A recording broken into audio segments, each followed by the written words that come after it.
Good morning, everybody. We're about 8 minutes before we start, still waiting for some of our panel members to arrive. I would like you to just to remind everybody that we have several panelists, obviously, throughout the day, to just to remain on mute until it's your time and your presentation. Certainly, we will follow the agenda, which would go Little Rock School District will start us off, followed by the Cabot Panther Academy Amendment, and then we'll go into the friendship presentation. Then we'll probably take a break at that point for about 30 minutes because we anticipate that being somewhere around 11:30, 12 o'clock, so for lunchtime.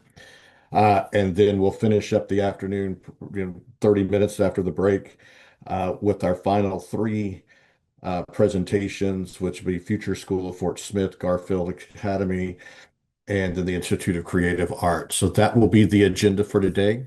So certainly, if you're one of those afternoon groups that will be presenting, if you want to come back on later, you certainly can. You can stay for as long as you want. Just you can kind of listen in to what's going on, but just to let you know that we anticipate to get through the first two amendment requests and the friendship presentation prior to lunch.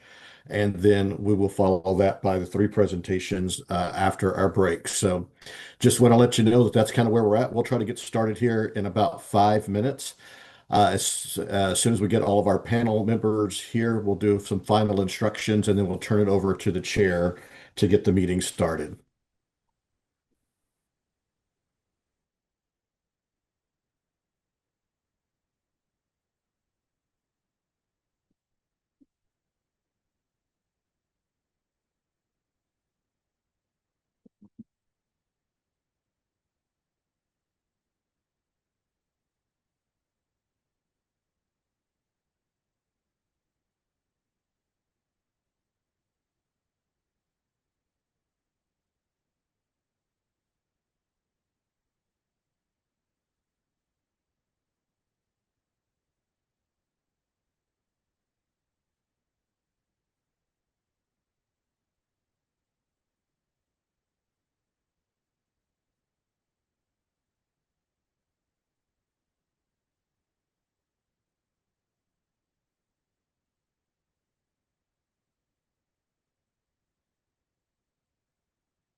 And good morning, everybody. We should be starting here in just a few more minutes. I think we're waiting on one more panel member to officially get started at this time. Just want to remind everybody to please keep your computers on mute if you're not speaking. There she is right there.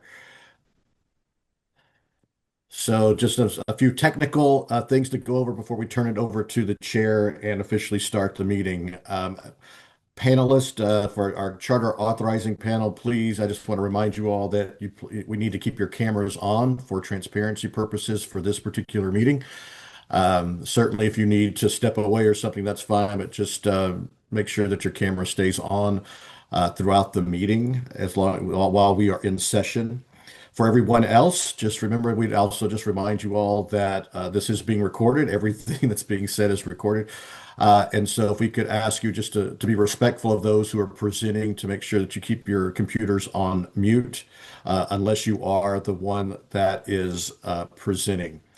Also, as a reminder, we will follow the agenda as has been posted.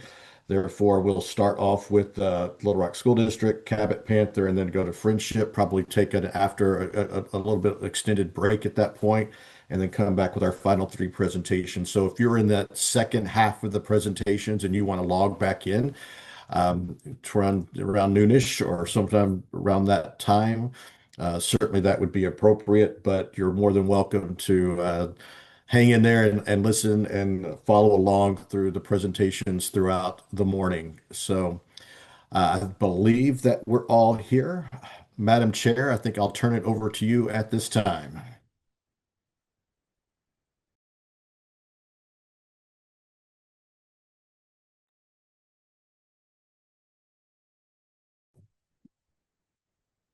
Sonia, you're on mute. I knew that was going to happen. Okay, let's start again. Okay, so good morning. The January 29th, 2025 virtual meeting of the Charter Authorization Panel is called to order. I'd like to welcome everyone and ask that you please refer back to what was previously shared in regards to keeping yourself on mute and then unmuting when you are ready to speak. The goal is to facilitate a fair and responsible hearing. So, for the record, I ask each person speaking to please state your name and title each time you speak. And I ask that you continue to speak clearly throughout the presentation for the benefit of the panel, the audience, and the viewing audience. The meeting is being live streamed and recorded, and a transcript of the meeting will be posted on the DESI website. Again, good morning to everyone, panel members. Hope everyone was safe and warm over the past couple of days. And thank everyone for your adjustment on us having this meeting virtually. So we've already determined there are no changes to the agenda. So we'll go to our first item on the action agenda. Is there someone from legal that can speak and provide an overview of the procedures for today's action agenda? I don't believe they are currently online. I was looking to see if they were. I don't see anyone. They were notified. They did say that they were planning on being participating, but I don't see any. Hold on just a second. I think I'm getting a phone call from our legal team right now. Okay.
The legal team is on the public side of our webinar right now, so they're waiting a panelist link from the communications department. As soon as they receive that, they'll be logging on. So I apologize for the delay at this point.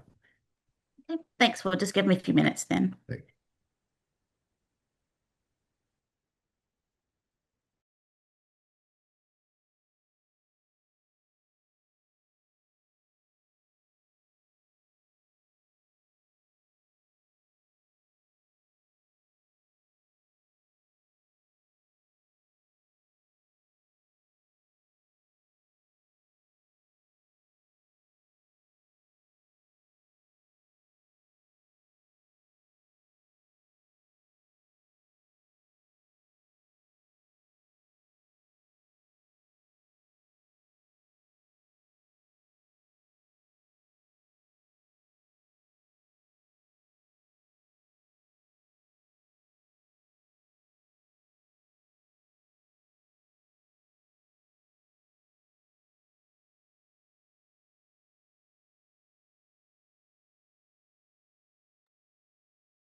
Was that the legal team that joined the call?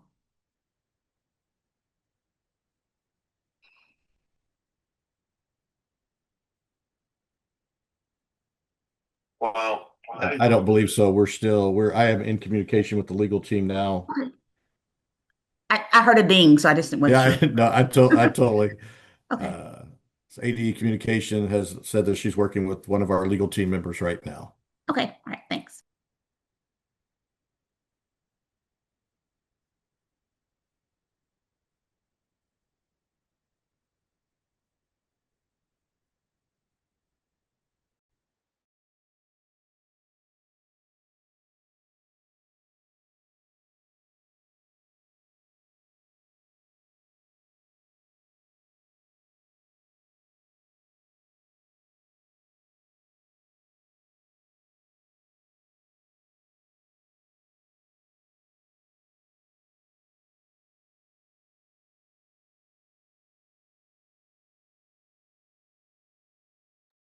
I believe we have our ADE legal representative online, and she is ready to share with us kind of the rules of the Hello, game. sorry. Um, Hi. Good morning, Miss Rainey. Good morning. Welcome. If you would please give us an overview of the procedures for today. Okay, and I apologize. I have a really not good dog who might be in the picture. I will try for that not to happen.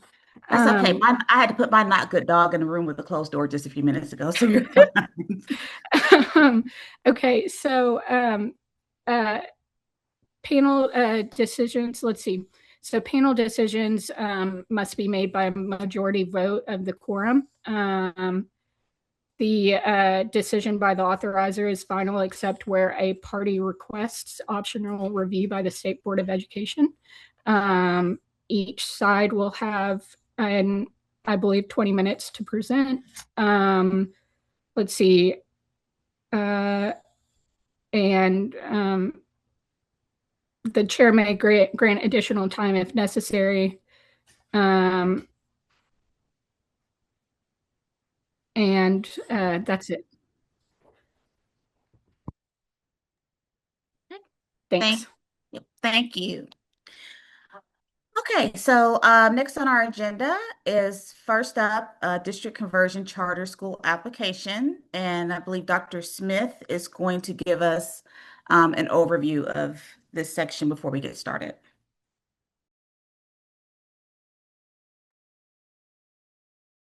Thank you, Madam Chair. Panel, appreciate you all being here on a nice cold morning here in Arkansas. And it's again, I want to especially thank all of our districts for taking time to be part of this presentation and part of this procedure in this panel, knowing that you all have other things. Obviously, you're worried about your districts and kind of some operations of your district in the cold weather and trying to figure out when to get school started and all those fun things. So again, we certainly appreciate all of your attentives to this matter and for being part of this panel this morning.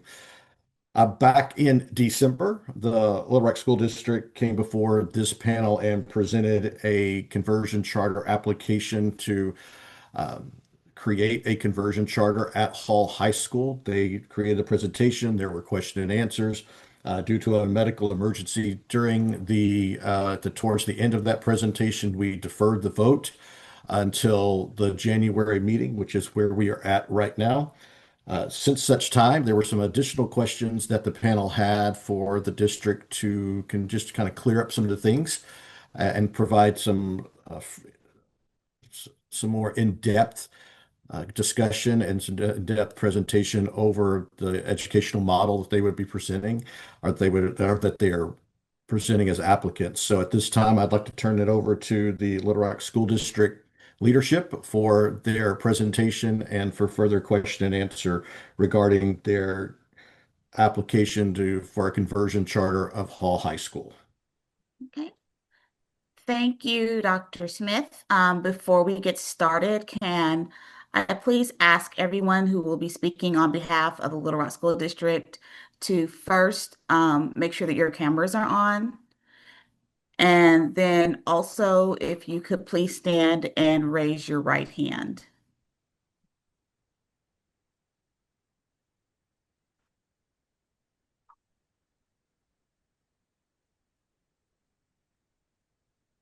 Okay, thank you.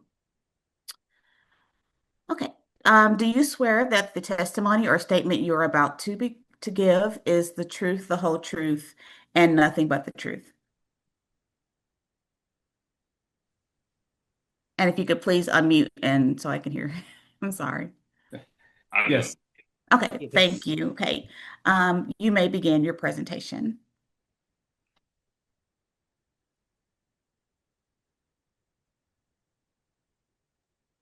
If I could be allowed to share, please.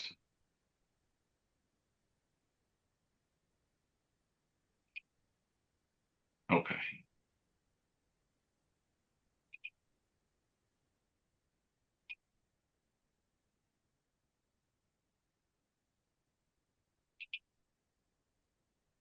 Can you see my screen? Yes, we can. Okay. All right. Good morning. My name is Carlton McGee. I am the principal of Hall High School. With me today are Mrs. Shamika Montgomery, Director of Career and Technical Education for the Little Rock School District, and Dr. Jamal Wright, who is the Superintendent for the Little Rock School District. We appreciate the opportunity to return and to address your questions. You asked for greater specificity on 4 areas: CTE partnership, enrollment demand, staffing, and long-term viability. So this is what we have for you. Let me walk you through it. All right, so we'll start with CTE, career, and technical education. So the question was or the request was to identify proposed CTE partners, pathways, and programs by name. So let me start with our 3 on-campus academies. We have Healthcare and Human Services, which offers nutrition, science, and dietetics. We have Digital Technology, which offers software development. That is an H2 pathway, high skill, high wage. We also have Management and Entrepreneurship, which offers business management. That's also H2. All 3 are Arkansas approved and aligned to state standards. In addition to our on-campus academies, students have access to 10 different pathways through our Metro Career and Technical Center. And those include in the area of healthcare, LPN, CNA, or medical assistant certification. In the area of technical, we have networking, cybersecurity, automotive collision repair, construction, welding, and automation and industrial technology. Plus, we also have culinary arts, and criminal justice. Excuse me, who take courses at Metro are bused to Metro, to and from Metro each day, either in the morning or in the afternoon. This setup is already happening and in place. As for our partners, we have a current and working partnership with UAMS. That's currently our flagship partnership for health sciences, where our students are have job shadowing and mentorship opportunities. We're also partnering in the process of getting things lined up with Euler for our early college opportunities, for Junior Achievement of Arkansas for work readiness and financial literacy, Economics Arkansas for our economic education, and of course, the City of Little Rock for civic engagement and municipal career exposure. These are excuse me, most of these are active partnerships. The ones that others that we're working on, we're just waiting on the approval of this panel to implement those. Here is how our students access those opportunities. We have 4 different levels, starting with awareness all the way to application. You know, we bring in guest speakers.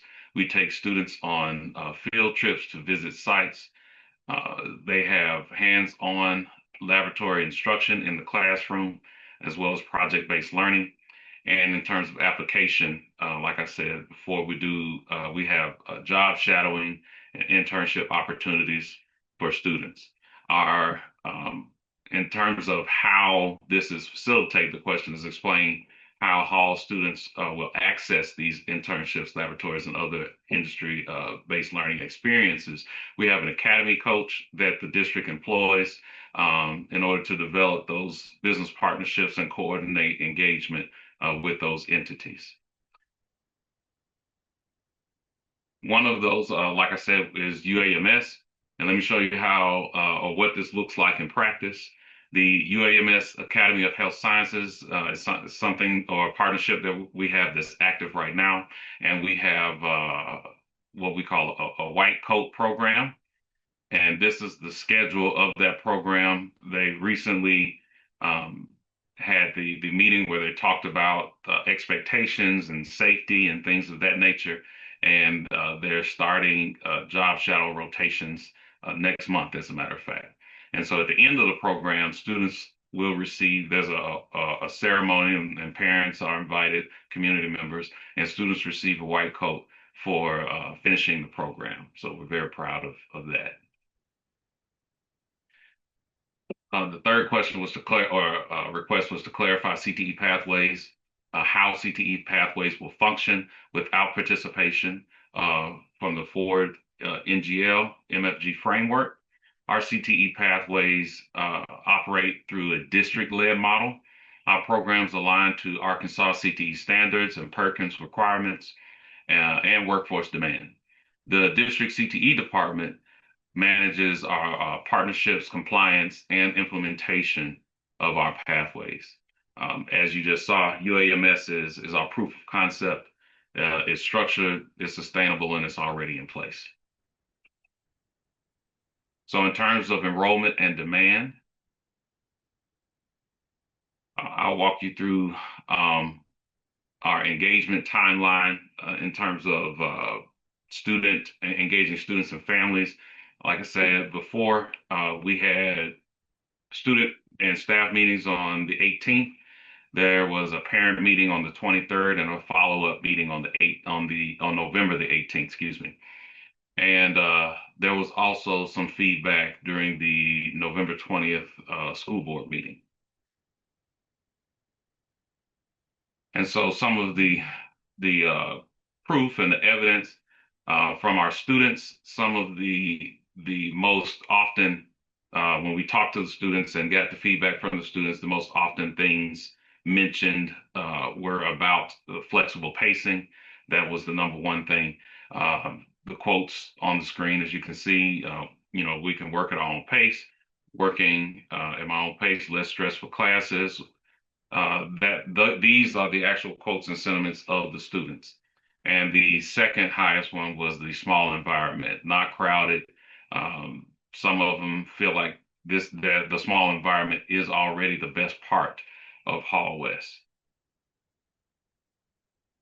In terms of parent voice, uh, these are some quotes from a particular parent who spoke. Uh, this was a parent of a 10th grader, and they said that they thought the charter was a great idea, that their student enjoyed a small school size, and that they were ready to volunteer to help and assist with the transition and anything needed, with school that we could engage parents with. So,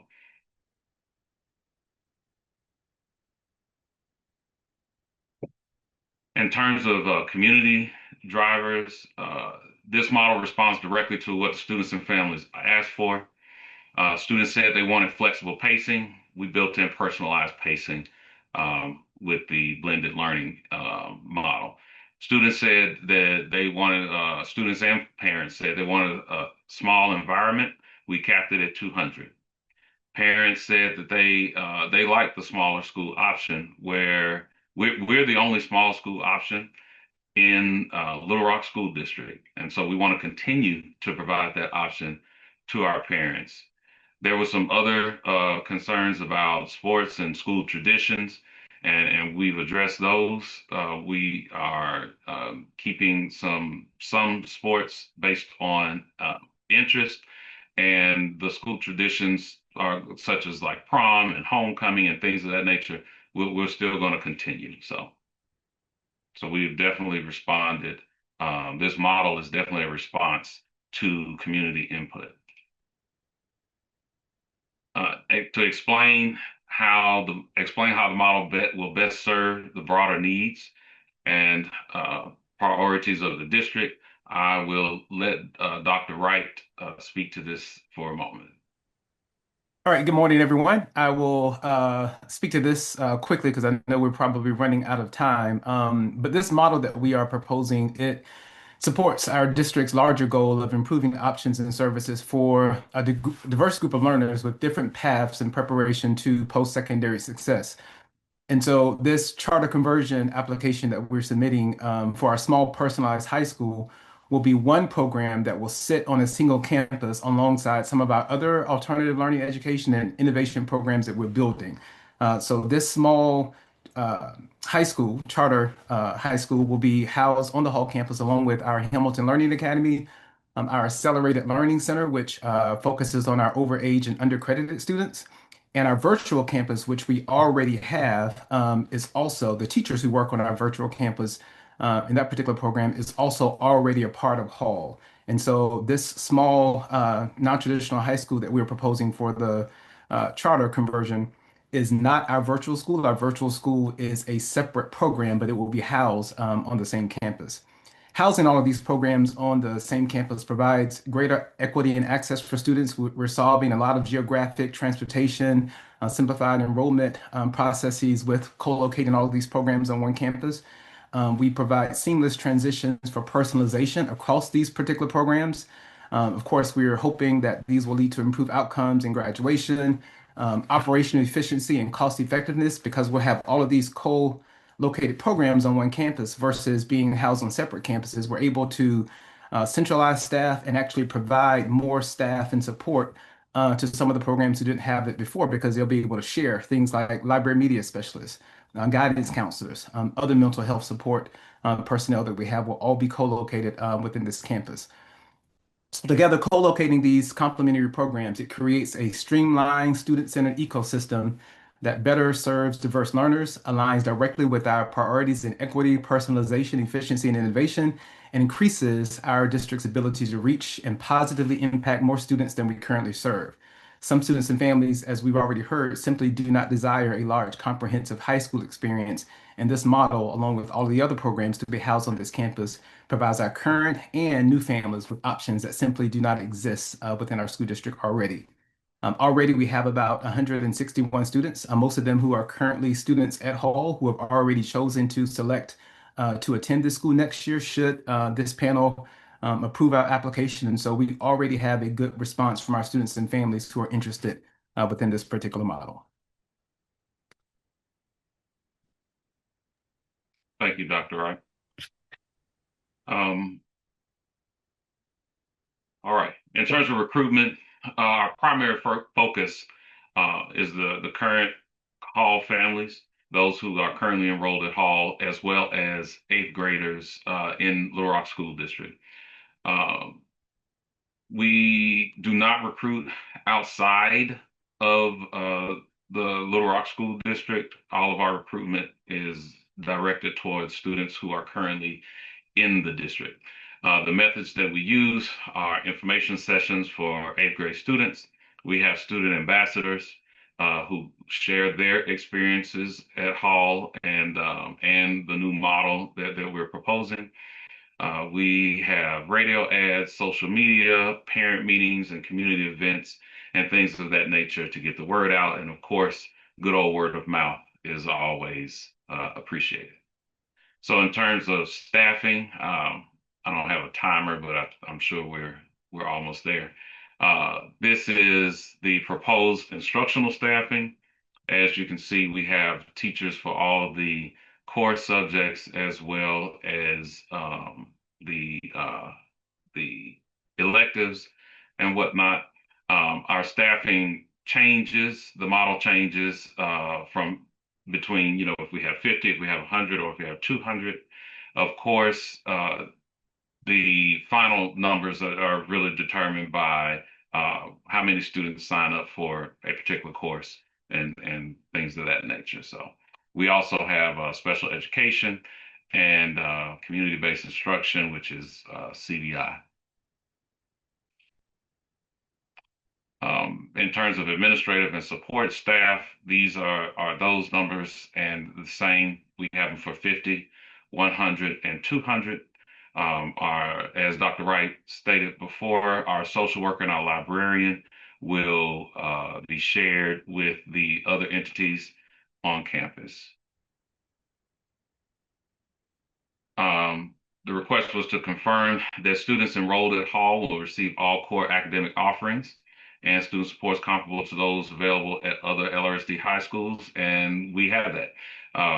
The full core curriculum, along with AP and concurrent credit courses, as well as special education services, our CTE classes that we talked about earlier, fine arts, foreign language, PE, college and career coaching, and counseling services, as well as social work services. In terms of long-term viability, we'll evaluate success over 3 to 5 years. Enrollment targets, our target for year one is 100 students. As you can see, or as Dr. Wright already stated, we've already passed that, and that's without confirmation of, what next year will look like, or what next year will be. So as soon as we get confirmation from the panel and the state board, I'm sure those numbers will increase. On year two, our target is 150, and in year three, our target is 200, which is our current capacity level. Of course, if we end up with more than 200 applicants, we'll implement a lottery system to determine who gets in. Our success metrics that we're looking at, graduation rate in year one will be 95%, year three, 97, and year five to surpass that. CTE completion, 85 in year one, 90 in year three, 95 in year five.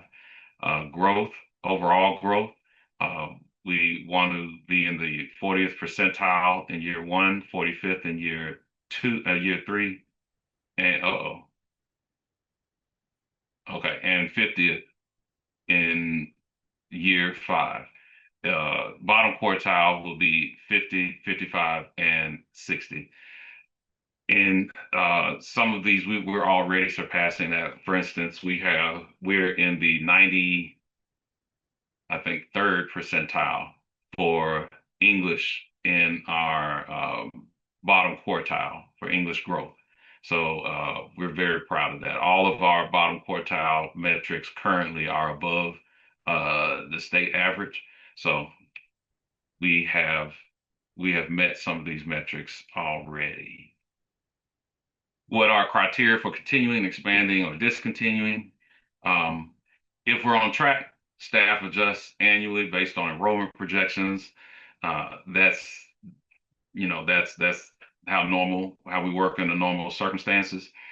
If enrollment drops below 50, we initiate a discontinuation discussion. Um, the ultimate decision and authority rests with the Board of Education, with a recommendation from the superintendent. So, as you can see, we have these in place. All right, and that's the end of our presentation. We appreciate you taking the time and giving us the opportunity to come back and answer your questions.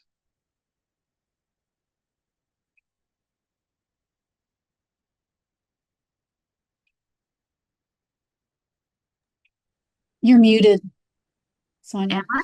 Hello? No. Can you hear me? Okay, sorry. Um, as Dr. Smith said, thank you again. I think my internet's doing some weird things now. Sorry. Can you hear me now? Perfect. Okay, great. Thank you for your presentation. Thank you for your willingness to be flexible and come back to this meeting, and we appreciate you providing the additional details that were requested. Before we get started with our panel questions, I would like to give Ms. Rainey an opportunity to let us know if there's any legal concerns we need to be aware of before we move forward. I'm sorry, that's my dog. But we have no legal concerns. Okay, great. Thank you. Okay, so we'll start with our panel questions. Again, previously in December, we had a good presentation from Little Rock School District, but it did yield some additional questions. And so this is a great opportunity for us to resolve any outstanding questions or any new ones that may have popped up from today's presentation. So I will start off with Mr. Baldwin. Thank you, Madam Chair. And Mr. McGee, thank you for your presentation. And Dr. Wright, thank you for your comments and for being here. And I do just have a few questions I'd like to walk through with you all. And going back, Mr. McGee, to your Metro Career and Technical Center, um, I think you said that it's currently active and serving students. Can you describe the activity? And I guess it is currently in the Hall High School building, and maybe explain how much of the city is served as far as where students live, and kind of show us the scope and scale of that right now. Yes, sir. And I have Miss Montgomery on here as well. If at any time, Miss Montgomery, you want to jump in, please feel free. But yes, so our CTE department is currently up and functioning. Um, all of our students are enrolled in CTE courses. That is something our counselor makes sure that every student at our school does. We have students from all over the city. We don't have necessarily a zone like some other traditional high schools, but we do have students from all over the city of Little Rock. And the current, if you're referring to, I think you're referring to the UAMS program. Like I said, that is our white coat program. It's been going on all school year, and it culminates in March with the white coat ceremony. Our students will well, they've been listening to speakers. They've had mock interviews. They have had discussions with people from UAMS about expectations, about how to get into the medical field, what types of things you need to consider in the different areas of medicine, depending upon where students want to go. Like I said, this upcoming month in February, next week, as a matter of fact, we're supposed to start our job shadowing opportunities with students. And so they'll be going out to UAMS and to a few different clinics that UAMS works with to get those experiences. And again, it culminates in March. So is that what It, you're? it is, yes. Really, what I was trying to understand would be the process students would go through to become part of the charter school, especially students that maybe live in Southwest Little Rock, like say down by Baseline Road or over by the airport at MacArthur Boulevard. Just places that are far away from Hall High School. And so I guess the follow-up question would be if you have, and I guess you're running bus services right now for the Metro program. Would you continue to run busing services for students that are remote to Hall? And if you had, let's say you had three students interested in the charter school that lived out on Baseline, would you run a bus out there for three students, or would they have to find their own way to the school? So yes, we do run a bus service for our students. Our like I said, we don't have a neighborhood zone, so our students, we do have students that come from Southwest. We do have students that come from what some would call the East End. So it's our students come from all over the city, and we do run buses for those students. In terms of the metro, what happens is in the morning the buses bring all the students to Hall, and then we have a bus that takes the students who have metro in the morning from Hall to metro, and then it'll bring them back. Same process for the afternoon, bring them back to our campus, and then at the end of the day, the bus is dispersed to take everyone home. Okay. Yes. Thank you. Absolutely. All right. Can Oh, oh, yes, sir. I just wanted to jump in and clarify a couple of things. So the enrollment process for what we're proposing will be the same enrollment process that we follow for all of our schools, all of our choice schools throughout the district. So this would just be another choice option. And Mr. McGee has already explained, but the same process we do for Metro for Hall is the same thing we do at all of our schools across the district. Um, this is what I meant to say. I'm sorry. This is a key thing in terms of transportation. So the same process, enrollment process, is used for all choice schools throughout the district. And so any student who choices into one of our choice options is provided transportation. So the process for Hall would be no different than either processes for all of our other schools throughout the district. Okay. Thank you. Thank you. Next question would be to talk a little bit more about the partners. And I know that the UAMS program is your flagship program. It sounds like it's working well, that you're satisfied with it. I would assume UAMS is. Um, in my past, when I was running a bank, we were very active in internship programs up in Batesville with the community college, with Lyon College, and also with the high schools. And it's a big commitment by the business to have young people in their business, and you have to allocate staff time and support time for special programs, and the businesses have to go above and beyond what they would normally do to make these successful. We would always sign what we call the scope of services agreement with each school, whether it was Lyon College or Batesville Public Schools, to define exactly what that would be, what the relationship would be from our end, and what the students would do. And they were very interested in that, and because they wanted their students to not just be sitting in a room by themselves waiting for the day to end. They wanted, real life training, and they also wanted to make sure the students were safe, that we didn't put them at risk, or for an underage student to have them out in an area that they didn't need to be in unsupervised. So talk to us a little bit about the parties you have listed that are still in process, where there's probably not a scope of services agreement, and maybe tell us from a percentage basis, how close are you to getting an agreement with like UALR and Junior Achievement and Economics Arkansas? Are you halfway there? Are you 90% there? How much work is left to bring all these partners on board? Mr. McGee, do you mind if I respond to that? Yes, ma'am. Go ahead, please. Thank you. I'm Shamika Montgomery, Director of Career Education, and thank you for that question. The partners listed today are partners that we've had within our district for many, many years. And no, we don't have a scope of service agreement on file with any of the entities except for UAMS. But Junior Achievement, Economics Arkansas, the City of Little Rock, all provide us with the services that Mr. McGee mentioned. They're longstanding partners in our district, and they're always willing to help us with job shadowing, internships, and scheduling industry tours.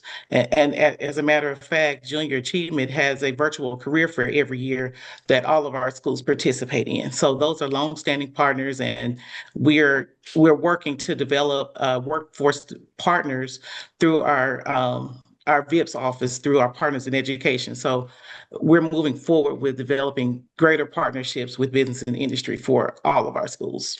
And we do have the partnership with UALR that's already solidified with early college. That's a done deal. Okay.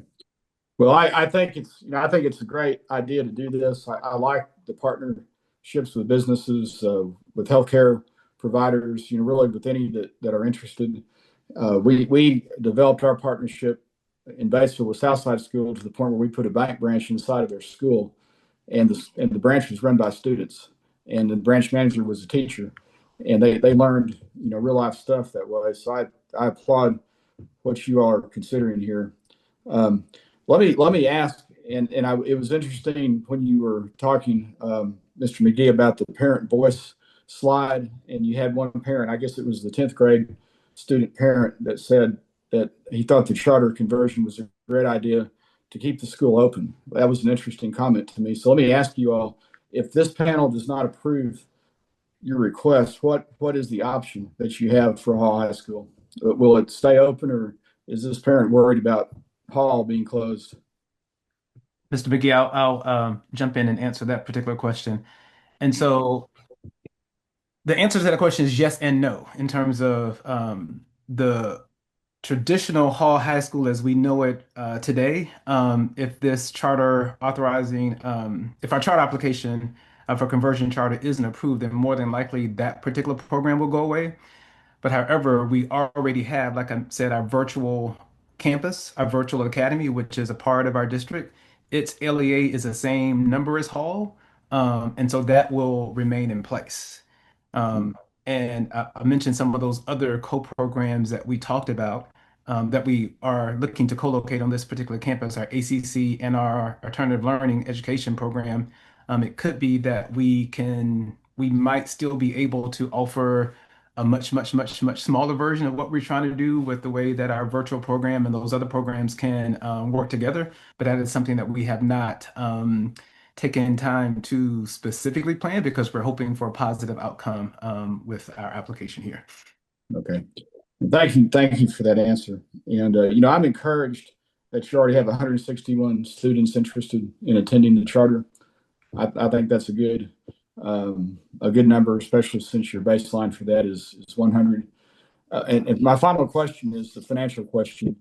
And I go back to I was looking for a budget in your package, and I found what I would call kind of a summary, a 3-year summary, but really not a line item budget.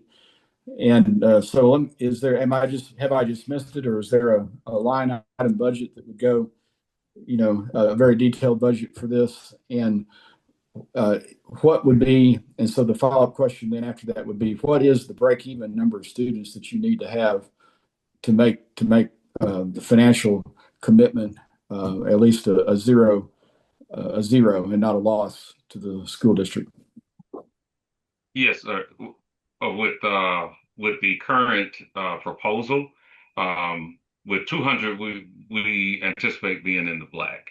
To answer your first question, the budget proposal that was included in the packet is what we have.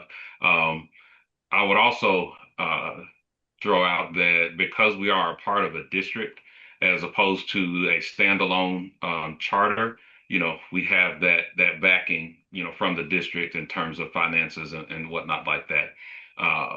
Looking at the numbers and things, the 50 minimum was determined because if we hit 50, if we get below 50, then we will no longer be in the black for the program.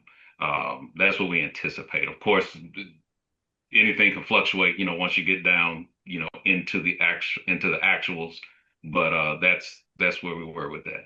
Okay. Well, To, thank you. oh, Oh, yes, sir. just to add a little bit more to that answer, the biggest barrier to us right now operating Hall as a traditional high school is that we are still obligated to the same traditional staffing requirements based upon ADE's accreditation standards. And so a couple of the waivers that we are asking for in the conversion charter application provides us the type of flexibility with staffing that will allow us to be able to run the conversion charter without the burden of having traditional staffing aligned to ADE's accreditation standards. Right now, the staffing for Hall is more than double what you see proposed, and providing service to almost the same number of kids. We have less than 300 kids at the campus right now. And so with less than half, being able to operate the campus with less than half of the staff using the flexibilities with um, the waivers that we're asking for with this particular model will allow us to operate the school in the black, as Mr. McGee has already stated. Okay. Thank you, sir, for that clarification. And Madam Chair, that was my last question. Thank you. Okay, Dr. Bashir Duncan.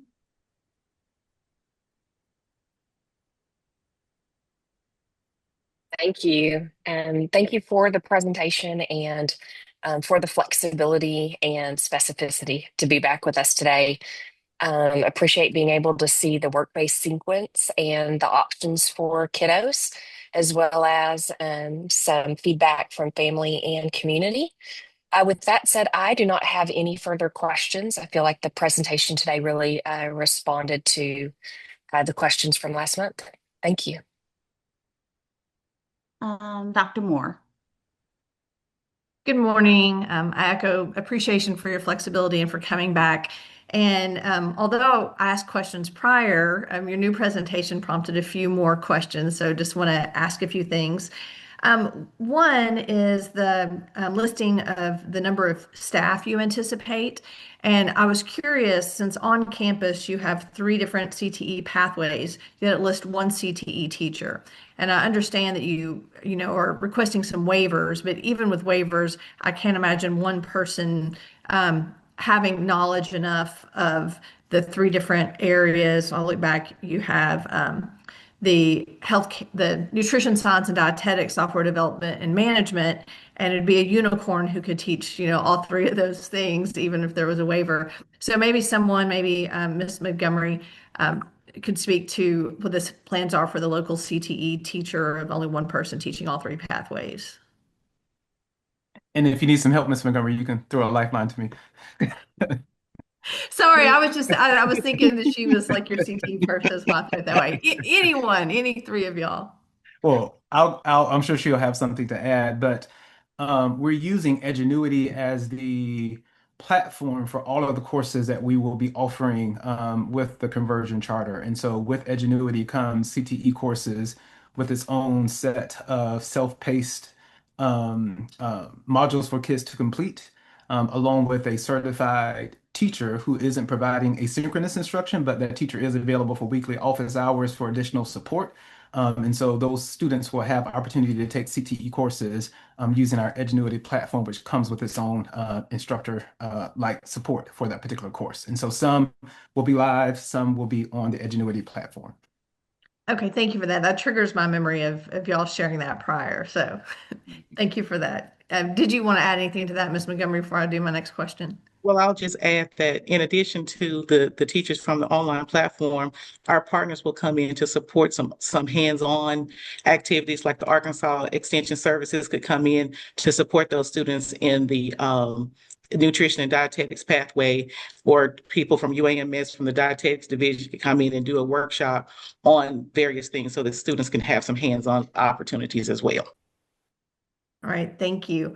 And then I also had a question. I know on the partners, a couple of questions about the partners, specifically as it refers to concurrent.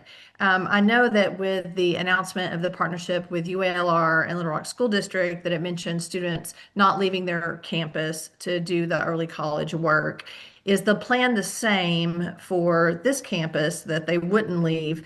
And if so, I can't imagine that all of those teachers would be qualified to teach concurrent. So, what's the plan there? Is that also utilizing ULR teachers through some form of virtual learning? So I'll, Yes. oh, Go ahead. Go ahead. no, you go ahead. Oh, okay. Uh, so yes, the current plan, we do have teachers who are certified in concurrent credit, but if numbers were to dwindle and we would lose those individuals, we're also open and looking at I guess what I used to call a satellite class. I don't know if that conveys what I'm talking. Okay, yeah, a satellite class, and being able to provide that coursework to those students in that manner. And we're also one thing that we're trying to work out with Euler is the ability for students. Let's say a student is a senior, they have maybe one or two courses they want to take, but they want to start, uh, college courses. Giving students the ability and the freedom to do that, to be able to start taking college courses at Euler, the semester before they graduate from Hall. Yeah, the only thing I was going to say, which Mr. McGee has already spoken to, is that because of the nature of some of the kids that we are recruiting for this particular program, some of these kids will be working far ahead of their schedule. Is self-paced, and so some students can be far ahead of where they need to be with their high school course requirements, and so they may not have to take the course with Euler on credit. They can actually be on campus for half a day or the entire semester, depending upon where they are with the completion of their high school course requirements. So it will vary. This is part of the personalized approach to what we are offering at the particular school. Okay, thank you. And then along those same lines, and UALR is a great partner for concurrent credit. We work closely at the division with UALR on many different projects, but often for CTE, it's more community colleges that provide the concurrent credit. So I didn't notice a community college that offers some of those CTE programs that you listed as like at Metro and stuff, and those programs, or even what you're offering on your campus. Have there been any discussions with other partners, such as a Pulaski Tech or someone else that can provide concurrent for courses that UALR doesn't traditionally offer? Sure, I'll respond to that.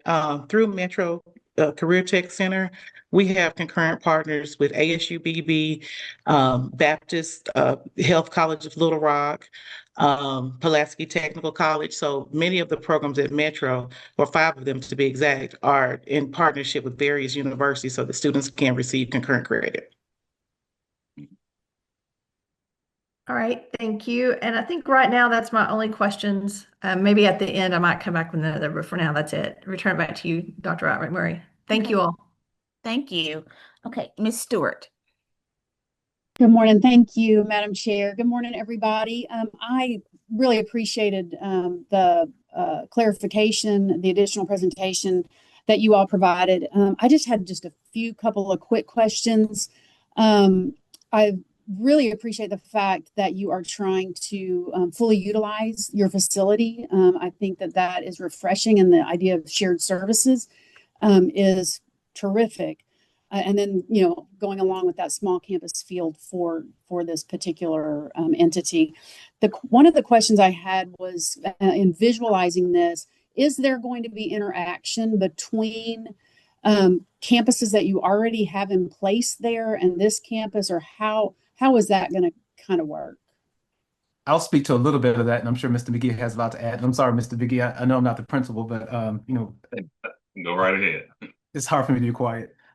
So one of the things that we have been working on as a district is to totally redo our alternative learning education programs. And so we have quote unquote reimagined how we do ALE in our district beginning with this year. And one of the things that we are so excited about, we just looked at data that shows the number of students in our ALE who are not returning to our ALE programs because the programs have been so successful with helping them to get back on track. And that recidivism rate this year, I think, was like 17 or 18%, which is unheard of. And so the problem that we're running into now is that many of our kids who go to ALE Now we have a new staff, a new leader, a new culture, a new environment. And when they graduate, well, not necessarily graduate, but when they meet all of their goals to come out of ALE to return back to their home schools, the problem that we're running into is they don't want to go back.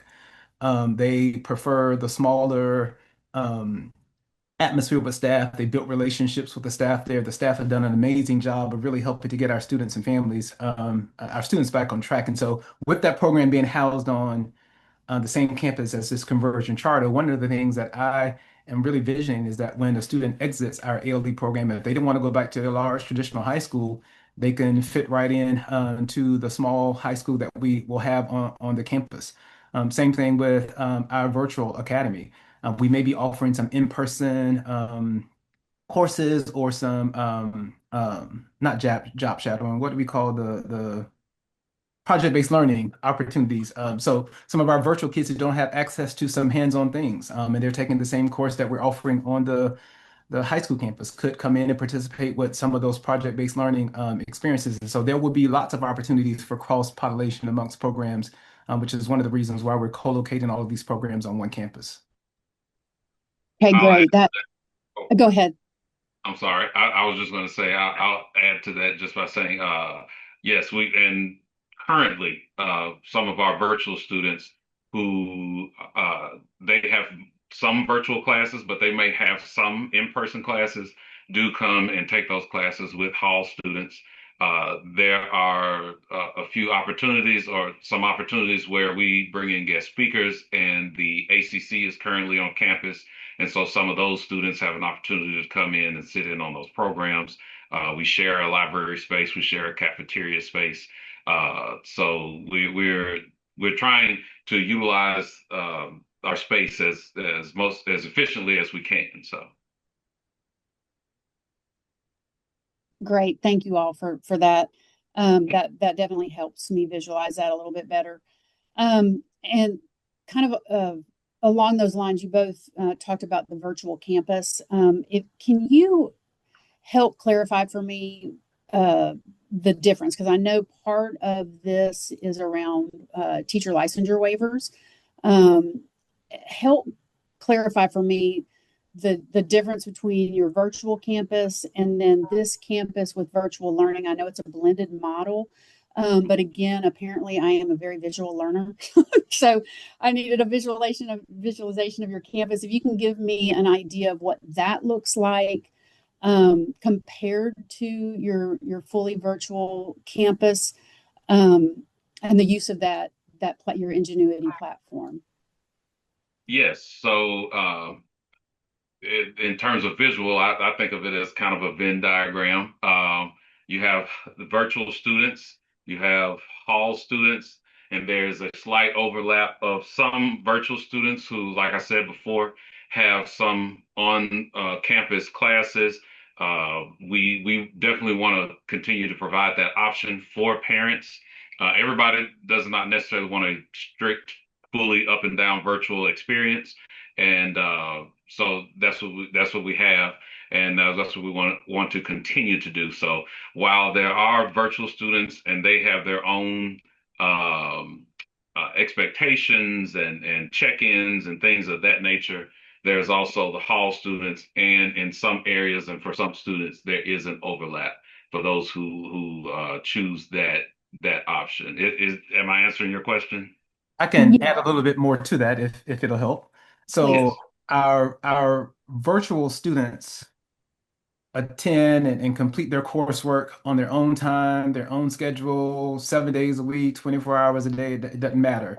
The the teacher that is assigned to their course, the teacher may have specific office hours during the week, or specific office hours for those kids to get additional help, but they are working on their own. There's a specific criteria for kids to qualify to get into our virtual program that will be different for kids in this particular program. So the kids who will be on campus for Hall, although they also will be using the same Edgenuity platform, they will be in person, seated within a classroom with a teacher slash success coach. So they still have available to them the teacher assigned to the course for office hours, but they also have this in-person person who will be with them throughout the day to make sure that they're staying on pace, to provide additional support and help that they may need. And that's something that our virtual students don't have. It's another layer of support. Again, the kids in the high school that we're proposing, some will take courses through Edgenuity,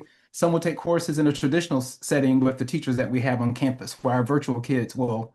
That's not necessarily true because some of the virtual kids do come in and take some of the in-person classes, but that's the biggest difference. The kids in this program who will also be using Edgenuity will have an additional layer of support. They work within the school day, within the school hours to make sure that they're staying on course, staying on pace. Now, they still can work outside of school hours too, because they have access to the platform for courses that they will take 24 hours a day, just like the virtual students, but they don't have but they will have an additional layer of teacher support to make sure that they're successful. So it would be, it's almost like it'd be a facilitator in that room, answering questions, helping, guiding, all of those things. Okay, that definitely helps me. I appreciate that. Just looking over some of my notes, I believe, I think that's it for me. I appreciate it. Thank you all. Thank you. And Dr. Bacon. Thank you, Dr. Wright McMurray, and I appreciate you all for coming back before us and adding some details to the presentation we had last month. I do have a few questions. I guess the first one is sort of a big picture question. A lot of what it sounds like you're doing are things that you're going to do in the virtual setting, things that are done through CTE, through the Metro School, things that are going to be done online. I guess I'm trying to think, other than waivers, which it would seem like could possibly be achieved under Act 1240, what is different about this that makes it a conversion charter as opposed to just maybe getting some waivers? So we again, the blended learning model, our main things are the blended learning model, the success coaching opportunities and model, and the small learning environment. The charter allows us to primarily focus on or primarily provide that small learning environment that we otherwise would not be able to provide with that. So there are there are some other entities out there who are charter schools that are doing, pretty much similar things that we're doing in other parts of the state, other parts of the country. And so we want to provide that through the Little Rock School District for our students here in Pulaski County. So you're saying you couldn't do the blended learning model without being a conversion charter? No, the conversion charter allows us to provide the small learning environment. I will also add to that. So we also wouldn't be able to have kids.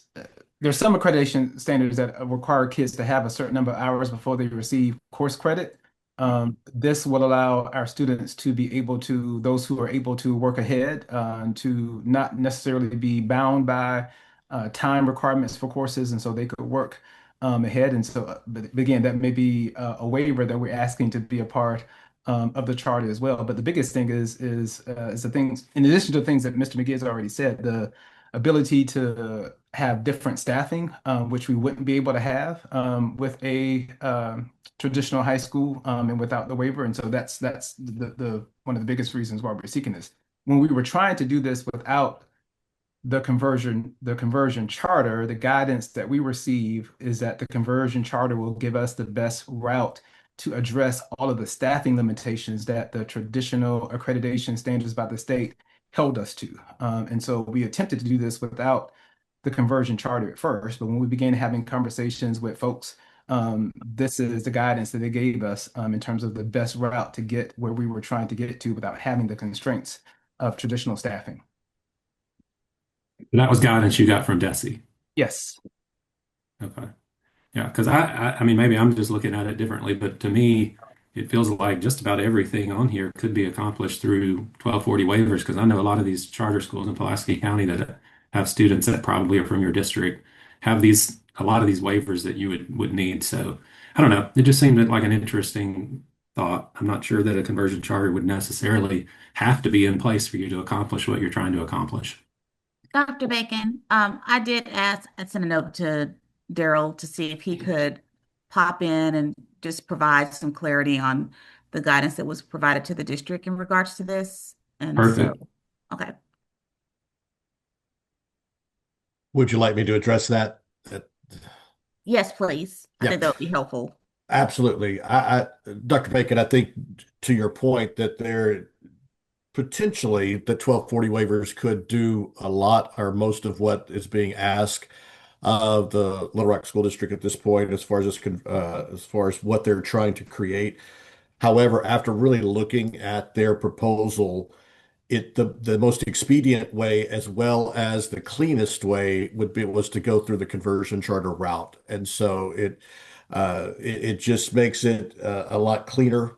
It makes it a lot easier for them to accomplish what they're trying to accomplish without running into some of the other, because as we go through some of the 1240 waivers, each one of them obviously is considered independently of the whole. And so in this way, we could kind of lump them all together into the conversion charter world. And so it is kind of a, two sides of the same coin kind of thing. Can you get there both ways? Absolutely. Uh, the conversion charter makes it a much more expedient and much more cleaner way to create this particular charter to this particular model for the school district. Well, we certainly went through the process with our accreditation team here at DESE and asked them kind of to weigh the options, the pro and con options, and they also agreed that the conversion charter was the way to go. Thank you. I won't belabor the point. I appreciate that clarification. And I You don't know if bet. that, I just wanted to give Dr. Smith an opportunity to clarify what guidance they were Yeah, given. And so I appreciate I'll that. say that. Um, a couple of specific questions. You hit on the use of Edgenuity, and I'll admit I've had a few conversations in the last month since our last panel. I've had some people reach out, stakeholders with Hall and the LRSD, and they were really excited about Edgenuity and the possibilities of using it. I know you hit on sort of from the CTE perspective. So from my perspective, from core content instruction, tier one instruction, I noticed if you have 200 students, you have two math teachers, you have two ELA teachers. Talk to me about specifically what math instruction would look like. Say I'm a 10th grader, I'm taking geometry. What does my class look like? Who am I in class with? And what part of my instruction is fully online with Edgenuity? What part am I receiving support and instruction from a human in the classroom? If you could just sort of walk me through what a core class instruction looks like. Yes, sir. So, what we're currently, and we've been in talks with the teachers as a team of teachers on campus that we're trying to flesh this model out and fill in the gap, so to speak. But what we're looking at is at the beginning of class, a teacher would do probably our classes are 90 minutes, 90-minute blocks. So a teacher would probably do like a 30-minute mini lesson on whatever the lesson is that day. And then we would roll into guided practice where students would have an opportunity to look at the content on Edgenuity, go through the practice items and things of that nature. The teacher would rotate around, move around from group to group.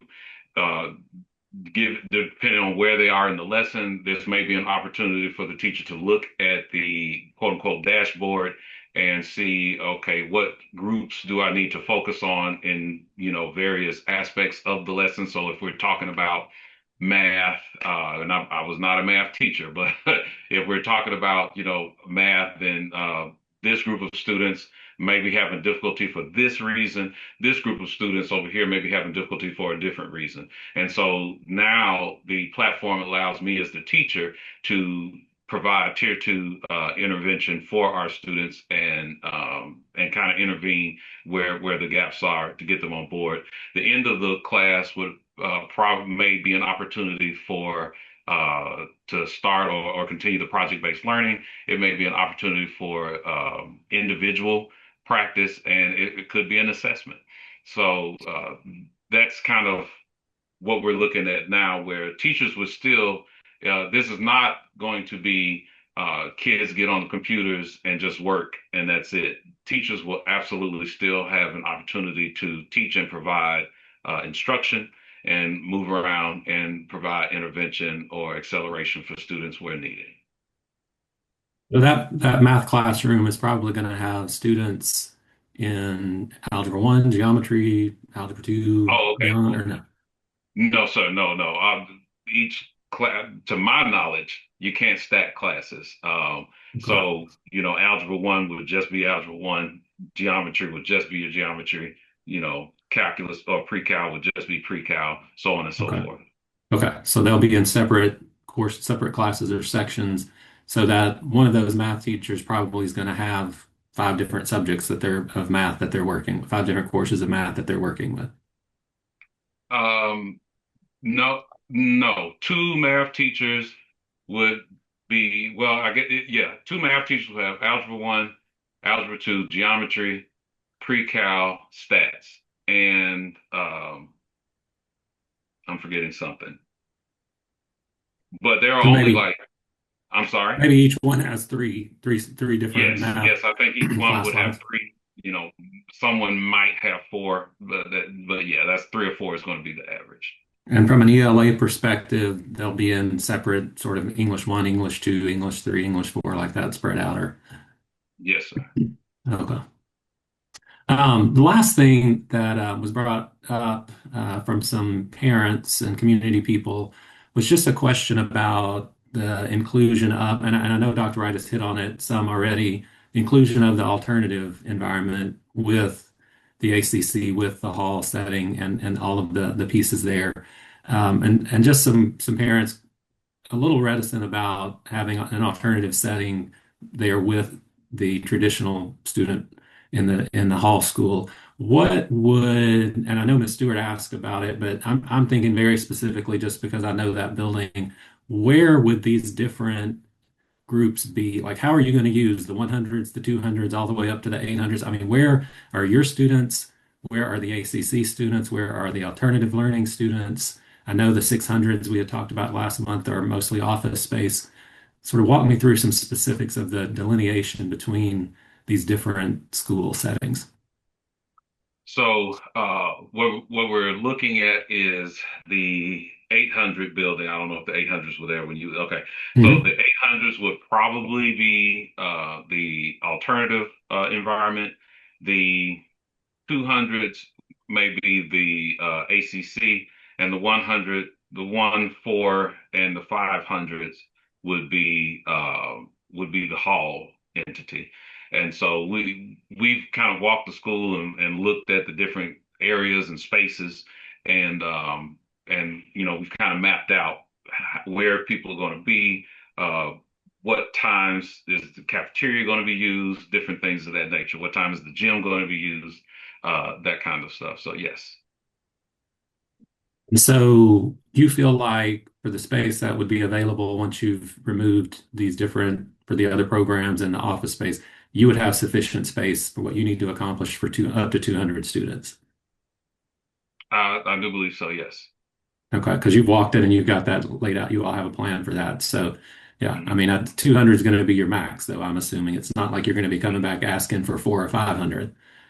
I don't think we could fit 500 with with the other programs on campus. No. Right. That's what it seems like to me. Is it's going to be, pretty much all spaces being used at all times.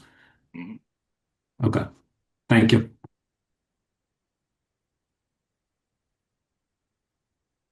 That's all I have. Okay. Thank you, Dr. Bacon. Again, thank you for your presentation and taking the time to answer the additional questions that were submitted after your last presentation. I don't really have any additional questions, just a few comments. Um, One slightly unrelated, as I was extremely excited to see at the district that Little Rock Southwest is partnering with the agriculture program at UAPB, which is part of the reason why I had the questions about what other partnerships are going to be established for Hall, because I have been a proponent for years for us to have a more of an agricultural connection with our schools that are in the city of Little Rock. And so excited to see that and would want to have more information about how that's coming together and any ways that I can, kind of be involved in those. At least the seeing of would be great to have happen. Um, I'm am more comfortable now that you have provided additional detail about how CTE is going to work. Very confident in what Ms. Montgomery is already doing and know that she's going to continue to do a outstanding job with supporting what's happening at Hall. But I just felt like that maybe was helpful for our panelists to hear the additional details that you guys provided today. So thank you for that as well. And again, thank you for your flexibility. I know our last meeting that you were prepared to leave with some type of a decision then, and I thank you for being flexible on that day. So I don't have any other questions or comments. So with that, are there any other questions from the panel that need to be addressed before we do any additional steps? I have a question that Okay. maybe for Dr. Smith, but it would be just in relation to this. Dr. Smith, do the new laws regarding accountability for open enrollment charters and how many years they can have a certain letter grade, does that apply to district conversions as well? Yes, it does. So the law just states that basically any school, I think, that receives three Fs in a row their charter would be revoked. Okay, I just think that's very important knowing um, the history of the school that's, being transformed into this open enrollment charter and the challenges that may be faced. Because although virtual learning is a great alternative, there's a lot of virtual learning in this platform, it seems, and we know the success rate of virtual learning has not historically been great in Arkansas or nationally. So just something to keep in mind that this will be reviewed and from year to year what we're looking at. So that's Yeah. all. Yeah, and I think just to be clear, and Dr. Wright and Mr. McGee, please correct me if I'm wrong, is that the virtual school is part of the Rec School District and it's not part of this conversion charter. The conversion charter is more of this hybrid small school um, model that you're proposing. Is that correct? That is correct. Okay. I just Yes, wanted to I make sure understood that, but there okay. was a lot of virtual learning. Yeah, absolutely. Yeah, I just wanted to make sure that we were all clear that the virtual component of their already existing, that's already existing, was not part of the conversion charter application, even though the application does have an extensive virtual component. All right, that's all I had. Thank you, Dr. Wright McMurray. Problem. Okay. Is there any additional comment or questions that we need to address before moving forward? Okay, seeing none. Okay, if there are no further questions, then I'll accept a motion on the district conversion charter school application of Little Rock Hall High School.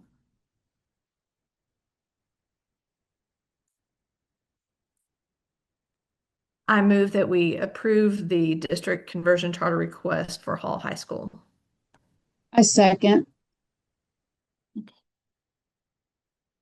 Okay, so there is a motion by Dr. Moore, a second by Ms. Stewart that we accept the application for Little Rock Hall High School. Is there any discussion on the motion? Okay, seeing none. All those in favor of accepting the application for Little Rock High School conversion charter, um, please say aye. Aye. Aye. Aye. And any opposed?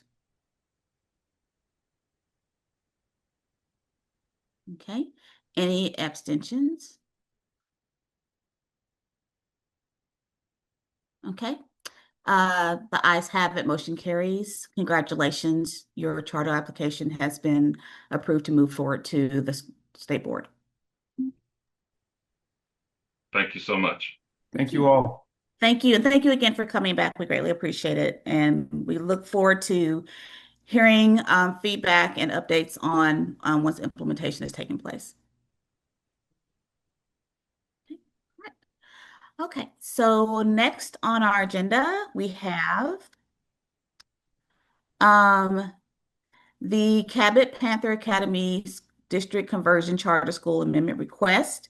And it looks like that Mr. Scott is going to be the presenter for that item. So if you could please unmute yourself and give us an overview of the application or the amendment request. Good morning, Madam Chair, and also the other panel members. My name is Freddie Scott, Office of School Choice and Parent Empowerment. Cabot School District is appearing before the CAP to request amendments to their existing charter, which is grades 5 through 12. There are three elements to the amendment request. One is to add a new campus site to house the K through 6 Cabot Panther Academy students at the Magnus Creek Elementary School in the district. Two is to increase their enrollment cap from the current 500 to 650. And then three, to change the grade level served to add grade levels kindergarten through fourth to the charter current 512 authorized grade levels. These students will be served in a hybrid, not completely digital instructional model. And here to present on behalf of Cabot Panther Academy is Assistant Superintendent Aaron Randolph, the Director of Federal Programs and Teacher Development, Melanie Durkop, Amy Morrow, the Principal of Magnus Creek Elementary, and also Stacy Allen, the Director of K-6 Teaching and Learning at Cabot Public Schools. Okay. All right. Thank you for that overview. Before we allow you to start your presentation, can I please have all that are planning to speak on behalf of the amendment requests to please stand and raise your right hand? And if your camera is off, please turn it on, please, so we can see that, and unmute so we can also hear your response. Okay. Do you swear that the testimony or statement you are about to give is the truth, the whole truth, and nothing but the truth? I do. I do. All right. Okay. Very good. Okay. You have 20 minutes and you may begin your presentation. Thank you, Dr. Wright McMurray. Thank you, members of the panel, for allowing us to come and speak and to share with you all our amendment requests for Cabot Panther Academy. And I will share the presentation with this group. But before we go any further, I do want to thank Mr. Scott and the rest of the folks at the charter office at DESE, because initially we started this process almost a year ago. And initially our conversation was to actually create another district conversion charter school, similar to what we have at Cabot Panther Academy, but more and more what we were realizing in conversations with our stakeholders was that families were seeking something alternative or something different for their younger students. And we just felt like in our current model of a traditional K-12 setting, we couldn't always meet the needs or the requests for those families. And so we thought, we've had great success with Cabot Panther Academy. Maybe we should just do something from an elementary standpoint. And after working with the charter office, it was determined that, because we've had that great success, why don't we just do an amendment to our existing charter and take those lessons that we've learned 512 and apply them in a K-6 setting. And so that's kind of where we got to this position in which we're requesting these amendments. And I should also add, I apologize, I didn't do this earlier. My name is Aaron Randolph, the Assistant Superintendent for Cabot Schools. And so I want to share with you all what we're looking at doing to take care of a group of students and families in our school district. And so with the Cabot Panther Academy, one of the things that we have is that we do have an existing charter for 20 years now. We've been able to provide hybrid learning for students of the Cabot School District. Cabot Panther Academy, formerly known as the Academic Center of Excellence, was actually the first conversion charter school in the state of Arkansas. And so we've had a long experience and a lot of lessons learned in how we can provide for students in a different manner. And we really just want to take that same mission that exists on those, or sorry, in that existing school and apply that to students in K-6. We're going to reimagine education, build relationships with our families, and really work with our individual students to ensure they're getting what they need to be successful. And so, as Mr. Scott mentioned, there are three specific amendments that we are looking at applying for. Number one is the additions of grades kindergarten through fourth grade to the authorized grade levels. The second is that we would actually utilize an existing elementary school, Magnus Creek Elementary, and Mrs. Morrow is the principal at Magnus Creek Elementary, and she is on this call. And so this would be the home base for those students. So in a hybrid setting, they are still coming to school a minimum of 2 days a week, and they are coming to Magnus Creek Elementary. And so we wanted Mrs. Morrow to be part of that conversation because she is going to be the one working with staff members and working with those families. And then the other component is an increase of student enrollment from 500 to 650 students, simply because with adding another part to this program, we didn't want to put ourselves in a position where we were taking away opportunities for students in our existing program. And the rationale for those amendments, if we look at them one at a time, that first amendment in terms of adding those grade levels, what we have found in meeting with community members and hearing from those around our district is that there is a desire for something else. And I included this in our application, but I had a parent interest meeting in an individual that I've known for a long time that actually has her oldest is 4, and so she's looking at the future of what they're going to do with their students. And she said, we really want to homeschool, but at the same time, we want to be a part of the Cabot Panther School District. We want our daughter to be a Panther, and we really want that flexibility of homeschool, but we also know we want something else. And so conversations like that with our families, we just recognize that there is a desire to do something different than a traditional K-4 building where students are in school from 7:50 to 3:25 days a week. But we also are finding that students that enroll in that 512 option at our existing Cabot Panther Academy, they're typically coming out of the traditional school setting. And so there's a lot of learning curve for those students when they first enroll with our charter. And so if we could set a system up where we had a student at kindergarten, first grades, whatever it may be, if we got them comfortable with hybrid learning, that transition for them as they get older is going to be much smoother, and we would have vertical alignment for those students in that model. And the other thing that we're realizing is that we want to have the opportunity for students to be learning from the same curriculum that we're using in our traditional school settings in K-4. And so this allows us that opportunity that we would still be able to use what we're doing in the normal school setting with those students. And then the other thing is it just gives us that flexibility with only having students on campus for 2 to 3 days a week, that we could be much more innovative in what we're doing. One of the things that we're discussing is having training for our parents and our stakeholders and our guardians. So while students are receiving direct instruction on campus, we would be training parents at the same time. So we would have those opportunities for better parental involvement and interaction that doesn't always exist in a traditional setting. The Second Amendment request, and that is adding the campus of Magnus Creek Elementary. The biggest thing for us as a district was this allows us to leverage what we already have in place. Mrs. Morrow has a wonderful team at Magnus Creek Elementary. Any and all support services exist at Magnus Creek Elementary, the same that they do at any other K-4 campus in our district. This just gives our students the opportunity to have the same media center, the same ELL services, GT services, special education, whatever it may be, whatever needs they have, they're going to be there. And so as opposed to us trying to create something on a new location that's brand new and we have to try to figure out how to facilitate this, all those things are already in place at Magnus Creek, and it gives us that chance. And then also from an operational efficiency standpoint, if we're not having to add a lot of different layers and a lot of different staff members, it just allows us to continue to be efficient and make sure that the program we have is able to continue as long as it is needed. The Third Amendment, in terms of adding to the student enrollment count or student cap, excuse me. Again, like I mentioned, this just gives us that opportunity to not hinder the secondary program that we already have in place, but also doesn't put us in a position to where we may have suddenly hundreds and hundreds of students that come in that want to be a part of this program.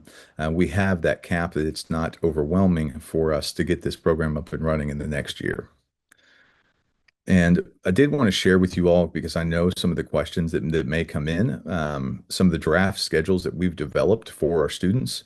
When working with our curriculum team, one of the pieces that we wanted to ensure is that we are emphasizing literacy day one. The most important thing we can do for our students, especially our early learners, is ensure that they're getting that high quality instruction in reading.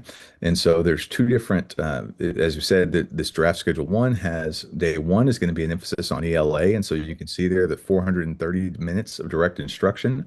And we go through those required components. Students are still getting everything they need. And then you see there the day two, it would be a STEM model, and we would rotate that. So students are still getting direct instruction when they're there with us in all those subject areas.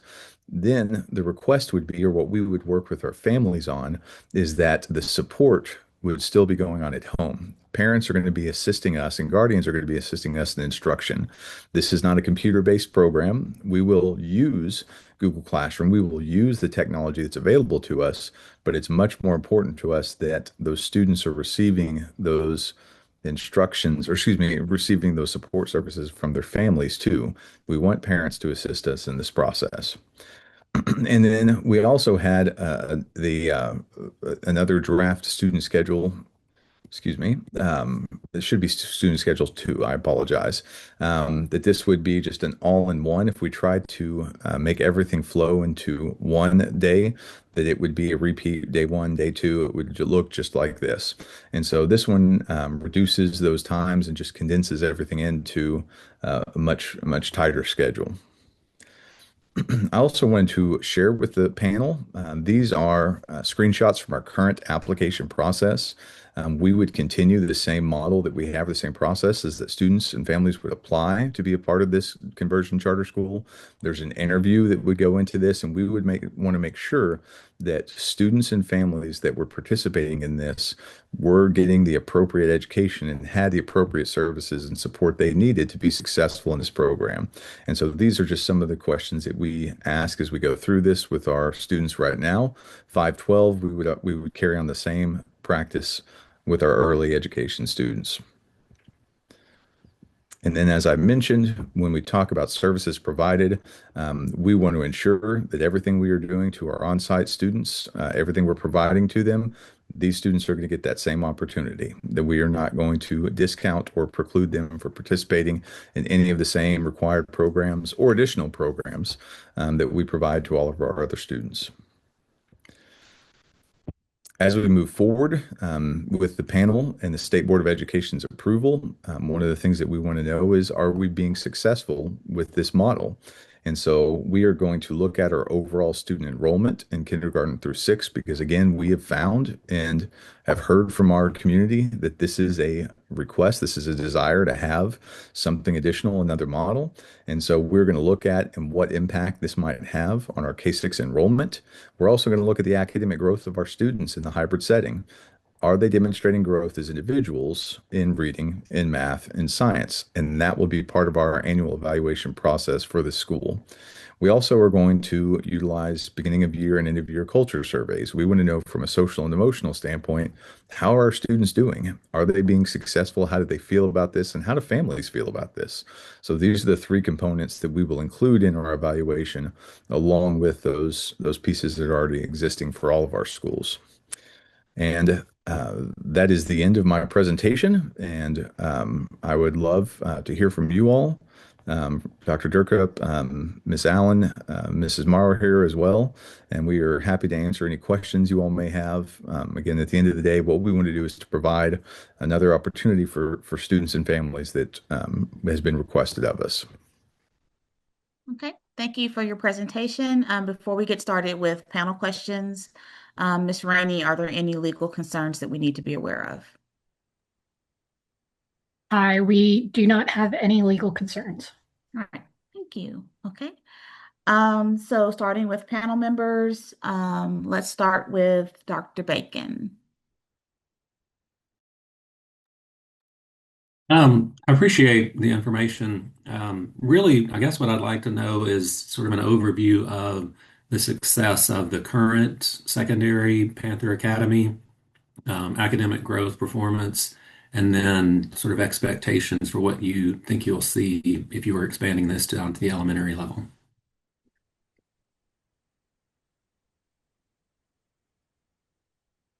Yes, sir. Forgive me. I'm writing this down. Make sure I get it appropriately, Dr. Bacon. Um,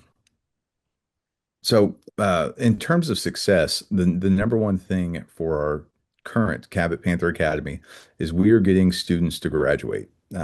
Cabot, excuse me, at the time, Academic Center of Excellence, it was set up as an ALE, and the biggest portion of students that are enrolled at Cabot Panther Academy currently, they do fall under an ALE, and a lot of that is academic support. And so the biggest win for us is that we are helping those students earn those credits, and they're getting across the stage. In regards to the success, um, forgive me, Dr. Durkup, do you want to help me out here so I can, and Dr. Durkup works with our federal programs, make sure I answer appropriately. So, Dr. Melanie Durkup, Director of Federal Programs, I also want to add in here, and I'm sure Mr. Randolph will address this as well, is that I think for at least maybe, was it been at least the last 5 or 6 years, Cabot Panther Academy has been awarded a charter school on the move. They have been recognized at the Capitol. They've been recognized at multiple charter board meetings for the work that they do with their students, not just from a graduation perspective, but also growth in academic courses. A lot of the students that choose to attend Cabot Panther Academy choose so because they don't feel successful on a typical campus, so a typical high school campus.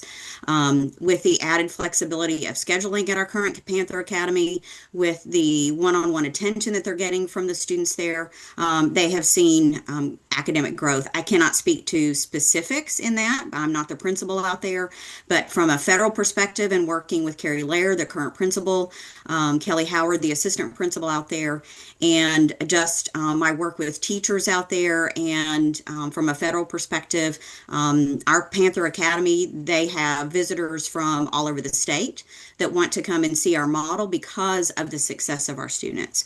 I think if you look at the Panther Academy Facebook page, you'll see that daily, if not weekly, there are students who entered that school not sure if they were going to be able to graduate, and they are graduating. They have a special ring the bell ceremony every time a student meets all of their requirements for graduation, regardless of the time of year. I'm not sure if that exactly, I cannot speak to percentages for growth in ELA or math or science. That's not my purview, but just from the overall success of Panther Academy, that is the reason why families choose that. That is the reason why students choose to go there. They don't feel successful on a traditional campus, but once they step across the threshold of Cabot Panther Academy, they are successful. Yeah. Does And the Dr. Cabot Durkup, Panther Academy have a letter grade? so it is not, as it's set up as an ALE, so it's a little bit different in that Okay. regard. So your But primary goal that you're measuring on outcomes for the secondary level is graduation, getting kids across the bar of meeting high school graduation requirements. And it sounds like you're exceeding extremely well at that. What would be the goals from an elementary conversion charter? Would they, I mean, primarily academic? I mean, what would be some goals that you might have set that you'll measure your outcomes against? Sure. From an academic standpoint, it's growth, 100%. We want to see students when they come into us at the beginning of the year, academically, in those three subject areas, that they're demonstrating growth. Another component, which we've spent more time on, and Ms. Allen's welcome to jump in, is students feeling welcome and students feeling connected to our schools, and families feeling connected to our schools. And so that's another piece to that, where I talk about the culture survey, is we want to make sure students are not only able to thrive academically, but that they want to be there. And when they're spending time at school, that they feel like that's where they belong. So those are the two main goals that I would bring up, just in quick discussion. I would also add, and I wanted to follow up on what Dr. Durkup mentioned. Cabot Panther Academy has actually received awards for the past 4 years, for student achievement in math and or literacy, depending upon the year. And so that's something they have been recognized at the Capitol, through the ALE office, pretty consistently over the years. Okay. Thank you. All I Yes, have. sir. Ms. Stewart? Yes, good morning. I just had a couple of brief questions. So, you mentioned about the top of your presentation about the homeschool community, homeschool parents. So, talk to us a little bit about how students have been identified, how you have kind of gathered some of that information, if you will. Certainly. What I will say is this has not been in part of a not a recruiting goal at all. This has been just as families are leaving our district, we try to have exit conferences with them, and hearing from them this they weren't getting what they needed or they didn't feel like they had the time they wanted to have with their kids being enrolled full time, and so that was kind of the anecdotal evidence for us that we needed to try something different. And then the direct feedback I got was through informational meetings that we just posted. Anybody wants to come and hear about this, we'd love to hear from you. And also, we want feedback to figure out what is it exactly that you want. And that's where we had currently enrolled families that attended those. We had some that were considering coming to Cabot. And so those were the feedback sources there, Mrs. Stewart. Okay. So I appreciate that. And I do appreciate obviously having that kind of community engagement. And you touched on the exit conferences. That's a great idea to get that information.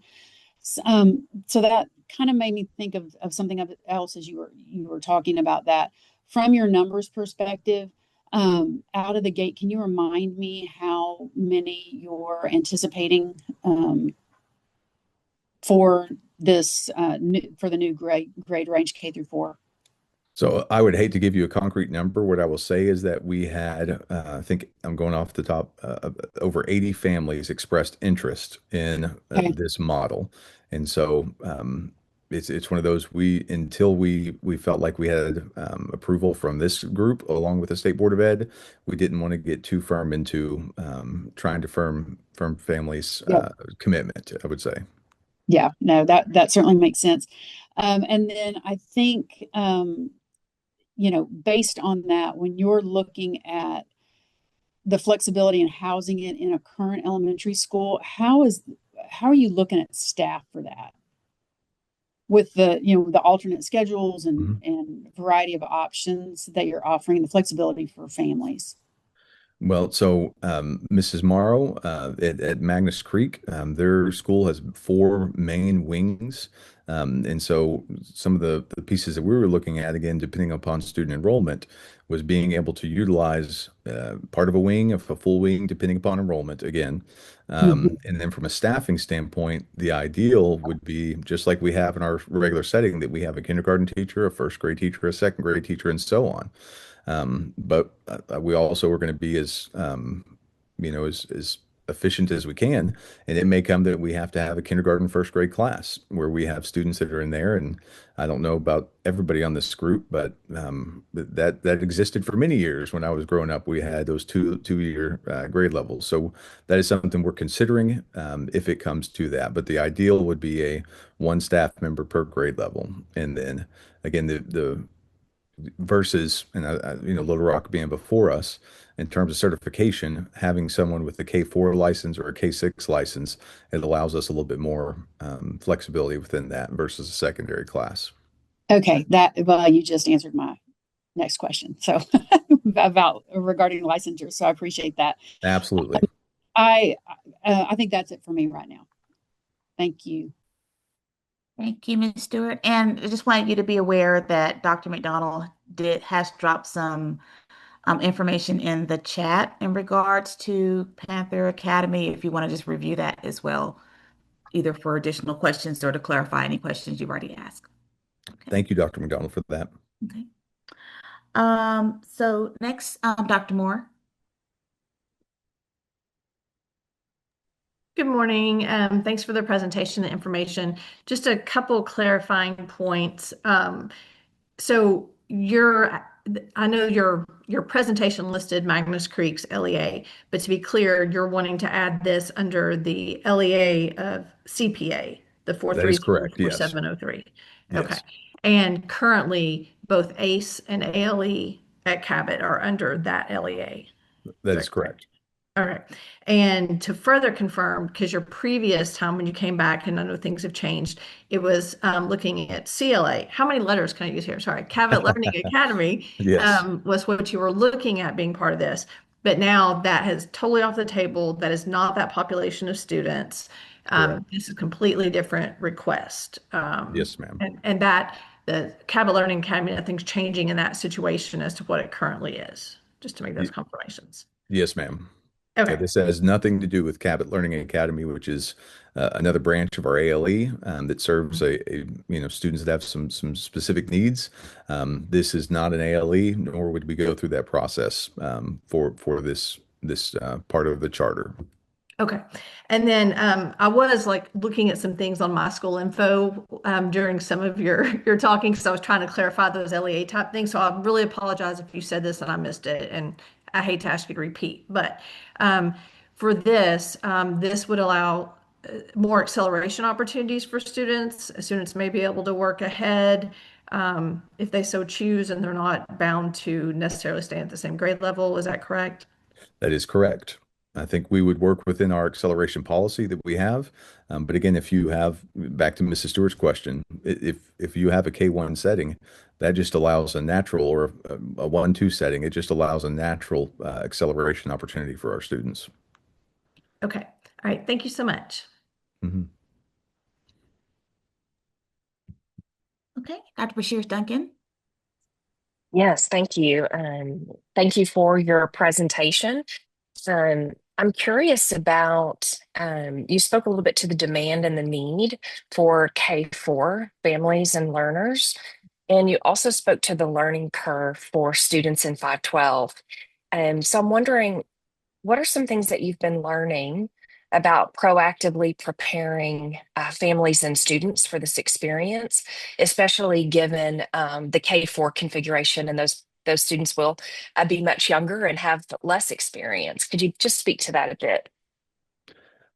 Certainly. And then I don't want to monopolize the time. So Miss Allen, Dr. Turcotte, Miss Morrow, if y'all want to speak, please interrupt me. But I will say some of this, Dr. Bashir Duncan, actually came out of COVID.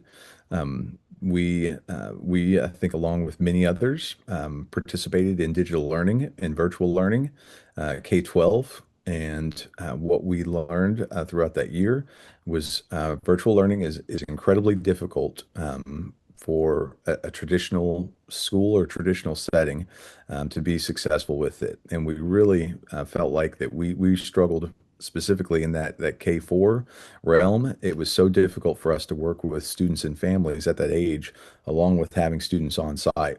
And so coming out of that year of 21, 22, excuse me, 2020, 2021, that was when we were pretty firm about not offering an elementary virtual learning option, and worked with our families that wanted such experiences, and we directed them towards some of the online charters that we have, and worked with those families.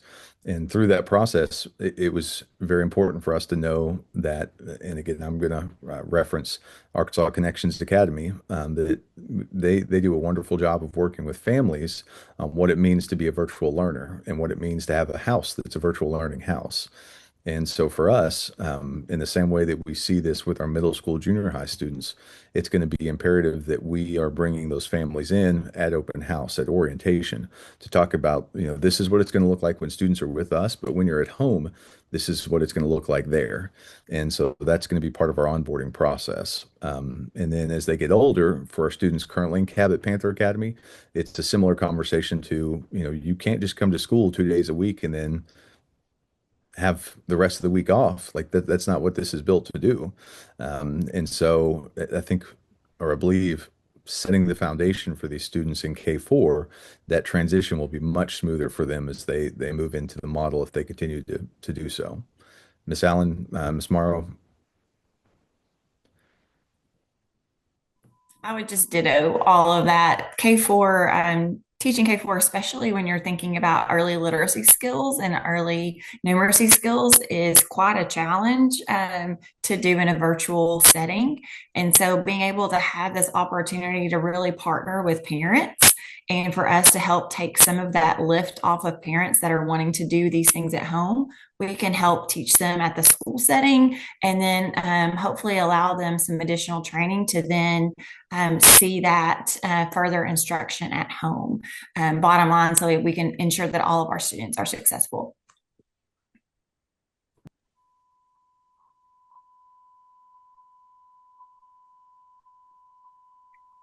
Amy, I cannot hear you.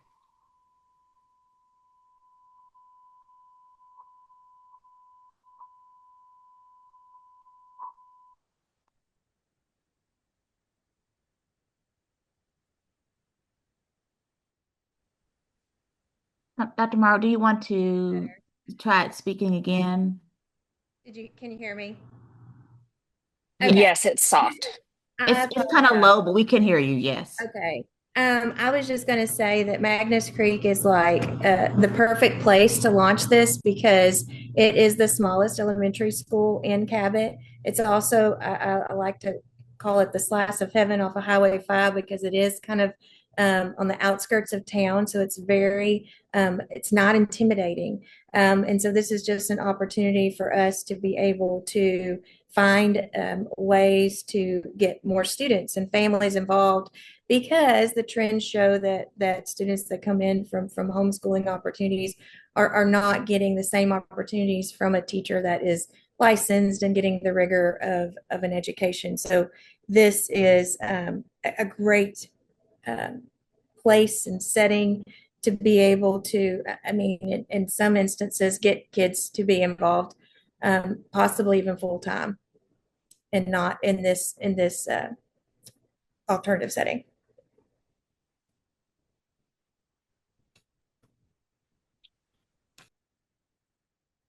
Thank you all for the additional information. It sounds like you're really considering not only what you've learned from 512, but also what you've learned over the years from the virtual learning options. And you may already have this in place, and I'm not aware of it. So consider that as I make this recommendation to consider some language around some of those explicit learner skills, especially since you've got this opportunity that you spoke to now, K-12, language that you can use for what makes hybrid learners and hybrid learning effective. So perseverance, advocating for self, et cetera. And if you'd like to talk or speak to that anymore, I would be happy to talk with you all regarding. Thanks again. No further questions. Thank you. Okay. Thank you. Mr. Baldwin. Yes, thank you all for walking us through this. And just a few questions. I was interested, Mr. Randolph, when you were talking about your friend who has young children that's homeschooling and her interest in her kids being a Panther, which I think is great. Walk us through or walk me through understanding what if parents have homeschool kids or other that need to be homeschool kids, but walk us through a day that child will have in this charter, the K through 4 that you're asking for. Is it a everyday event, or is it just a couple of days a week, or can it be flexible depending on what the parent wants? And walk us through the different options the parents will have with that. Yes, sir. So the best schedule that we've seen for students in a hybrid setting from Panther Academy is 2 days on site with one flex day. And so it could be a Monday, Wednesday, a Tuesday, Thursday. Those are the conversations that we're having. And then Friday would be a day for specific intervention, enrichment, additional opportunities. And that could be an optional day. But what we found is students that need specific types of intervention, it's not an optional day. And so for us, that's kind of the flexible day that we have right now is that third day, bringing them in. But in regards to the day, as hopefully looking at those schedules, it's going to be like any other elementary students. They're going to come to school, that they're going to have their activities, they're going to learn, they'll have time on the wheel just like everyone other for the activity wheel. So they're going to get those services. They'll have lunch in the cafeteria, they'll have recess outside, and it's going to look very similar while they're with us, other than it may not be, like as I said, a kindergarten class of 20 students. The makeup of that class may be a little bit different than what they would see in the other kindergarten classrooms in that building. Will they be segregated to a section of the building, or will they be interspersed with all the other building students? So I will say that we would want them in, I hate to use the term segregated. They will be in their own area simply for logistics. It will make it with moving between classrooms, them not being there. The goal would be that they would have their own spot in the building, that they could work within that. However, when they're going to the cafeteria, when they're going to art, when they're going to music, then they're going to be in the building just like any other student would be. It's not a section of the building where we're going to shut the door and they don't see anybody else throughout that day, if that makes sense. Okay, it does. That sounds good. Let me ask you. So, in today's world of funding for schools and for students, homeschoolers are getting funding, the schools are getting funding. For these students that are with you all for 2 days, or maybe three if they take the optional day, who gets the funding? Do you guys get that, or does the homeschool family get that for those days that you're providing services? So we would get the funds for those days and the time for which we have our students. That would be similar to how we classify students at Panther Academy, the way the funding works there. In regards to the EFA funding and how that works, especially not when I'm on record, I can't speak to that one, and what that looks like for those families. I can't answer that one, Mr. Baldwin, at this point. Okay, I was just curious about that, and then I was also wondering, for those days that these students are on campus, um, who would, for accountability purposes, I guess, would you guys, would those, the grades and the results for those students flow up into um, Magnus Creek School and be reported to the state that way, or would they not flow up and just be part of the homeschool, the family effort? Um, and I think I remember that Magnus Creek is a C-rated school, and so I'm just wondering if these students might, help the school maybe improve the grade a bit, or maybe not. Maybe they would not. Maybe they would draw the grade down. So have you all thought through that process? Yes, sir. And again, this is Dr. Durkup's wheelhouse, and so she wants to jump in. But what I would say in regards to the letter grade, these students would not be coded to Magnus Creek. These students would be coded to the LEA for Cabot Panther Academy. And so the goal is that these students would absolutely help our grades.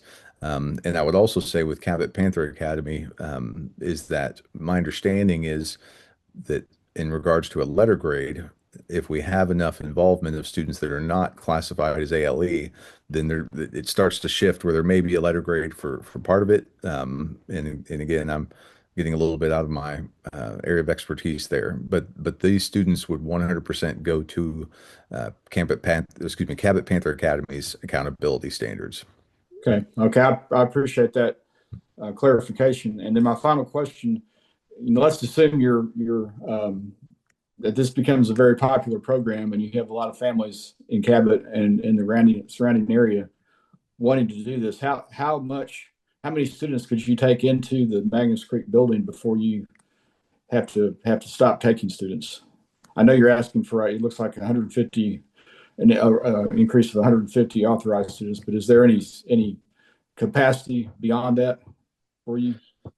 If we were to broach 150, then we would have to have a conversation kind of on a district-wide basis, because we do have our elementary schools, we do have choice schools and students transfer, but we are geographically bound by our 9 elementary schools. So that would be a conversation there.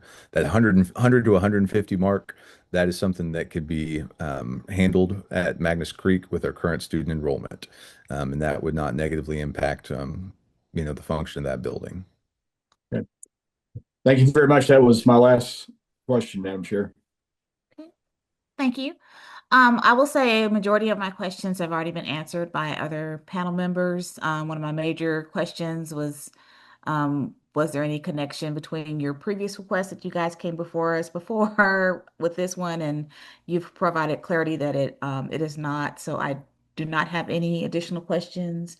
Um, so at this point, I will accept a motion Dr. to. Rod McMurray, I'm sorry, but I do have some additional questions. Oh, sorry. Okay. Sorry. Dr. Moore, go ahead. You're recognized. All right, thank you. Regarding the flexibility, can you confirm, students will have a flexible schedule, but will it be set where like, this student will for sure be there on these certain days? Or is it just like every day they get to choose every week they get to choose? So great question, Dr. Moore, and is one that we discussed at every parent meeting. This was brought up as well, and so it would be a set schedule. So students would be on if it's student Johnny Smith is Tuesdays and Thursdays, and that is the expectation with that family, and that's the expectation for us as a school. The only day that would be questionable would be that third day. That Friday is where that flexibility comes in for us. But in terms of an accountability standpoint, it would be very difficult for us to say and to give that open-ended nature of a student could come Monday, could come Tuesday or Wednesday or Thursday. So we would have set schedules.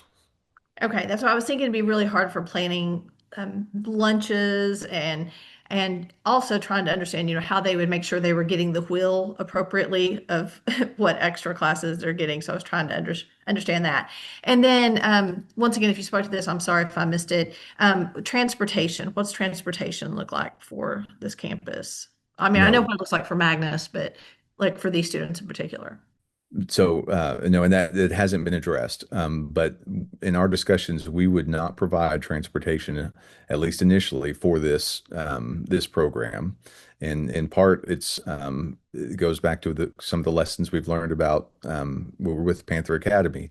We've got to have that opportunity for parental involvement on site to make sure that we're doing things successfully.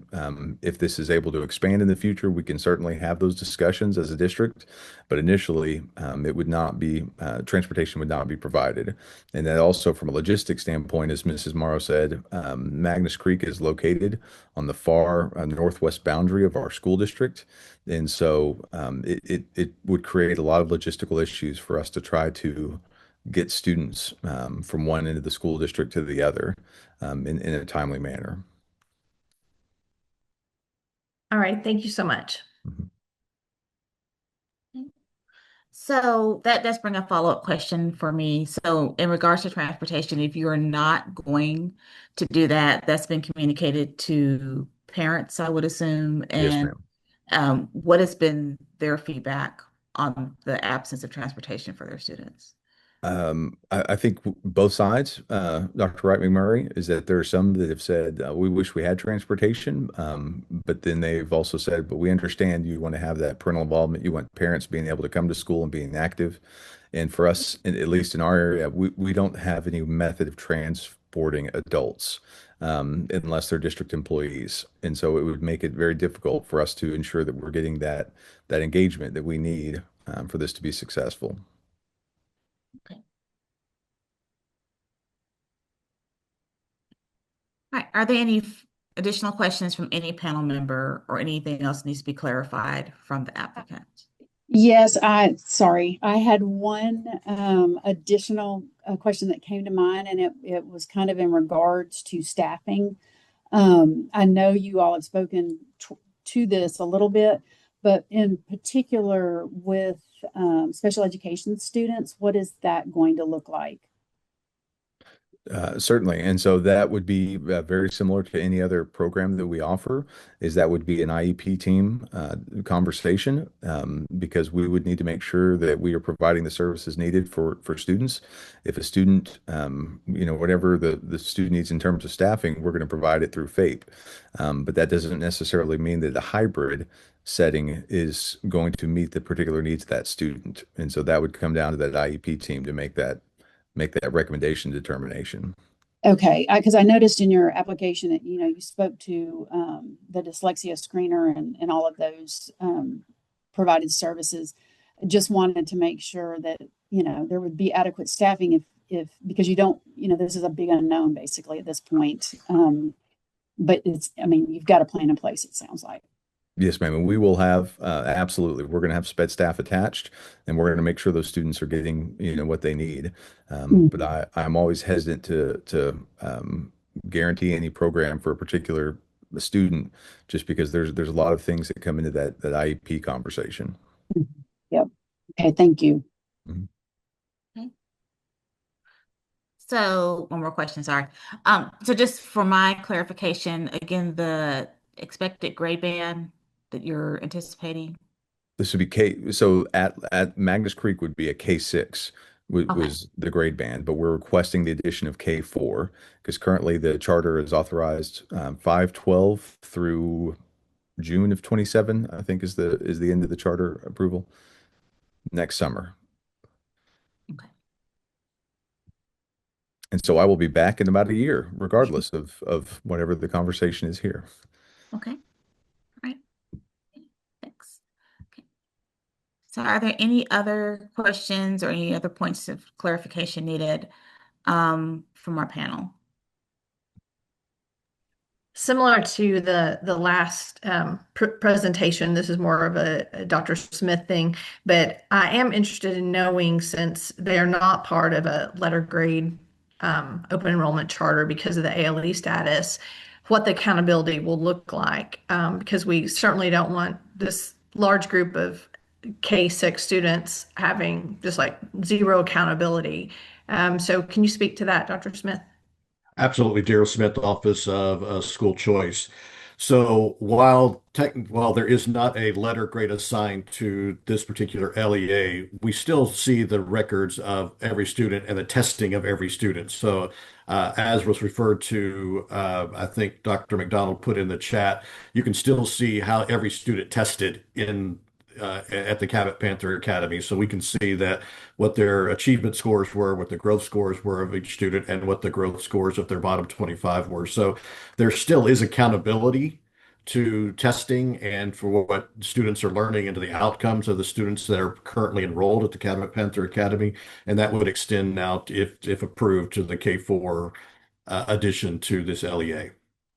Well, Dr. Randolph had mentioned that potentially when it meets a certain threshold of percentage of students that aren't ALE, that maybe it does receive a letter grade. Can you speak to that, Dr. Smith? There's a potential. I mean, obviously, if we need to reclassify that based up, because obviously ALEs have a very distinct uh, definition. And so at any point in time when this particular LEA doesn't no longer meets that definition, that they would just roll into a traditional conversion charter as opposed to an ALE. Okay, thank you for answering those questions, Sure. and thank you again, Cabot School District, for looking at alternative solutions. I think some of y'all know that I'm a proud Cabot Panther former parent. My kids have both gone through the system, and my daughter went through Magnus Creek. My son would not have graduated without the ACE being able to expedite his learning after him making some choices that got him a little behind. And unfortunately, my grandson experienced ALE very recently, so I'm not too happy about that. But it's a great program as too. So thank you for continuing to try to meet unique needs of students and their families.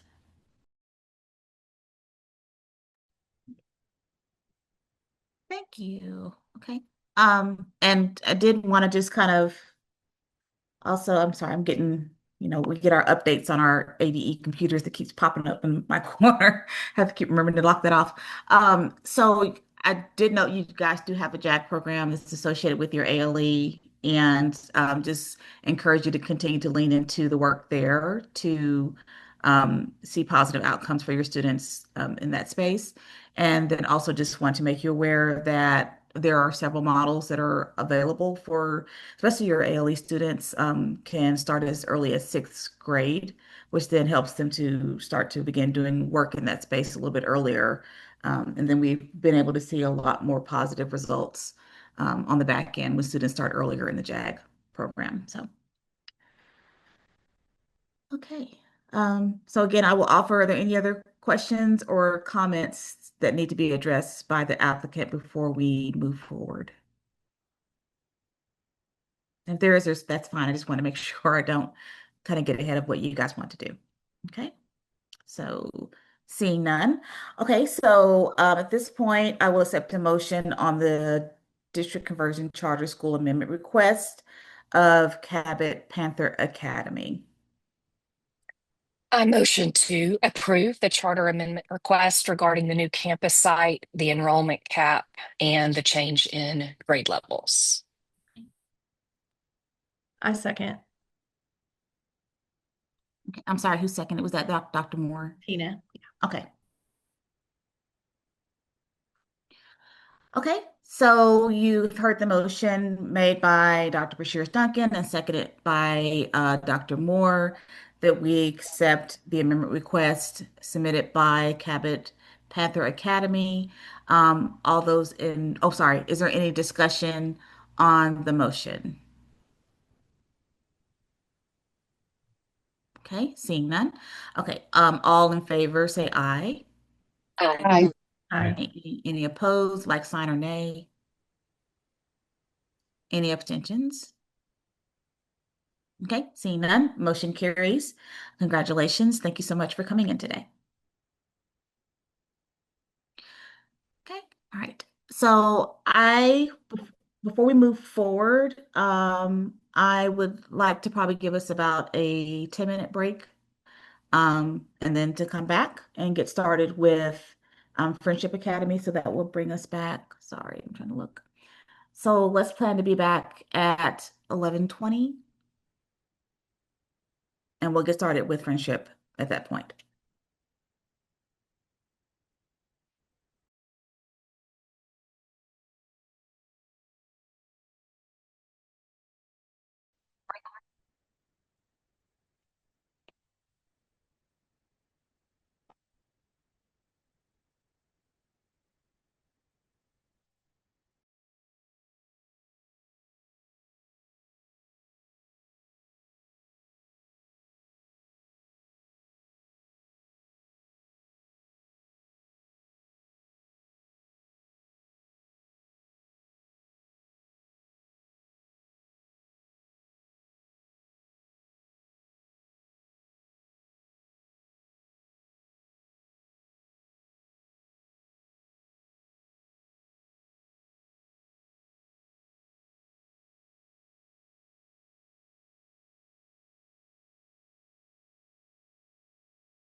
Okay, are we all back?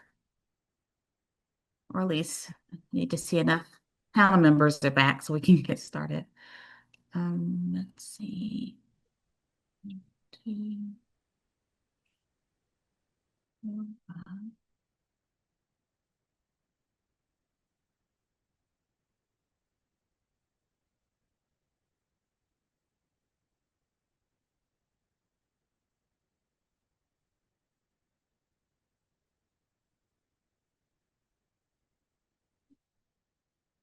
Did Edie, sorry, did Edie drop off?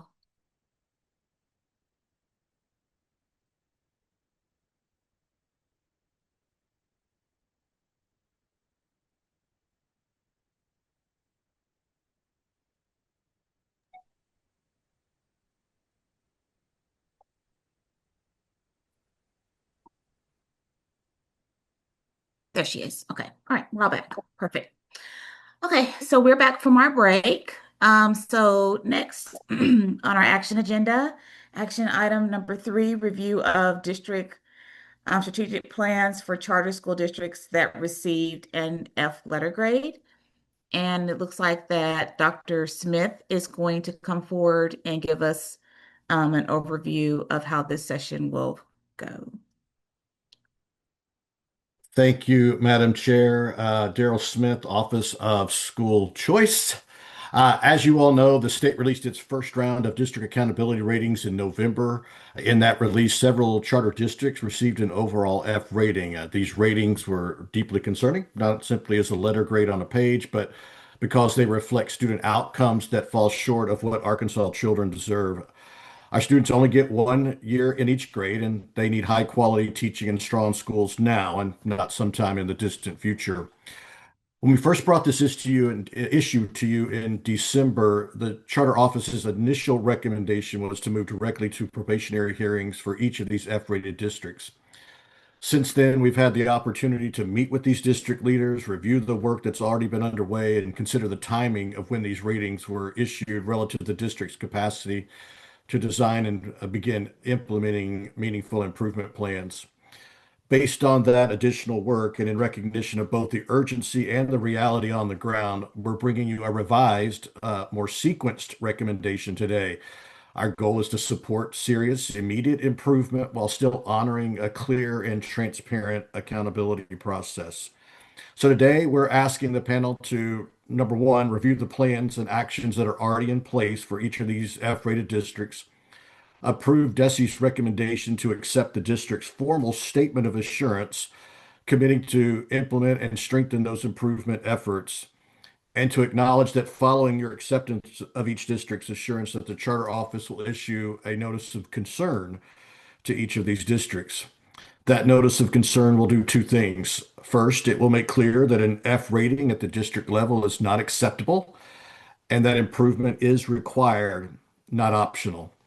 Second, it will formally require each district to submit a comprehensive school improvement that will be due in April, with the explicit expectation that those plans will lead to an improved district letter grade in the 2026 and the 2027 letter grade accountability cycle.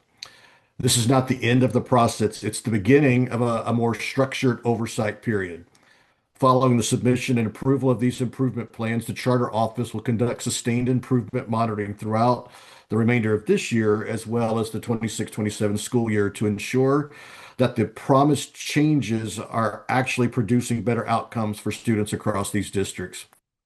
We're very grateful for the hard work and the honest reflection that these districts have already shown, and many leaders have really leaned into very difficult conversations, acknowledged their results, and have begun making very significant changes in their districts. So we want to recognize that effort and support them.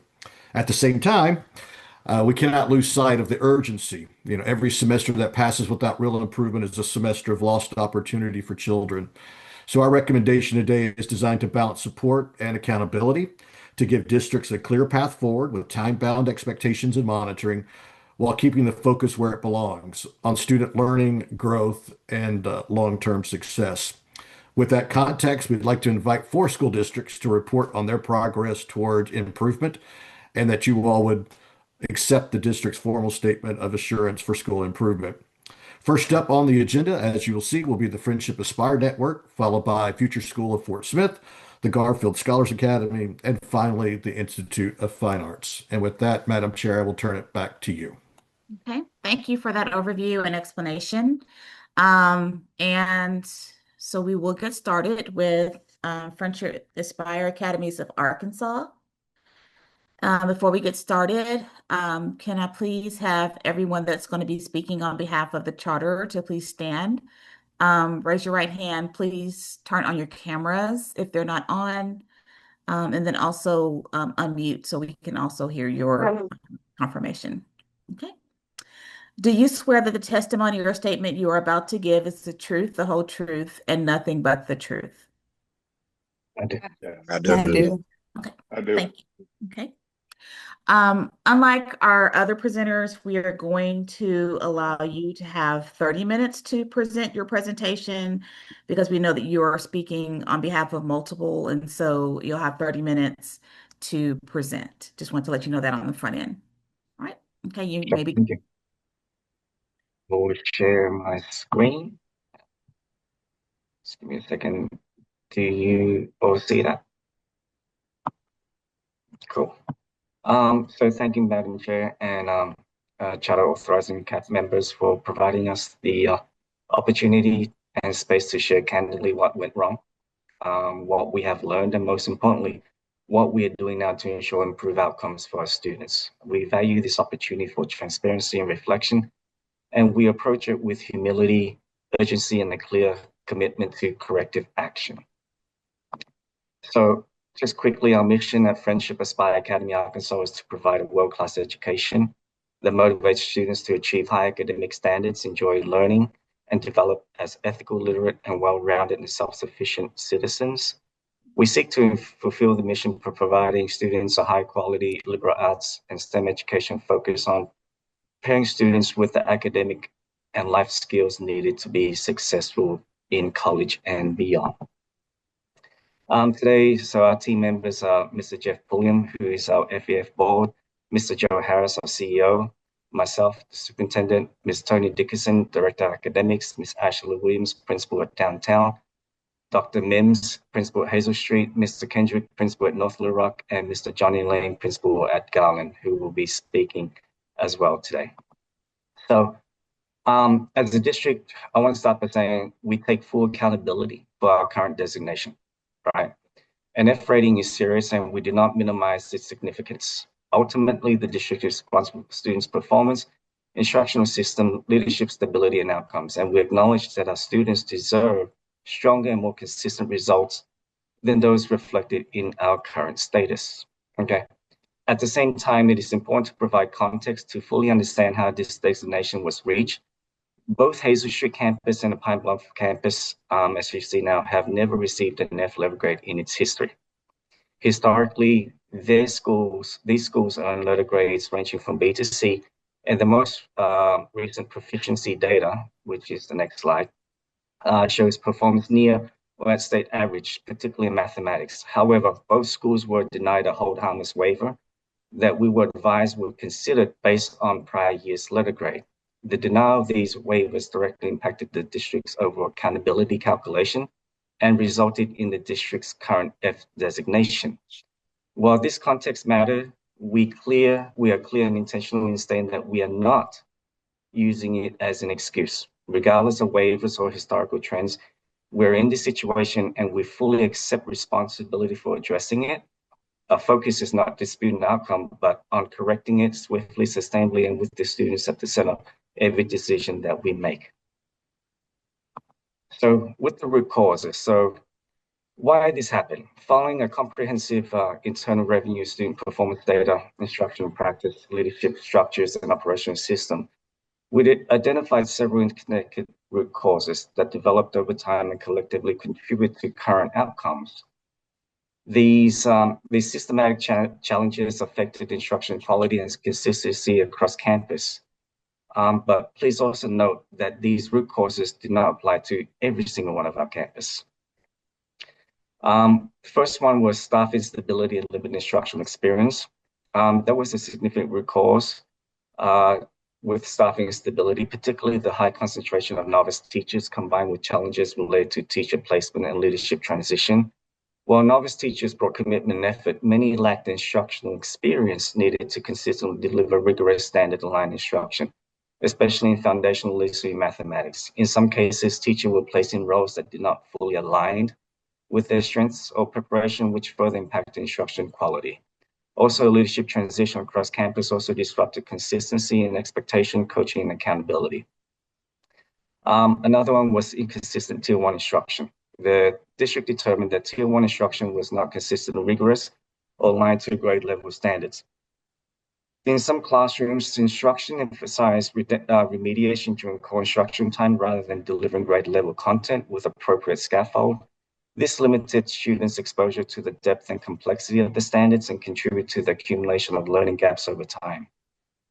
Our intervention system not fully also integrated. While intervention structure existed, they were not always precisely aligned to Tier 1 instruction. Okay. Intervention time was inconsistently protected, and progress monitoring did not always drive timely regrouping or instructional adjustment. As a result, interventions did not always accelerate learning at the pace that was needed. Another one we found was data use lacked urgency and actionability. Although multiple data sources were available, data analysis was not consistently translated into immediate instructional action. While we did have POCs and data meetings, they were often focused on reviewing results rather than making concrete time-bound instructional decisions. This reduced the district's ability to respond quickly to students' needs. Curriculum implementation without full fidelity. The district, we've identified variations in how high-quality instruction materials were implemented, inconsistent lesson internalization, which is very critical, and uneven curriculum use led to gaps in instructional coherence across classrooms and campuses. Our coaching and feedback systems were underdeveloped. Observation and feedback cycles were not implemented with the consistency or the intensity necessary to drive rapid instructional improvement. Some teachers did not receive frequent actionable feedback, and which tied directly to student outcomes, slowing improvement efforts. And last not least is fragmented focus across initiatives. We acknowledge that too many initiatives were being implemented simultaneously, during which diluted the impact. And without sharply prioritized focus on Tier 1 instruction, foundational skills intervention, staff effort was high, but instructional impact was not maximized. So moving forward, these root causes have guided us as a district-wide reset, which focus on stabilizing leadership, strengthening Tier 1 instruction, tightening intervention alignment, restructuring PLCs, and increasing the intensity of coaching and feedback, the cycles that we have right now. These are not temporary measures, but more of systematic changes designed to produce sustained improvement.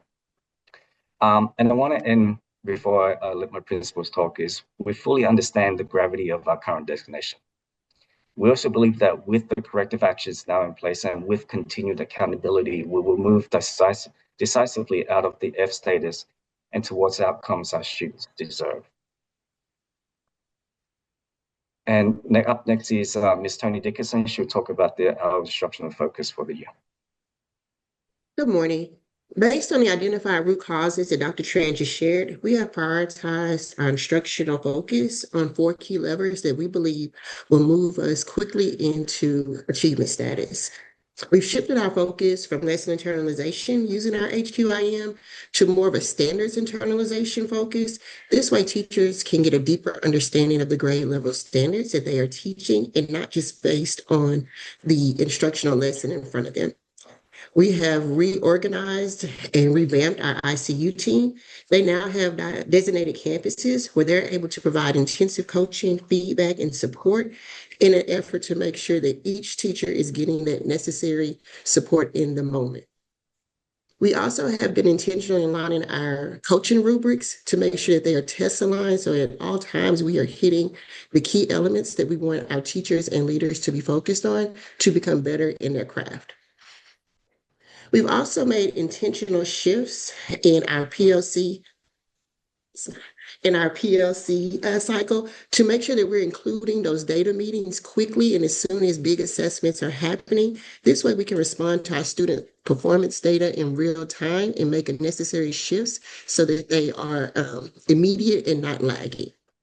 Our curriculum pacing has been aligned across all of our contents and grade levels.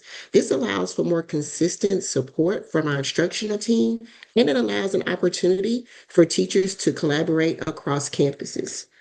Our CFAs, our common formative assessments, were created at the district level. This allows us to analyze the data, looking at the same data points across campuses. That way we can see on a macro level where we need support and also able to drill down into individual campus and or classroom needs. Again, to make sure that teachers are not getting a broad level support, but intentional support so that the students in front of them are immediately impacted.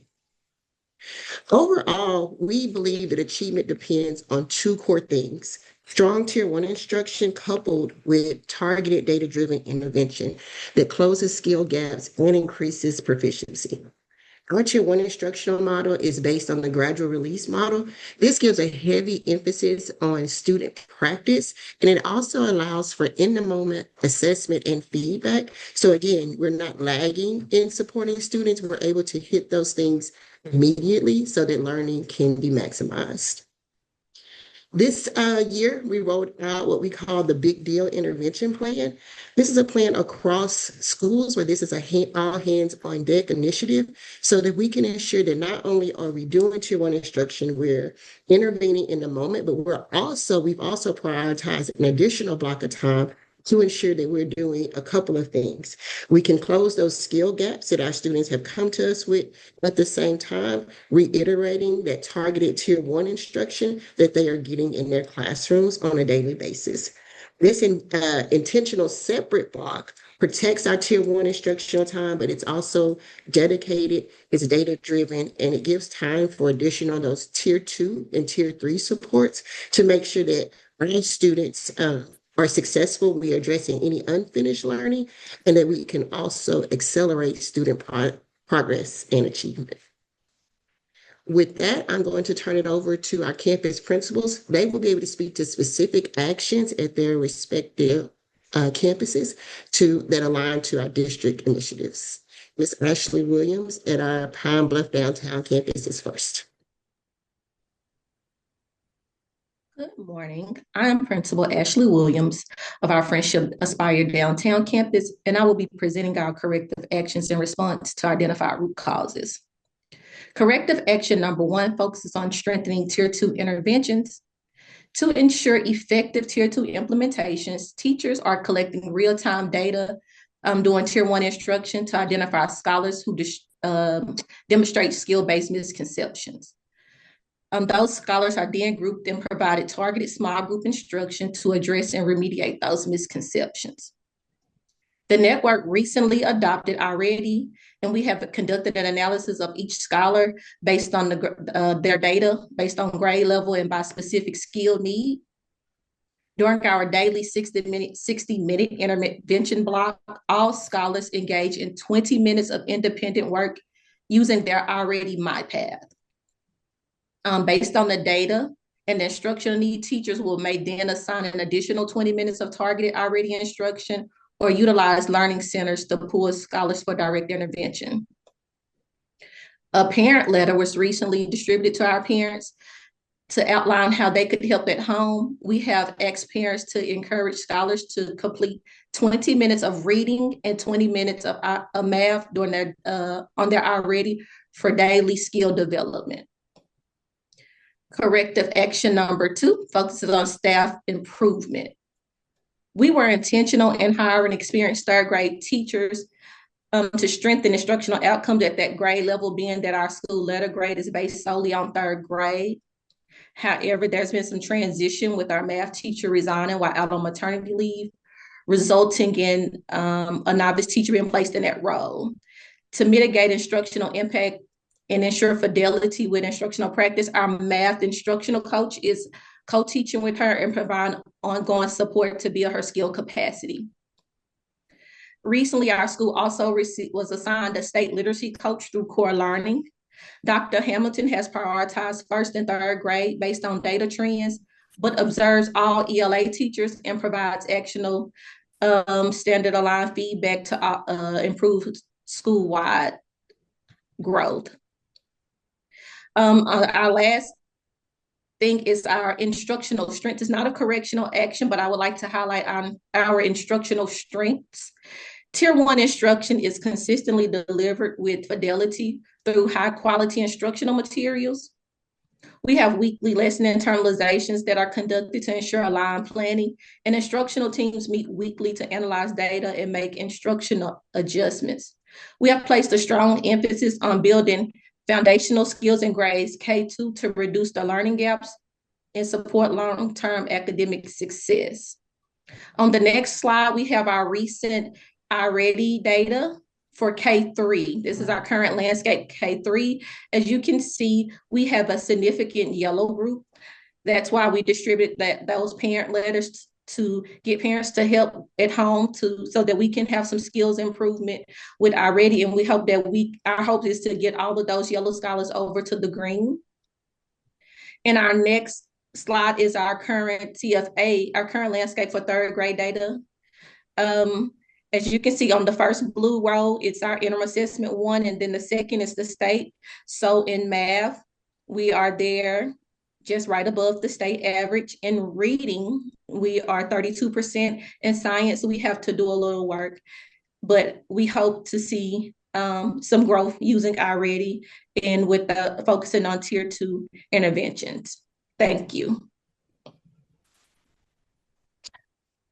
Hi, my name is Dr. Carol Redfield Mims, and I'm honored to stand before you on behalf of Friendship Academy Hazel Street and the scholars that we serve, the staff, and the families. As Dr. Tran and Ms. Dickerson have clearly articulated, the primary gaps identified at Hazel centered around 3 identifiable things, and that's systems, instructional consistency, and the effective use of data to drive instructions and intervention. But most importantly, building meaningful relationships with teachers, staff, students, and parents alike. Although this is my first year at Friendship, our leadership team did not shy away from the truth of where we were academically, because real growth begins with real accountability. From the analysis, we identified 3 major priority areas requiring immediate and intentional attention: systems, instructional practices, and protected priorities.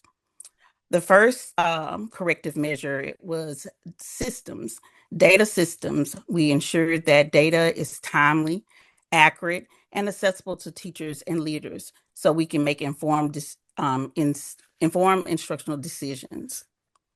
We also improved our data meetings by strengthening the structure and purpose of our data meetings so that they are focused on action and not just analysis.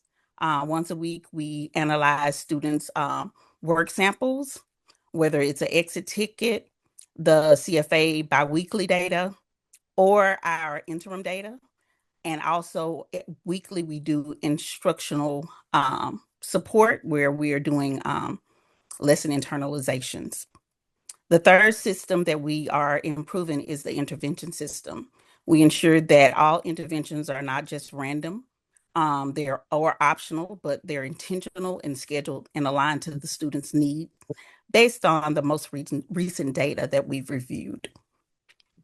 The second focus area was centered around instructional practices.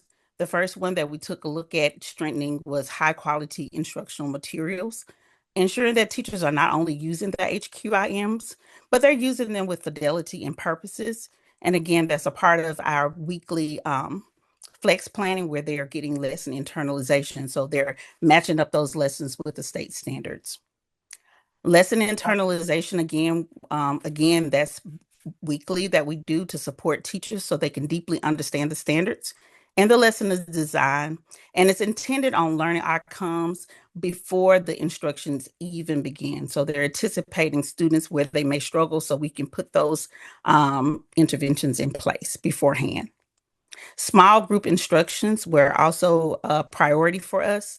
We wanted to strengthen that by using the data to drive those instructions so that students can receive differentiated support, as well as working on targeting those specific gaps and leaning towards student strengths to move them along in their learning. The third area that we are working on is just protecting the time, protecting the instructional time. We wanted to minimize the disruption in Tier 1 instructions, as well as protect the time students are engaged in rigorous grade level learning. Intervention time is protected by ensuring that they are scheduled and treated as essential, not optional. That means every scholar receives that 1 hour uninterrupted intervention time daily. Our professional learning communities is a plus and it's a must to having them to protect that time to collaborate, for teachers to plan, analyze data, and also refine instructional moments together where they can share what's working, what's not working, and to also maximize their growth and learning a deeper respect for the standards in HQIM alike. So they are able to provide those Tier 1 instructions at a rigorous level. Additionally, we are using iExcel and Lexia as Tier 2 and Tier 3 interventions. They're supplement to our HQIM, so they're helping our students close those gaps where we see them. They also use as data-driven tools. We use those to run those small groups instructions so that students' instructions are implemented intentionally based on where they are in their learning. We are also receiving ongoing support, as Ms. Dickerson stated earlier, from the district ICU team. So our teachers are receiving that real-time feedback for observation, which is helping tremendously in their growth. Also, we have support from Mrs. Simpson in Core Learning, who is strengthening our K-3 learning, where she's stepping in and showing and delivering our lessons where teachers can see how the science of reading is incorporated through all core subjects. Please turn to the next slide for me.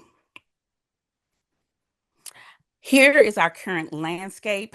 As we know that we're going to have some significant gaps with our second grade, just looking at their summative from last year coming into third. As you can see, third grade, we still have some lag on reading, science, and mathematics. But again, we have that core support, the iExcel, the Lexia, and we have all hands on decks with the intervention time that's scheduled, and we're hoping to close those gaps.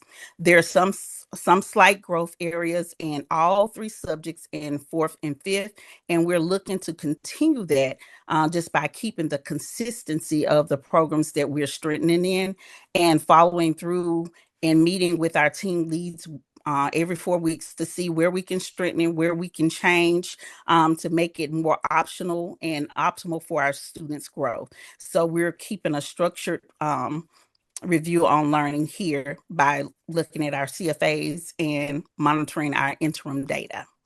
Thank you.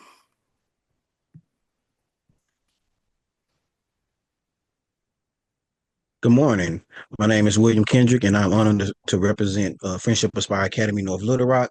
Thank you for the opportunity to share our work and our hard commitment. Instructional improvements, strengthening instructional systems. Our staff participates in weekly PLCs alongside with a state-appointed representative, which is our state literacy coach, Ms. Carrie Donald. The PLCs focus on instructional alignment to state standards, analysis of student data, and planning responsive instruction to ensure consistency and effectiveness across the classrooms.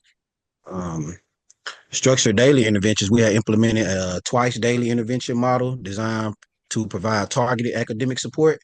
ELA interventions occur in the morning, prioritizing foundational literacy skills, while math interventions take place in the afternoon, allowing for timely reinforcement and skill development based on the student's needs. Reduced class size target instruction. Third grade enrollment has decreased. We were reduced from 17 scholars to 14 scholars, allowing teachers to deliver more intentional, individualized instruction. The smaller setting supports increased teacher-student interaction and more precise academic feedback. You can go to the next slide, Dr. Tran. Right here, this is my inner data from 2024 to 2025 compared to 25 to 26 school year.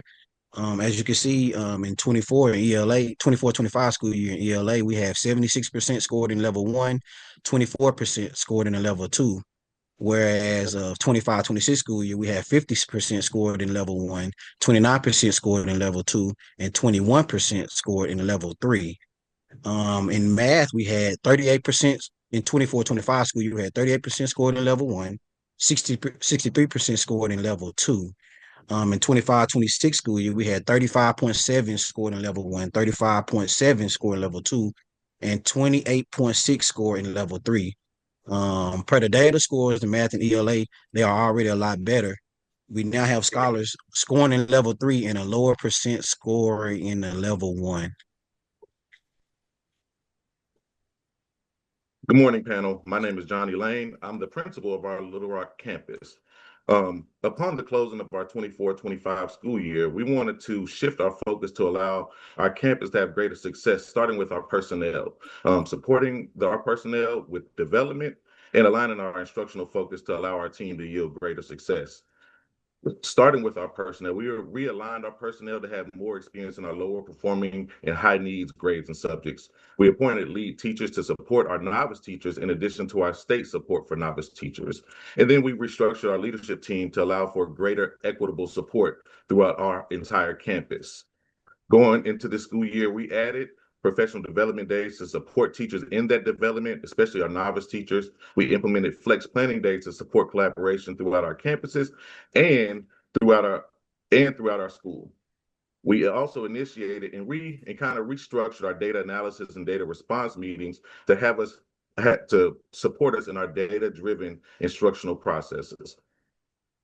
Going into our instructional focus, we came into the school year with a balanced focus on Tier 1 instruction and intervention, similar to what Ms. Dickerson and my counterparts have discussed earlier in our presentation. Our intervention implemented is not only just for our level 1 and level 2 scholars, but for all of our scholars to receive intervention in math, reading, and science. We completed a curriculum assessment for standards coverage throughout all of our curriculums to ensure that we are maximizing our instruction by having the necessary curriculums for all of our specific content areas. Last school year, with our science data, we implemented a new science curriculum that truthfully our teachers didn't have a full grasp on. This year, we provided some more support with the professional development, and going into our second year, Amplify, which is the curriculum that we use for our science, has yielded us greater results within our science.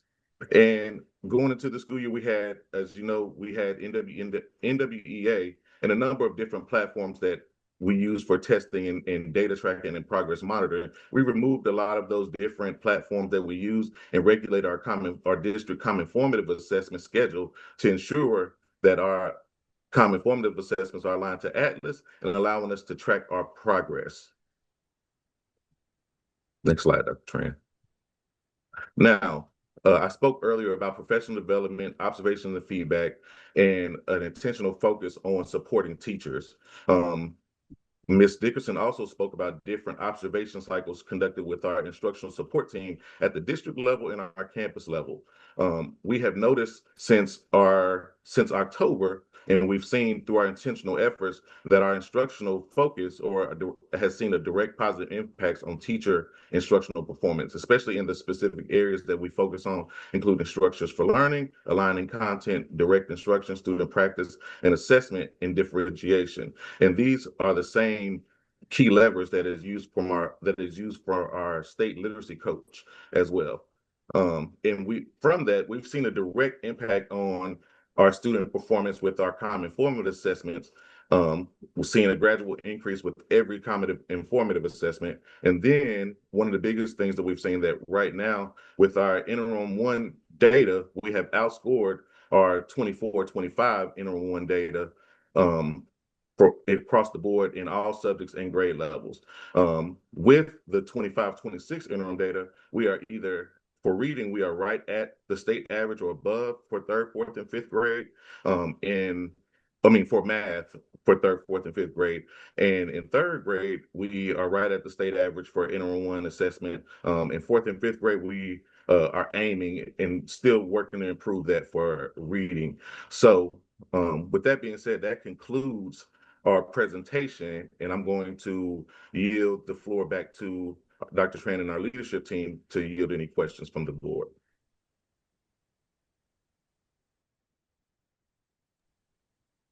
Okay, thank you for your presentation.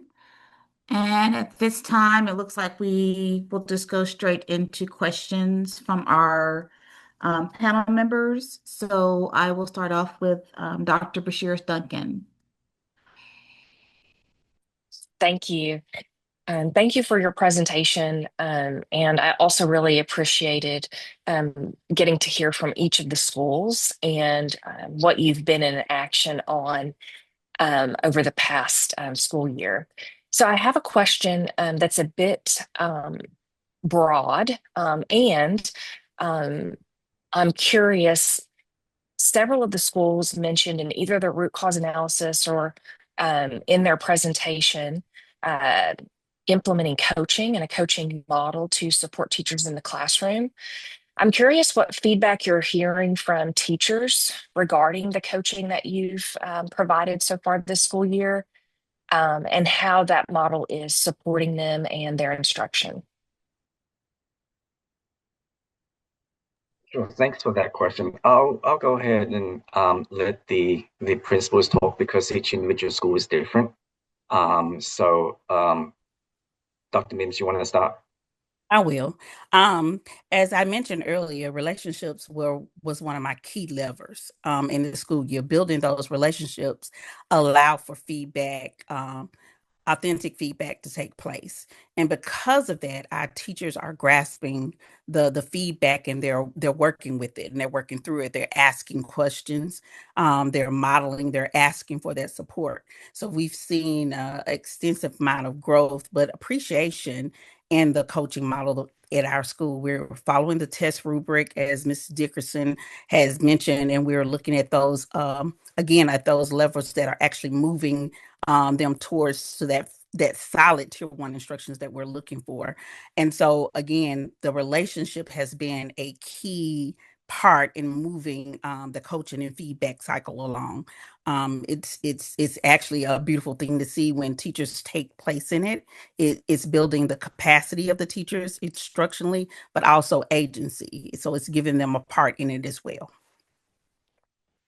Hi, this is Charlie, Superintendent. I also want to just mention that I made it as a non-negotiable for our coaching feedback cycle. So every 2 weeks, principals have to go into every single classrooms to go ahead and provide coaching feedback, and that's a non-negotiable. At the same time, our ICU team is also assisting with that. As I mentioned, as one of the causes, we did start that initiative last year, but it wasn't done with fidelity, right? It was haphazard every now and then. But again, like I said, we saw that and I made it as a non-negotiable where principals have to go into each and every single classroom within a 2-week period to do coaching feedback with our teachers. What I'll do is, Mr. Lane, do you want to talk a little bit before we go to the next question about how your teachers are dealing with the coaching feedback? Yes, sir. Thank you, Dr. Tran. Again, I'm Johnny Lane, principal at our Friendship Aspire Little Rock campus. The one thing I'll say is that if you've ever been to our campus is a neighborhood school, and a lot of our teachers who are employed with our school have been with our school since the very beginning. They are very well aware of our status, and they have really committed themselves to the work in just improving our situation. And that commitment alone has allowed for our teachers to really, I don't want to say necessarily enjoy, but they seek and yearn for the feedback that's going to make them better to reach the students that they work with every day. And that has been something that has been refreshing. As we do our instructional observation cycles and coaching and feedback, our teachers truthfully take that feedback and implement it. And I think that's why we're seeing the progress that we are seeing. And not to go into too many details, but we've had PLC meetings where teachers are truly like, come and see me more, come and see me more. Of course, and we do our best to support them and go into our classrooms as much as possible. But it's really been a process that has been, I guess, I don't want to say necessarily enjoyable, but it has really allowed for us to really grow as a campus.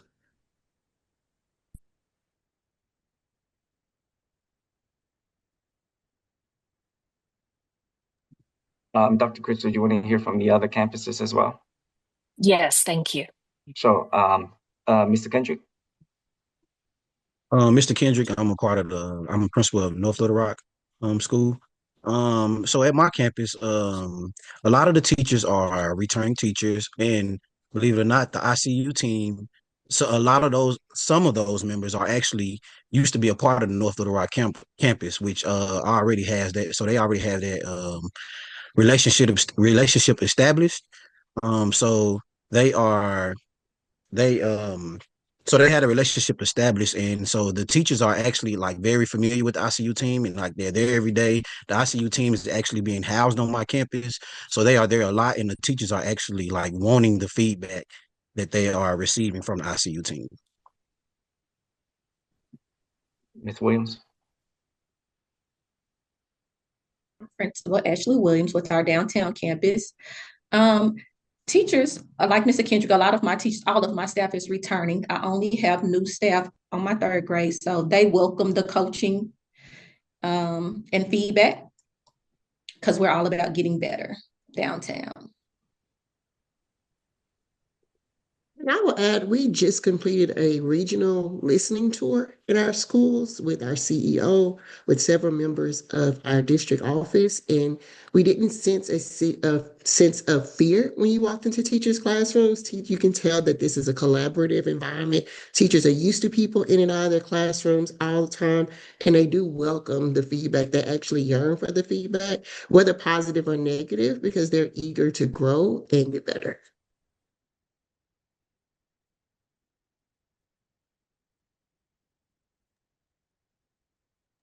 My apologies. Tony Dickerson, Director of Academics. Thank you. Did anyone else want to jump in? I do have a follow-up question. Okay, thank you. So you all you've spoke to some of the necessary components of effective coaching models. You spoke to relationships and transparencies and ensuring that there is structure and consistency. I'm wondering, what are some ways that you're building teachers' abilities and skills to self-reflect and improve themselves?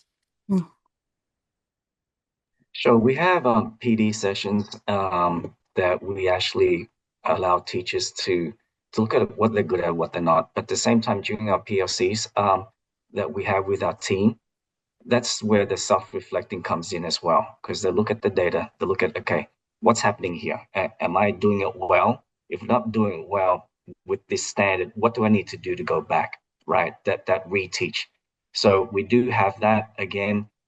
In the past, the PLCs, and again, I'm shameful to say this, is more of a staff meeting, but again, we saw that and we made that change. So at this moment in time, POC is more reflective, data-driven, intentional with how we actually drive instruction. But that's where we spend a lot of our times where teachers self-reflect into, okay, is it working? If it's not working, what do we need to do next? The ICU team comes in with the PLCs, Tony, our Director of Academics, and principals are in there to listen as well and provide guidance. The last PLC session I went in, we had a teacher who was doing so well teaching science that she was reflecting how she was doing with the other teachers within that session.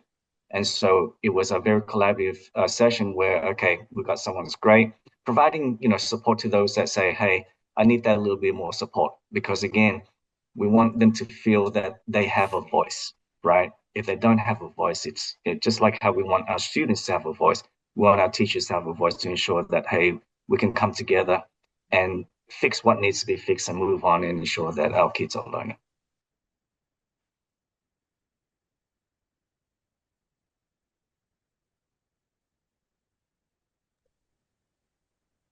Thank you all. No further questions at this time. Thank you. Okay, Dr. Moore.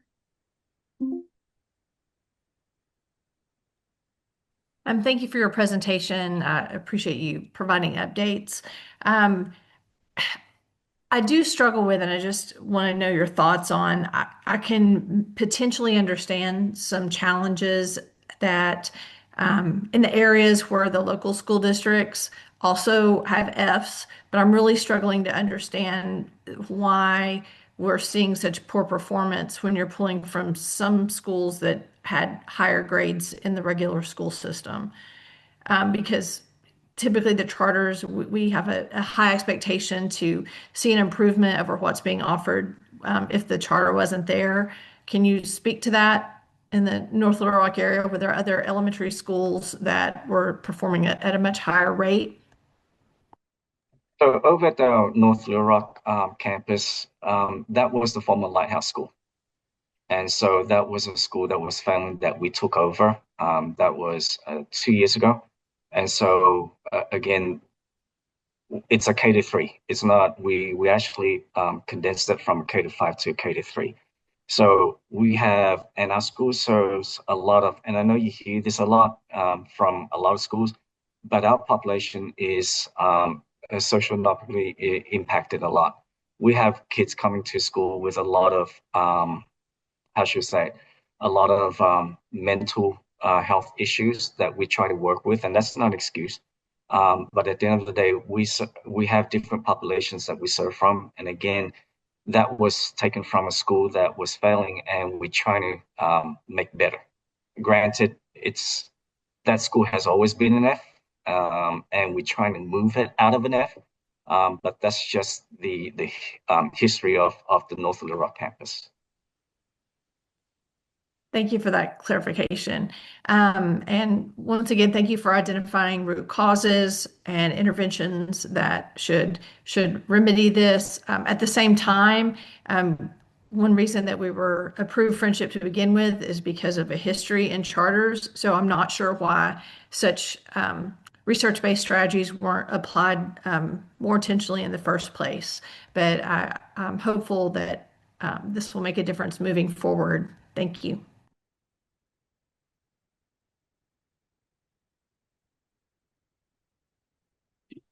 Thank you. Okay, Ms. Stewart. Yes, good morning or afternoon, sorry, everybody. Thanks for your presentation. I have to echo kind of what Dr. Moore just mentioned, that's kind of what's left me scratching my head a little bit, that we're at this spot where a lot of research-based best practices, should have already been in place. So that said, I did want to get into a few, probably might be a little bit in the weeds, but based off of some of the presentations I heard, and I appreciated the fact that I believe it was downtown Pine Bluff location.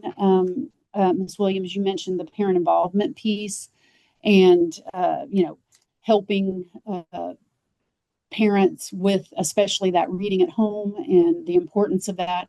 What are some of the things across the board at every campus are you all doing to help parents understand that and support them from the perspective of providing opportunities to maybe go through what it looks like to read with your kiddos at home, what might be best practices in that realm as well, from a parent involvement engagement piece, because as you stated, we all know that is a critical part, especially with our early learners and literacy. Sure, thank you for that question. I'll let the campus team, because they have different sessions that they have with their parents, Okay. parent engagement nights that they have, so they can speak to that more and provide you more information on that. And I'll start with Dr. Mims, since she was the one talking first. This is Dr. Mim. I'm the principal at Friendship Hazel in Pine Bluff. One of the ways that we reach out to parents in their support is to ensure that we're doing the monthly parent night meetings where we invite the parents in and we talk about skills that they can work with students at home, especially incorporating the science of reading into everything that they do. We also do videos via Classroom Dojos on upcoming standards and lessons so the parents can actually see the teacher work through the current lesson at hand so they can have support that way. We have weekly newsletters that go out, and every time those newsletter go out, there's something in there where it provides them a link of a resource that they can use to help support with reading through all subjects. And that's the goal, just to keep them asking and being all in. So we do have a high participation of parents at our school that are willing to support us, as well as using the IXL and the Lexia at home. We do have those weekly reports that come in from students where they collect their minutes of how many minutes they've been on. And so just having that open relationship with parents is pretty much have been at the center of our focus as well. Mr. Kendrick.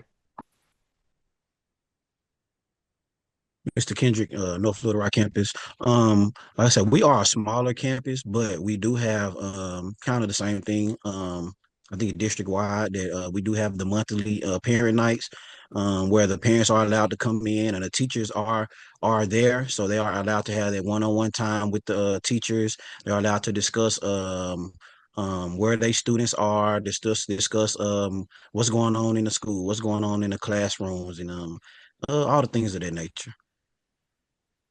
Ms. Williams. I'm Principal Williams for downtown. As I stated, I did send out a recent parent letter. Our school also has a monthly parent night where we tell parents what we're working on at school and show them how they can help at home using things around their home, in case they don't have the manipulatives of those things. I also do a Sunday dojo message to parents on how they can help at home. I've sent a message home every day since we've been out for the inclement weather on how they can help. And I had teachers to upload things in IXL and iReady for scholars to work on. We also sent home an inclement weather packet. So just keeping those parents constantly engaged and involved in what we're doing and how they can help at home. Johnny Lane, Principal Friendship Aspire Little Rock. And just to, you know, echo my counterparts, of course, with the monthly parent nights and different events that we hold for parents, I just kind of want to add some like specific things like Ms. Williams said. Even like with this week, I've had teachers who voluntarily got on Zoom and tutored students throughout the inclement weather. Going and while parents are online as well. We have specific parent nights for specific grade levels where our teachers of those specific content levels and grade levels go in and explain. In our most recent meeting, our teachers explained the science of reading and went through phonics and decoding and encoding and oral reading fluency and how they can help them with those specific things at home. We identified the specific gaps with those parents and walked them through their atlas results as well as any diagnostics we had and gave them different examples of things that they could be doing at home with them, including like informational text or working with vocabulary or morphology. We walked all of our parents through how to support students at home with math and literacy, with our scholars as well. And also just to add, Tran speaking, also just to add, this whole week, the snow week, we actually planned in advance of getting a packet home to our kids, knowing that we might be out for a while and we didn't want to lose the time. I know, hey, you're going to have fun days outside with the snow and all that, but we also want to make sure, especially in the position that we're in at this moment in time, to ensure that we have those work gets sent home, because every single minute counts, and that's what we're trying to do. And I hear both Dr. Tina Moore and you, Miss Edie Stewart, talking about, why we're here. And again, we use a lot of research, that is out there, but at the same time, human capacity as well. So sometimes it just doesn't work, and we've seen that, and we've made the necessary changes in that regards. But at the same time, we've also partnered with many different great organizations such as APSRC, with the state, just to get people to come in and see what we do, because we want to remain transparent. Okay, we want people to come in and say, hey, you're doing great here, great, but however, you're doing it bad here. Okay, this is what you need to fix, because we know where we're at, we know we need to get better, and we welcome all the help that we can get. That being said, we want to make sure that the help we're getting also targeted, because you can have so many cooks in the kitchen, right? And then the recipe is going to be destroyed, right? So we've met with different stakeholders to ensure that, hey, this is what we want to ensure in the classroom is going to happen. This is what we want to ensure is going to happen in the school, and we need to work together. Because again, like at the end of the day, you're hearing people from CORE, you got people from APSCC, we got literacy specialists, we got all these people coming in, but we want to make sure that's targeted support and targeted feedback to ensure that our teachers get what they need in order to move forward. And so I just want to mention that. No, I appreciate that, and thank you for bringing that up as well, and thank you all for talking a little bit more in depth about your parent engagement, because I appreciate all that you're doing in that area, because we all do know that it is extremely important, and I would just encourage you to continue down that path and you know teach parents as you're teaching kids. I just based on my own experience as a parent, my kids learned how to do math in a different way than I did, so it was really difficult for me to help them, and having teachers in their schools that helped parents understand how to do that really made a big difference in how we were able to help our own kiddos. So I appreciate the emphasis too on science of reading. So I wanted to acknowledge that as well. Dr. Tran, you mentioned the support piece. I'm glad you did, because that was actually something I'd written down from the perspective of, can you help walk us through how you are using some of these supports like APSRC, the literacy coach, obviously, that has been discussed, but when thinking about those broader supports, how are you engaging with APSRC from the perspective of some of the different areas of emphasis that you all have in front of you? Sure. So we actually sit down with our core partners. We sit down with our partners and say, okay, these are the things that we are lacking, right? They come in and they see it, and they come back and say, okay, that's great. Yes, you are lacking this. This is what we want to do. But it's more of a partnership, because at the end of the day, they need to understand what is lacking in our schools, right? What is lacking in our teachers, what is lacking in instruction, and then sit down with us to provide that targeted support. Because you can come in, like a whole bunch of people come in and say, I'm going to coach teachers, right? And we had this happen in the past where we had so many different entities come in and coaching teachers. But what we found was that teachers are so confused. Okay, now who do I listen to? Do I listen to the principal? Do I listen to the state? Do I listen to the ICU team? Who do I listen to? Because there's so many things that people are mentioning, are pointing out, right? But at the same time, what do I do to make sure that the items that I'm getting feedback on, that I can fix? And so that's why we meet with the partners and say, hey, we're in this spot. I want you to come in and see what is it that we're not doing great. And then let's come and create a plan together. And a lot of times it's with the principals, right? It's with the academic team, because we want to make sure that the feedback, that the support that we get, again, and I say this all the time, and you might be tired of me here saying that, it's targeted. Because if it's not targeted, it could be like just throwing something on the wall and see whether or not it sticks. We know the issues, okay? We want to make sure that we target on the issues to fix that, and then moving forward, we can get out of that. And so a lot of the partnerships is about, going and see it, having the discussion, and finding the point where we both agree on, okay, this is what we need to do. And again, we use rubrics from the state, the test rubrics. We also got our own, not our own, but we use the Getting Better Faster teaching method rubric as well, where you go in and you see how teachers are doing and provide free feedbacks on what is it that they can do better. And so just incorporating all those things together, hopefully will get us out of where we are at this moment in time. Mhm.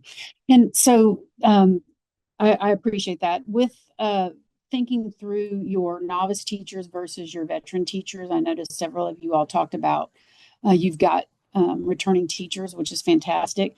How are you separating that out from a support mechanism? Because we know our novice teachers, in any circumstance, need a lot more support, period. But especially in this circumstance, and when you're trying to move the ball pretty quickly down the field. So, what does that look like? Sure. I'll start off and then I'll let Miss Tony talk about it as well. But I want to start off by saying every single year before the start of the school year, we have a boot camp, or actually we call it a university, teacher university at this moment in time. Um, our teacher university over the last few years have become more targeted in providing teachers with professional development on what is it that they need. We start the teacher university with a 1 week for new teachers, and then the next 2 weeks, our returning teachers come back. So we want to make sure that the new teachers that we have, we provide them with everything that they need to start, and then during the as they join with the colleagues, we have target professional development on our curriculum, on teaching, on the science of reading, on lesson internalization. And that's one of the things that we found was so critical was the lesson internalization.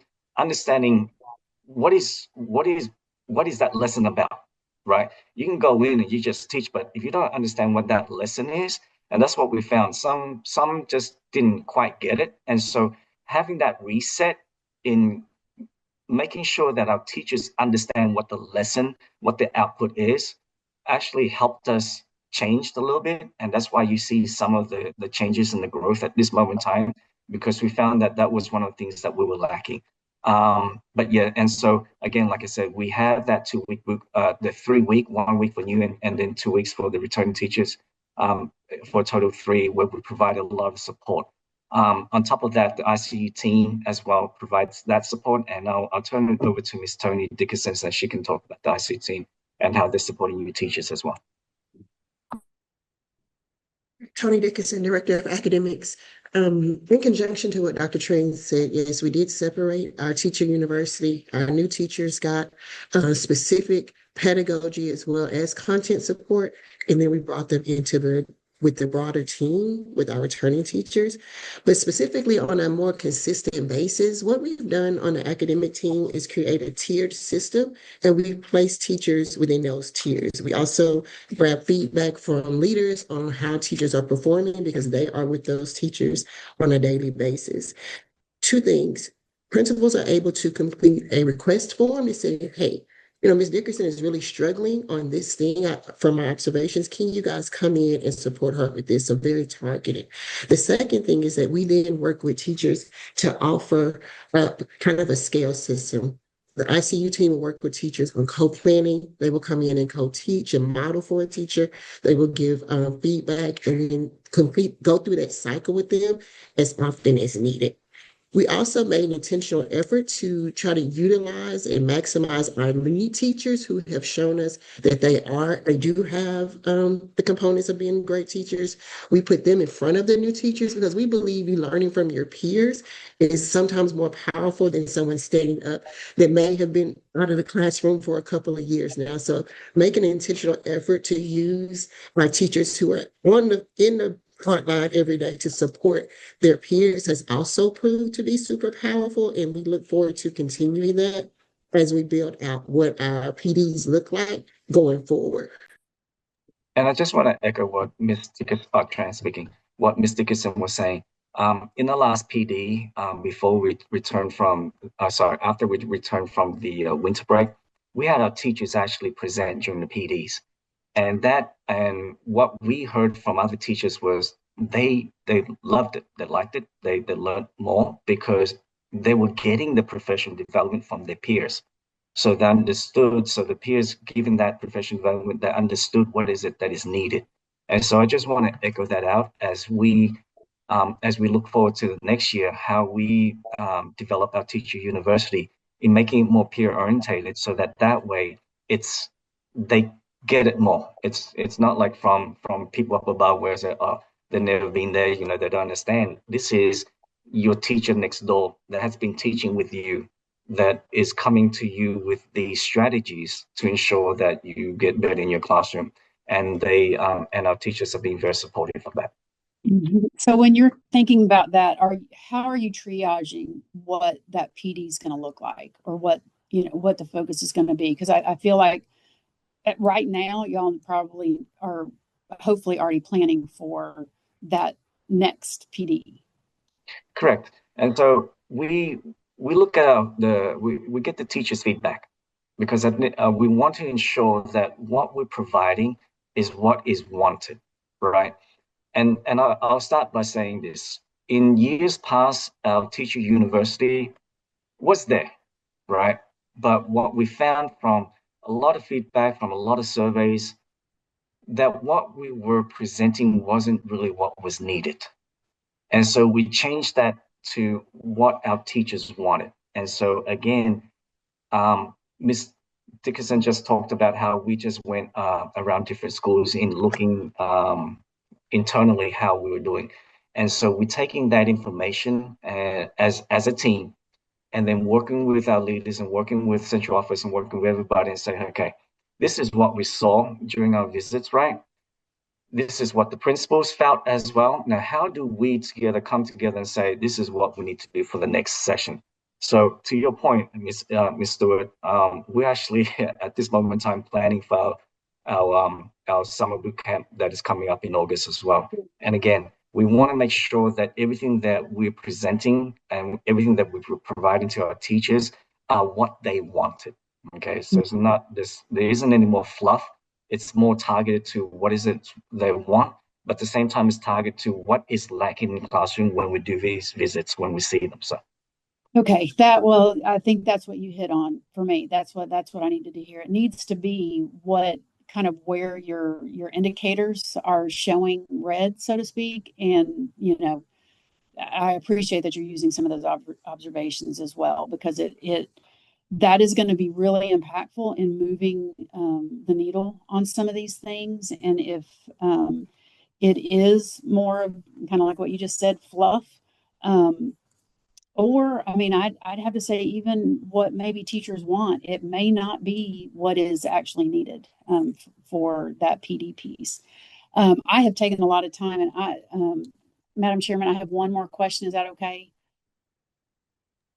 You are perfectly fine. Ask us me. Okay. Okay. I apologize, but You're good. I heard several times y'all are using iReady, iExcel, Lexia. Can you kind of walk me through how that is being used? And is that, because those are all online platforms, correct? correct. How that's being used from the standpoint of kids in the classroom. And then I think I heard it referenced that it's also being used at home as well. So, how are you using that to kind of drive performance? Sure. Miss Ashley Williams, she'll talk about more because she's using iReady. iReady is getting implemented in our other campuses. Miss Williams was the first one as a we call it the trial, and so she can provide you more information on what she does with that. Ashley Williams, principal for downtown. So with iReady, teachers are using it for intervention the first 20 minutes. So after completing the diagnostic, each scholar was placed on their own path of deficit skills that they had. So right now we're trying to bridge that gap and close it with those deficit skills by using iReady for 20 minutes. For the first we have intervention for 1 hour. So the first 20 minutes is iReady because a lesson takes 20 minutes. After that first 20 minutes, if the teacher feels that the scholar, based on data and instructional needs, that they need more time, she can assign more time, or she'll pull them for instructional deficits for direct intervention with her at the table. It's also being used at home. I think the more time they get, the more skills they'll complete at home, and then it'll help close some of those skill gaps. Lexia, iExcel, and there's a component on there that we can assign lessons for application, that practice after instruction. Go ahead and assign an activity to work on that same skill So it correlates with the curriculum that we're using. There's a Eureka component in IXL, and teachers can go in and assign assignments based on the instruction that they just delivered. And then what about the Lexia piece? How are y'all using that? So Lexia is kind of the same as I already. Scholars took a diagnostic on Lexia and they were placed on a path, their own path. And so just going and working on those ELA skills from what the diagnostic said that you needed. And so just for my clarity, are for each of those individual platforms, are teachers pulling that data on per student to then move them forward within the program on the platform, or kind of what does that look like? So with iReady, if they're working on their path, it gradually, moves them up, but teachers can also assign work within the platform. Now, Lexia, they cannot. Scholars will just work on the path that Lexia has assigned them based on their score from their diagnostic. Mm-hmm. Okay.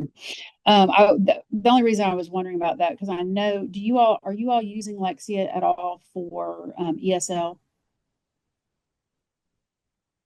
I think so. Ms. Dickerson? Yes, we are. Okay.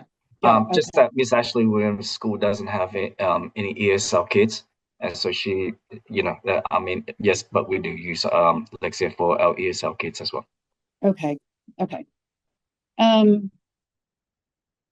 Okay, I think I'll let my colleagues have an opportunity, but I appreciate y'all clarifying all those things for me. Thank you. Okay, thank you. Dr. Bacon. Thank you. And I've really enjoyed listening to these deep, thought-provoking questions and answers. So a lot of what needed to be covered, I feel like, has really been covered through not only your presentations, which were very helpful, but also the question and answer session. As I sit here today trying to think about where you are, and we're talking about last year's status, an F letter grade. To me, it sort of comes back to what's different today, what gives us confidence, what gives you confidence that you're on the right path to seeing some improvements. I think there's three things that I've heard that really stand out to me, just sort of some observations. I know it was asked earlier, sort of about these high leverage strategies and did they exist or why not? The one thing I heard, I think Dr. Tran, and I think I heard it through some of the principal presentations, fidelity and focus. And so it sounds like maybe some of these things might have been in place, but maybe the fidelity wasn't there, or maybe we weren't just as targeted and as focused in the implementation. So I appreciate that those were words that came out through the presentation. The other thing, to me is so much of this comes down to the individual school leadership. And I know at least two of these four schools have first year principals. So it sounds like perhaps you all had identified some things that were going on last year, even before these letter grades and test scores came out, and had already put steps in place to seek high quality school leaders. And so I appreciate that is going to be, I think, what makes the biggest difference long term is having high quality leaders in each of these schools. And then the third thing on the leadership track to me would be, truly reflective leadership is going to require not just analysis and evaluation, but it's going to require action. And so I've heard a lot of things today in the presentations, which I really appreciated each principal taking time to give us an in-depth review, not just of sort of some of the root causes and some of the reasons, but really a very heavy focus on specific actionable steps that have been taken, and then an effort to connect those to some interim performance data and other trends so that we can see are we on pace. So I really, from just an observational perspective, I really think those are three things that have stood out to me so far today. I guess the only real question that probably hasn't been asked that I would be interested in some discussion. I know, I think Mr. Kendrick's school is K3. I think it's Miss Williams' school, perhaps K3. Just based on the way that the letter grades are calculated, there's such a heavy focus on growth, not just overall growth, lowest quartile growth. With a K3 environment, are we missing out on some opportunities for growth if you had perhaps K4 or K5? So I'd just be curious, Dr. Tran, if you all have thought about that, talked about that, if there are any internal sort of strategic discussions about whether that might be beneficial to addressing just the letter grade perspective. Yes, thank you, Dr. Trent speaking. Thank you, Dr. Bacon. Yes, we have thought about that. I know that with downtown and North Little Rock, they're on a different scale. Okay, so they don't get the bottom quartile points, nor do they get the science growth points. So the only thing that they get is based on the ELA growth points, the mathematic growth points, and the achievement points. So to your point, we have had that discussion to see, you know, is it hurting us having K3? Would it be better? We have to see a few things again, just to make that determination. We haven't set in stone saying, hey, we need to move it to, K5, right? There's a few things that we need to think about. At this moment in time, both principals are looking at what is it that they need. And again, I take downtown as an example. Their proficiency scores are at state level or above I think in science. I think they're 1 point above. It's the growth that we got penalized on. And I'm pretty sure you guys have seen that data. Growth could be better, and that's what is driving the new academic accountability model, the growth. So we're looking at that and how we change it. That's why we put different things in place.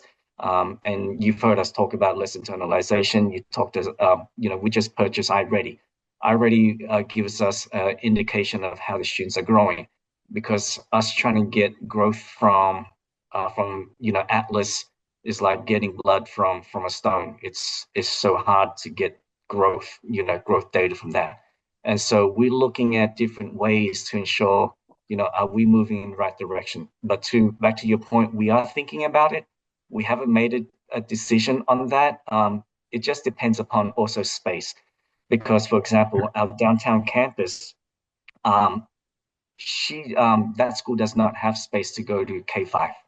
Okay, so again, it's based upon a few things, facility, and other things that we need to think about. But yes, most definitely, we thought about that. We thought about how that could be something that could help us in the accountability scoring. But we haven't made such a decision yet, because at this moment in time, we want to make sure that everything that we're doing is targeting in getting us out of this, how should I say nicely, this hole. So yeah. Okay. I appreciate that. I just wanted to put that on the table. I do think this, it all comes back to, as you said in the beginning, I believe the words fidelity and focus. So I think staying the course on what you have in place and making sure that those two are pieces that are throughout across all of your school system, not just these schools that are here before us today.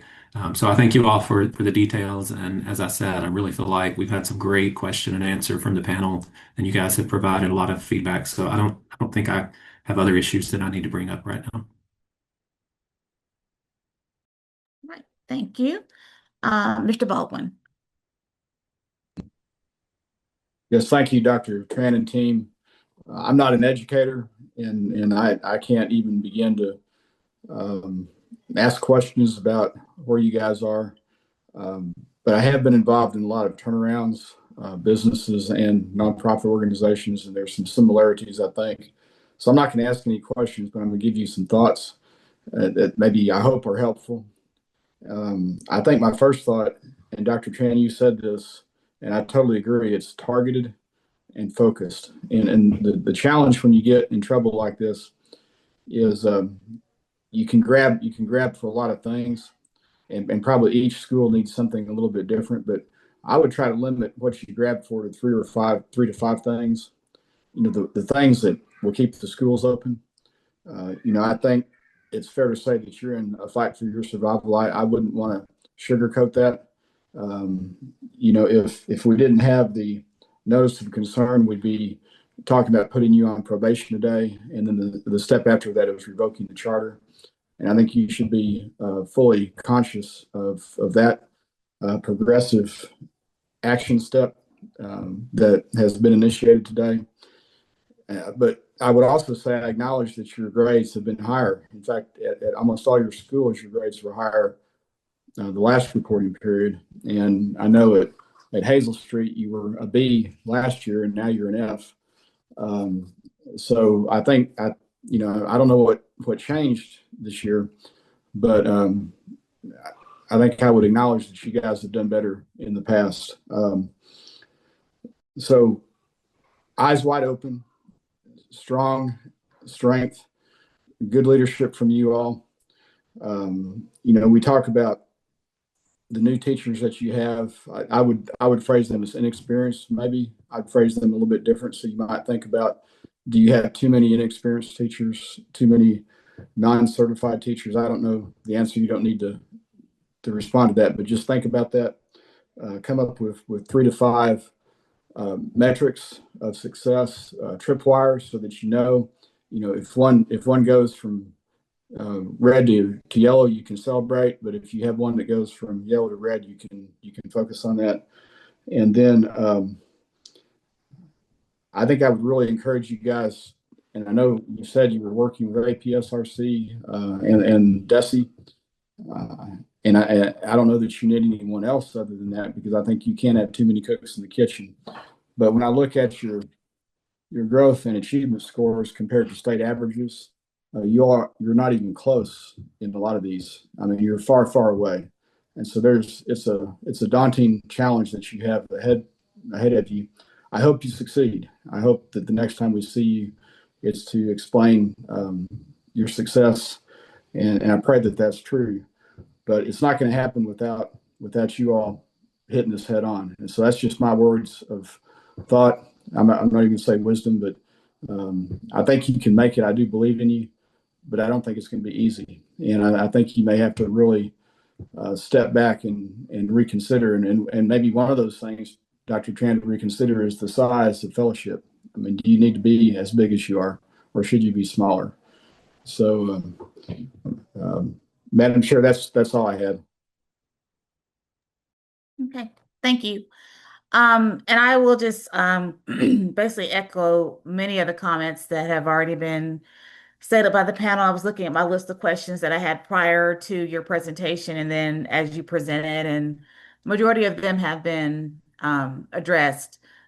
Again, as has already been kind of shared, so I'm not going to completely replow that field, but there is a bit of a higher expectation just because we know that you're an established charter system. And so in comparison to another organization that this may be their first time out, or they may not have the experience to know how to implement effective instruction for students, that's why the expectation is a bit higher and a bit different. And then also looking at the population of students that you're serving, and we realize that, some of what we're seeing may be that you're trying to close gaps for students that maybe had a bit further to go than their peers. But again, that does put a higher level of expectation, because when we're serving the neediest, we know we expect more for those achievements to take place. I guess the only thing that I would kind of want to circle back around to and just make sure that I have a clear understanding, because you guys did a very good job of listing, what were the root causes and ways that you plan to address those concerns. And you also recognized at the beginning of your presentation that maybe part of your issue is that you were trying to do too many things at one time at the beginning. And so you didn't get a chance to do much of that well. And so kind of reflecting slightly back to some comments that were made by Mr. Baldwin, if you think about as you're going this step forward, what are the most primary things that you guys have identified that this is what we've got to do first out to address our concerns? Because part of the concern is that because you've been put on this notice, because this has been brought forward, as anybody in a reactive type of state, you're just going to start saying, okay, these are all the things that we didn't do well. These are all the things we need to do. And then fear is that you will then get back into trying to do too many things at once. So if you think about what are those like top 3 key things that just have to take place, that's something that I would like for you to be able to kind of share on what you think those things are. And have you already started working through those processes? Where are you in that timeline of getting those things implemented? Sure, Sharon speaking, and I'll speak a little bit, and Miss Tony Dickinson, she can talk about it as well. But when we got our data, we looked at it and we started to decide what was happening, what wasn't happening. Um, to me, I think the three keys are the lesson internalization, um, making sure teachers understand what they're teaching. That's I've seen that a lot where they just go in and teach, but they don't understand the outcome. Okay, so we had a PD, even with our leaders, like we had a lesson, and I made our leaders go through lesson internalization right there, and say, what is this lesson supposed to be? What is the standards being covered? What are the outcomes that you want our students to have?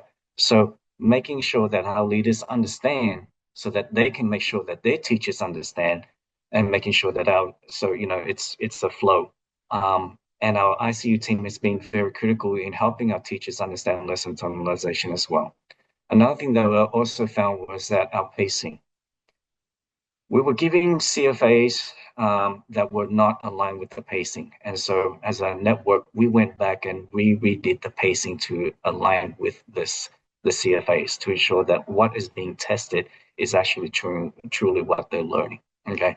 And we saw that, and that's why we're seeing that growth. And then the next thing that to me that I found was the observation feedback cycle. Okay. We said it, but we never executed it. That's why it's now a non-negotiable. We have a tracker where we track every 2 weeks to ensure that our principals are going to the classroom, providing feedback to our teachers, right? And then document that in the tracker to show us that, hey, this is what's happening in the classroom.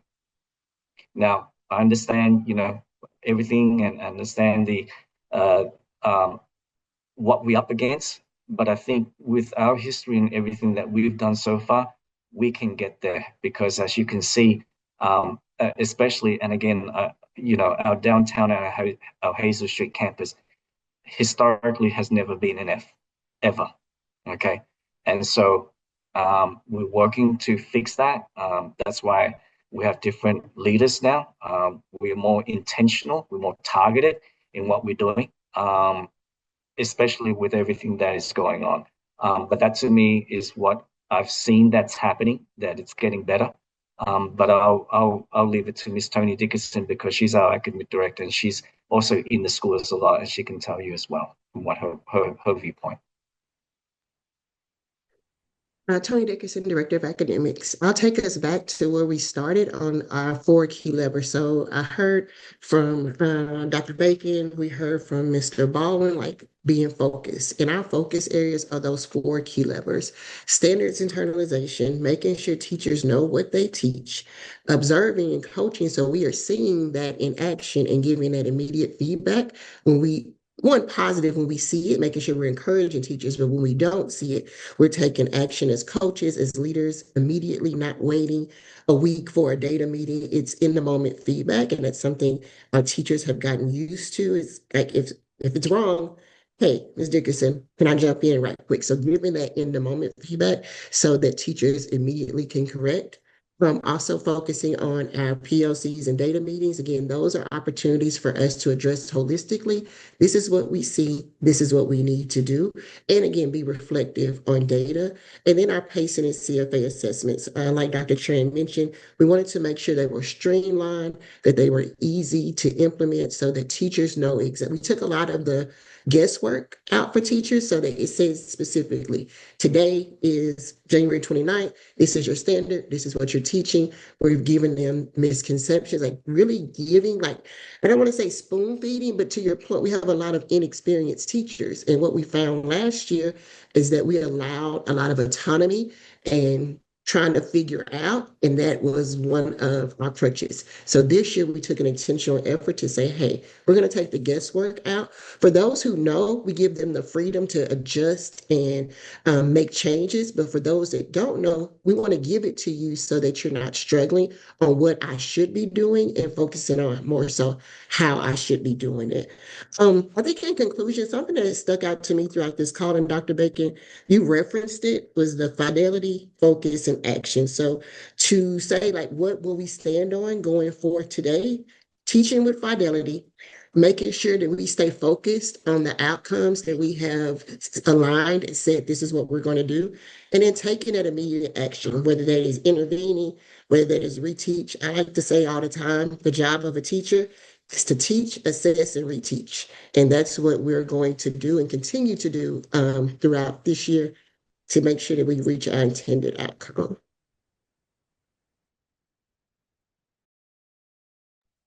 Okay, all right. Thank you for that additional information. And again, as I stated, the expectation is different because of your past history of knowledge.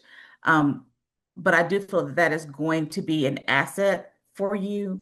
And as has been stated before, hopefully this is a bit of a wake-up call as you move forward to be able to kind of lean into what you know works well, and do that effectively with students that are assigned to your schools. So I don't have any other additional questions or comments. Like I said, I think my fellow panel members have done a wonderful job of asking a lot of intentional questions, and you guys were able to answer those effectively. So I will just kind of give panel members an opportunity that if there were any other questions or comments that need to be addressed at this time, please feel free to make that known.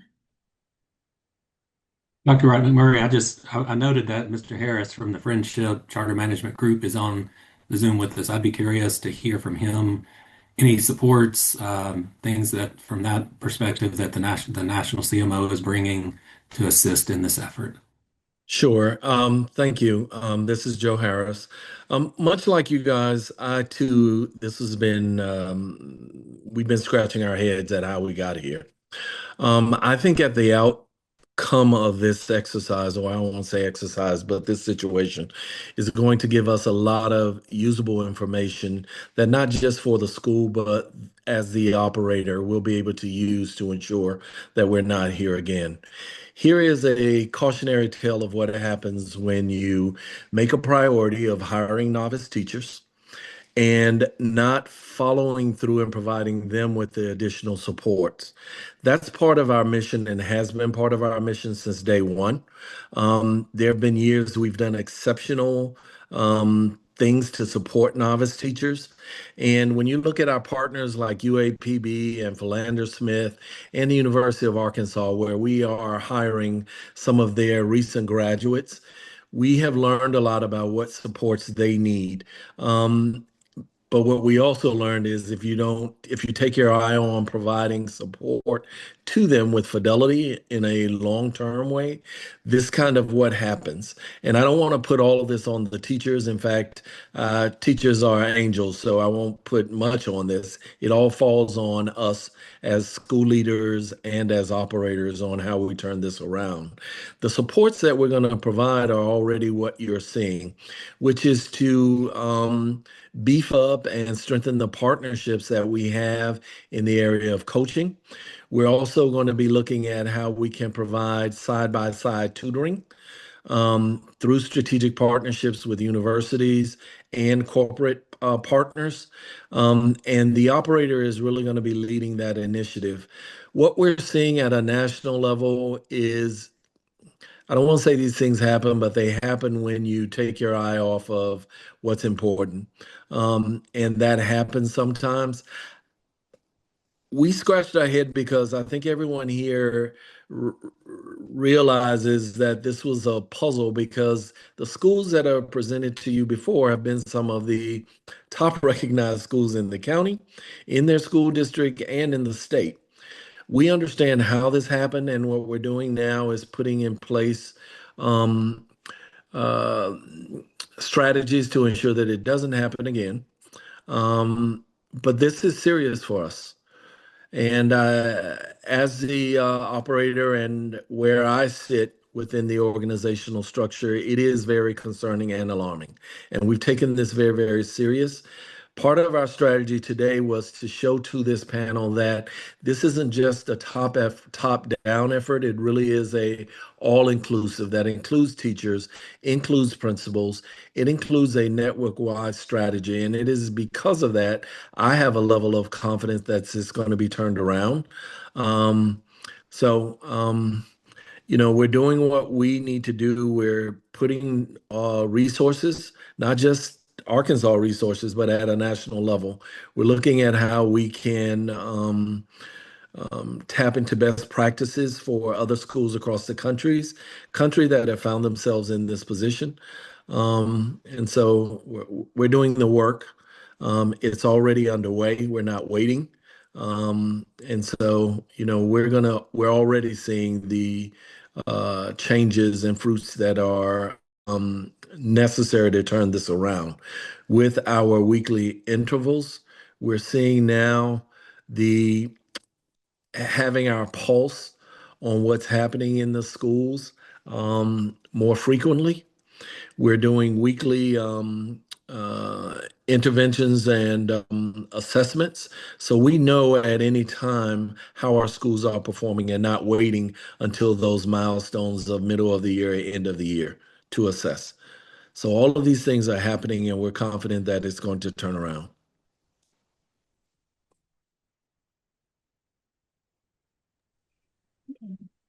Thank you for those comments, and thank you, Dr. Bacon, for calling that out for us to give Mr. Harris an opportunity to Thank you, too. Speak on behalf of the charter. And the comment that I sent out wasn't rushing anybody along. Mr. Baldwin had to step off, so I meant to send it just to him, but it went to everybody. So in case you saw that. Are there any other questions or comments from panel members that need to be acknowledged at this time? Okay. Okay, so if there are no further questions or comments, then I'll accept a motion on the recommendation to accept the signed statement of assurances for the school improvement plans for the following open enrollment charter schools of Friendship Aspire Academies, Arkansas. That is Friendship Aspire Academy, downtown Pine Bluff, Friendship Aspire Academy, Hazel Street, Pine Bluff, Friendship Aspire Academy, Little Rock Elementary, and Friendship Aspire Academy, North Little Rock Elementary. And it's my understanding that we can just make the one motion that will cover all of those schools.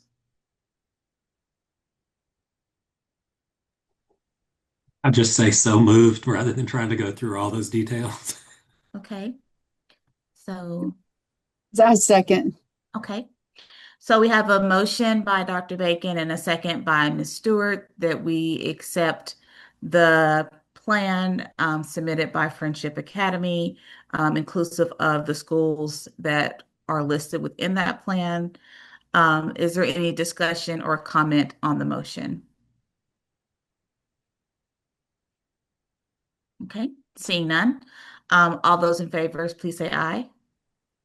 Aye. Aye. Dr. Bashir, did you? I thank you. Okay. Any opposed? Any abstentions? Okay. All right. Motion passes. Thank you so much for your time. We appreciate you coming in and visiting with us today. Okay. So I think I was catching the tail end of Dr. Smith's comments, kind of mapping out the day, but it's my understanding that we'll take our lunch break now. Is that correct? Dr. Smith, are you still? Yes, Sorry. yes, ma'am, still here. Okay, That is up find to you. you Sorry. all. You are totally fine. Okay. That's up to you all. I think everybody could use a break. So I think it's up to you to how long that break would be, and then we'll just move forward from there. Okay. So it is, what is it? It's right at like 1. And I know that typically this is when stomachs start growling a bit. So panelists, are we okay to take our lunch break now, or did you want to try to squeeze in another charter? What are your thoughts?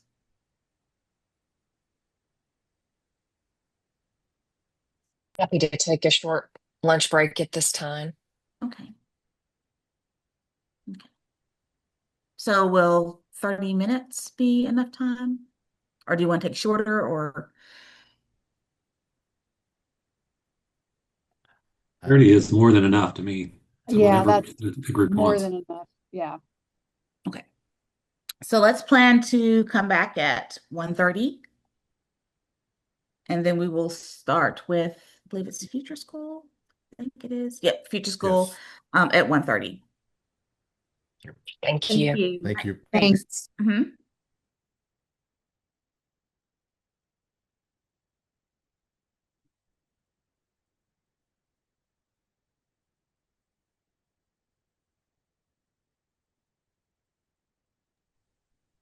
Okay, welcome back, everyone. So we are now going to move on to our next agenda item. Wait, I'm just trying to make sure that, let's see, there she is. Okay. Um, our next agenda item, and so that is Future School of Fort Smith, which is item 3B. And it looks like that Mr. Scott is going to provide an overview of this next item. So you're recognized. Good afternoon, Madam Chair and the panel members, Freddie Scott, Office of School Choice and Parent Empowerment. And on behalf of state leadership and our Charter Schools Office, headed up by our Assistant Commissioner, Dr. Darrell Smith, and alongside my colleagues, Cheryl Powell, Lydia McDonald, and Regina Rahani, we're delighted to introduce our next item on the agenda, which is Future School of Fort Smith. And they'll be appearing to present their root cause analysis for the F letter grade they received and their school improvement plan and associated signed statement of assurance before you this day. Representing Future School of Fort Smith is Boyd Logan, the director, Susan Pruitt, board member, Courtney Mann, vice principal, and Allison Montiel, internship director.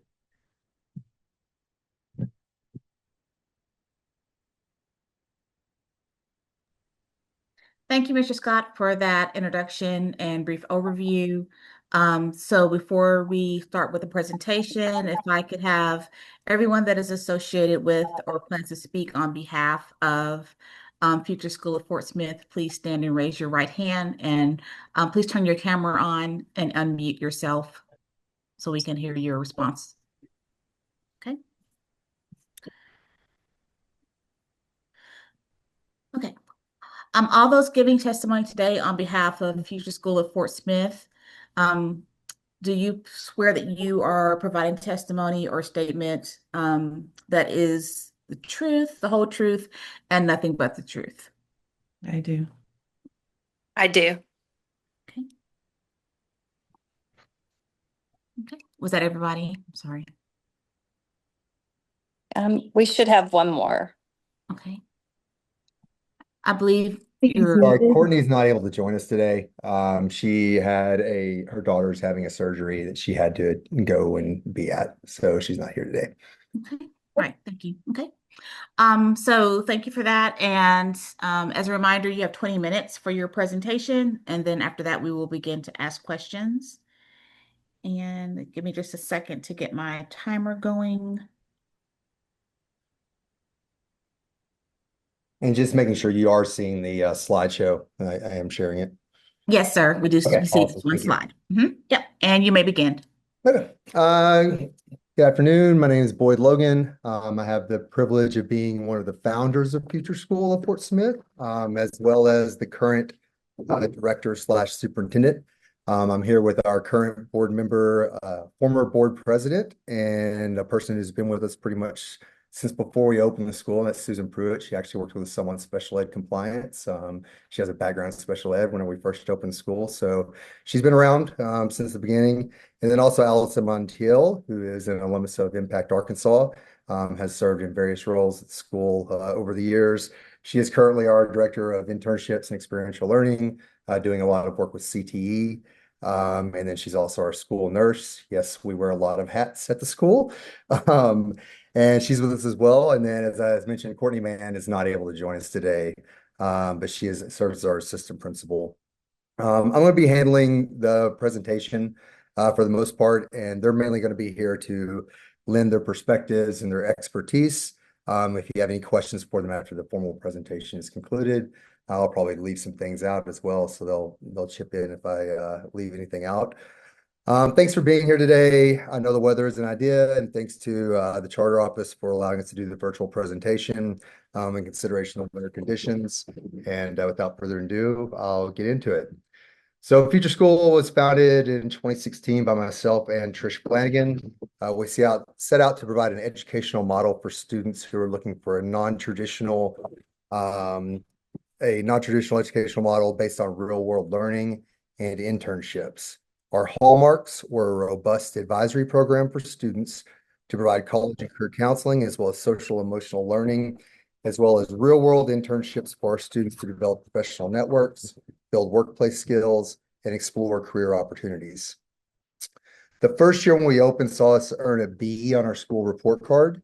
And that first year was full of innovative staff and students. The future seemed bright. Everything was looking amazing. And we really had an amazing exemplary group of, just a lot of energy right off the beginning that led to that B.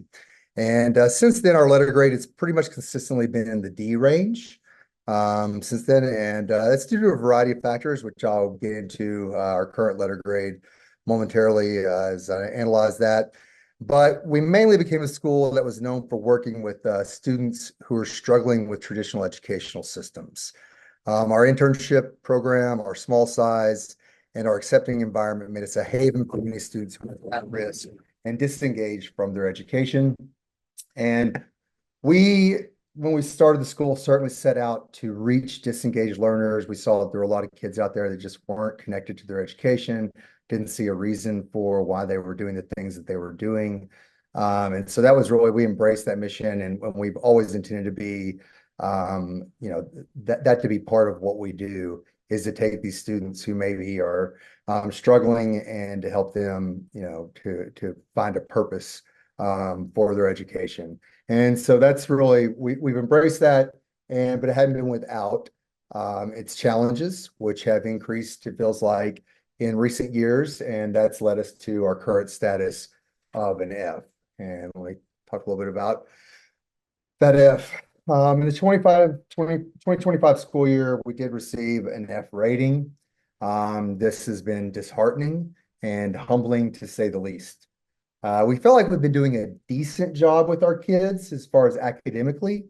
And we know that we're succeeding in a lot of other areas with those students. But this was really a wake-up call that a decent job is not going to move the needle for our kids and not set them up for the future that our students and that we and that their families envision for them. We're certainly unsatisfied with our past D grades. And, we've always known that we need to shore up our academics and do better within that. But the F was really an eye-opener and really challenged a lot of our core beliefs and really challenged us, our practices, and made us really start looking at our practices and what we're doing academically for our kids. It's challenged our status quo and made us really kind of reevaluate everything about the way that we're going about our daily existence as a school. So yeah, we struggled in all disciplines on the Atlas test, but our math achievement was especially low. And with only 4% of our students as proficient in geometry and algebra. Our graduation rate also was the worst we've seen at 74% graduation, which is compared to the state average of 89%. And out of those graduates, only 11% of those graduates from 2024 were categorized as success ready underneath the current metrics that we're using until the full system kicks in. And that's compared to 54% from the state that were success ready graduates. Our one bright spot was that our lowest quartile growth scores exceeded the state average, and I'll go into that a little bit later. However, that leaves 75% of our kids who didn't come close to meeting expected growth. While we do serve a high need and at-risk population, we embrace a sense of collective efficacy and know that we're not doing enough to meet the needs of our students. So we started looking at what are the root causes, and how do we go about addressing those root causes and showing improvement. So as we looked at our root causes, we really got into 4 big systemic pieces that were problematic at our school and with what we were doing. First off is our core instruction and curriculum. We started looking and we really had inconsistent all over the place. Our pacing guides weren't really where they needed to be. We weren't necessarily looking at the state standards. It was sort of a, not where we needed to be. I wouldn't say a free for all, but we didn't have those, we weren't implementing with fidelity. There weren't accountability pieces in there. There was nothing systematic that we had to really address that. So that was problematic. We also, we focused so much, it felt like, because a lot of our kids are coming to us behind academically and below grade level. And so we're really focusing a lot on tier 2 and 3 intervention and not as much as we need to be doing on tier 1 instruction and just good quality on grade level tier 1 instruction. And I think that's one reason we see our lowest quartile. We saw good growth there because that's really, I think, who we were teaching to more than kind of teaching to everybody. And so there's a variety of reasons why tier 1 instruction is not where it needs to be. One piece is, I talked about all this, internships, advising. We're really a mission-driven school. We attract a very, very passionate, empathetic staff, but a lot of them coming from non-traditional backgrounds. They don't have a lot of teaching experience, a lot of them, and so they don't necessarily, they haven't had a good teacher pre-service program.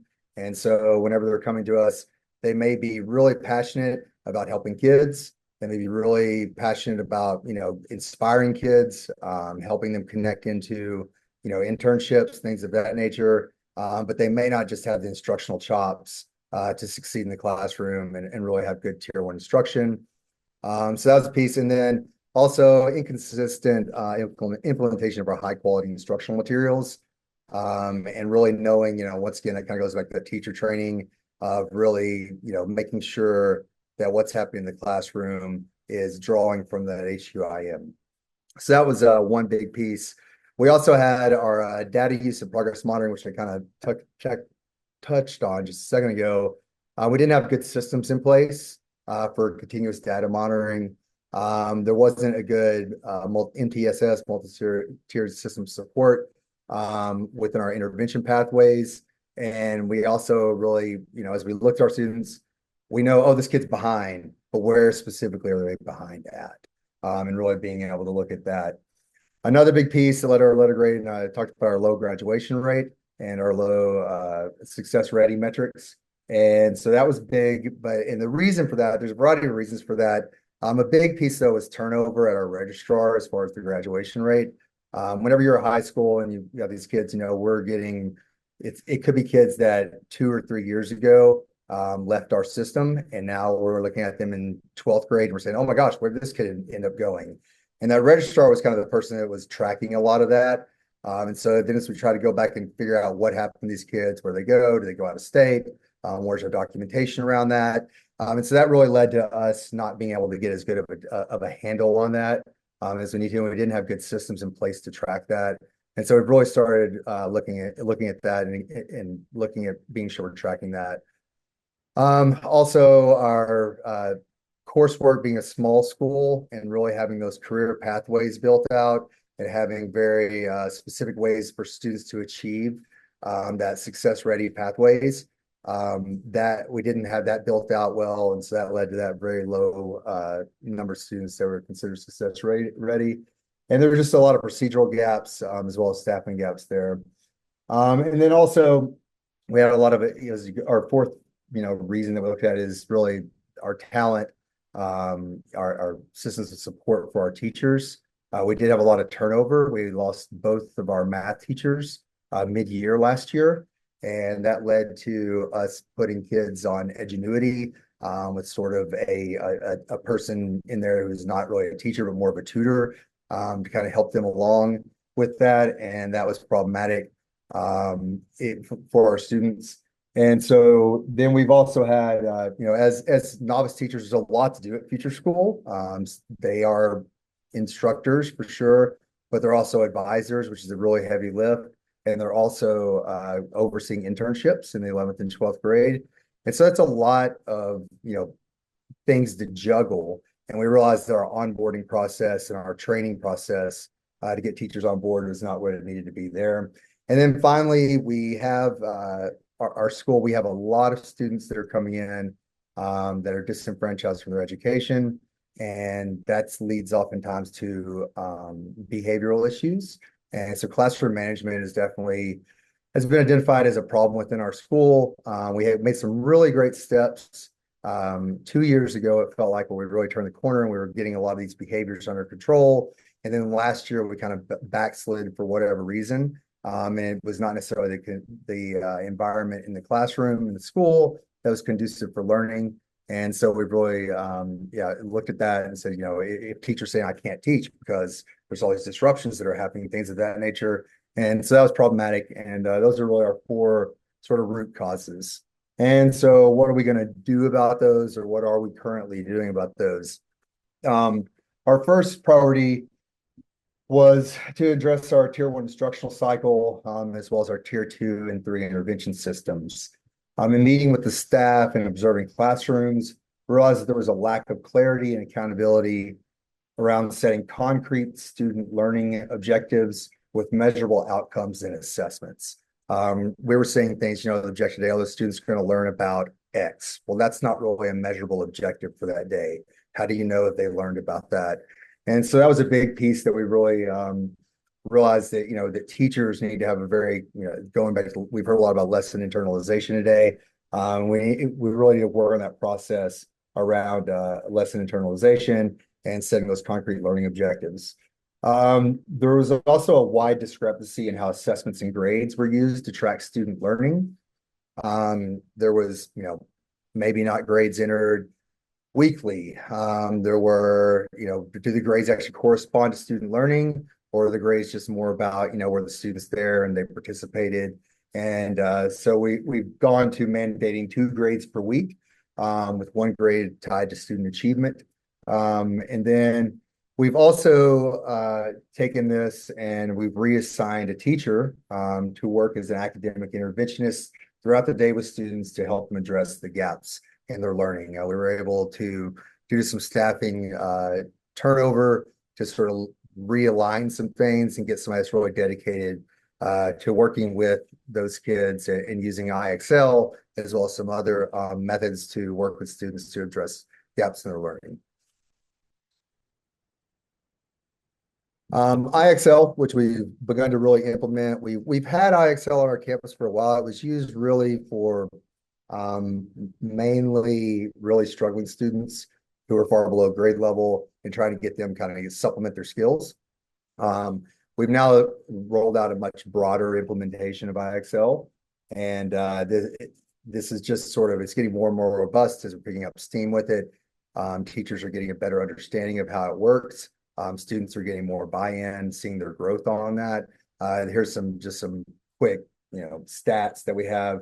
We really started implementing this in towards mid-November and started broadening the scope of our use of IXL. And we're seeing a lot of good buy-in and engagement from that. As we've done that, we were using leaderboards with students and giving out rewards for students as they meet various milestones. And recognizing those students for their progress within that. And so that's been something that's been very, that we're seeing be very successful as we start working with that. Priority 2 is building a responsive data culture.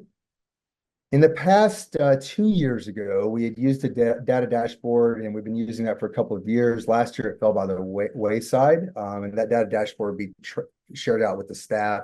And this year, we really said, well, we need to go back to that, and not just go back to that data dashboard, but really use that to inform everything and kind of be our system by which we're looking at what's happening in the school and on all different aspects of the school, and really use that to address problem areas.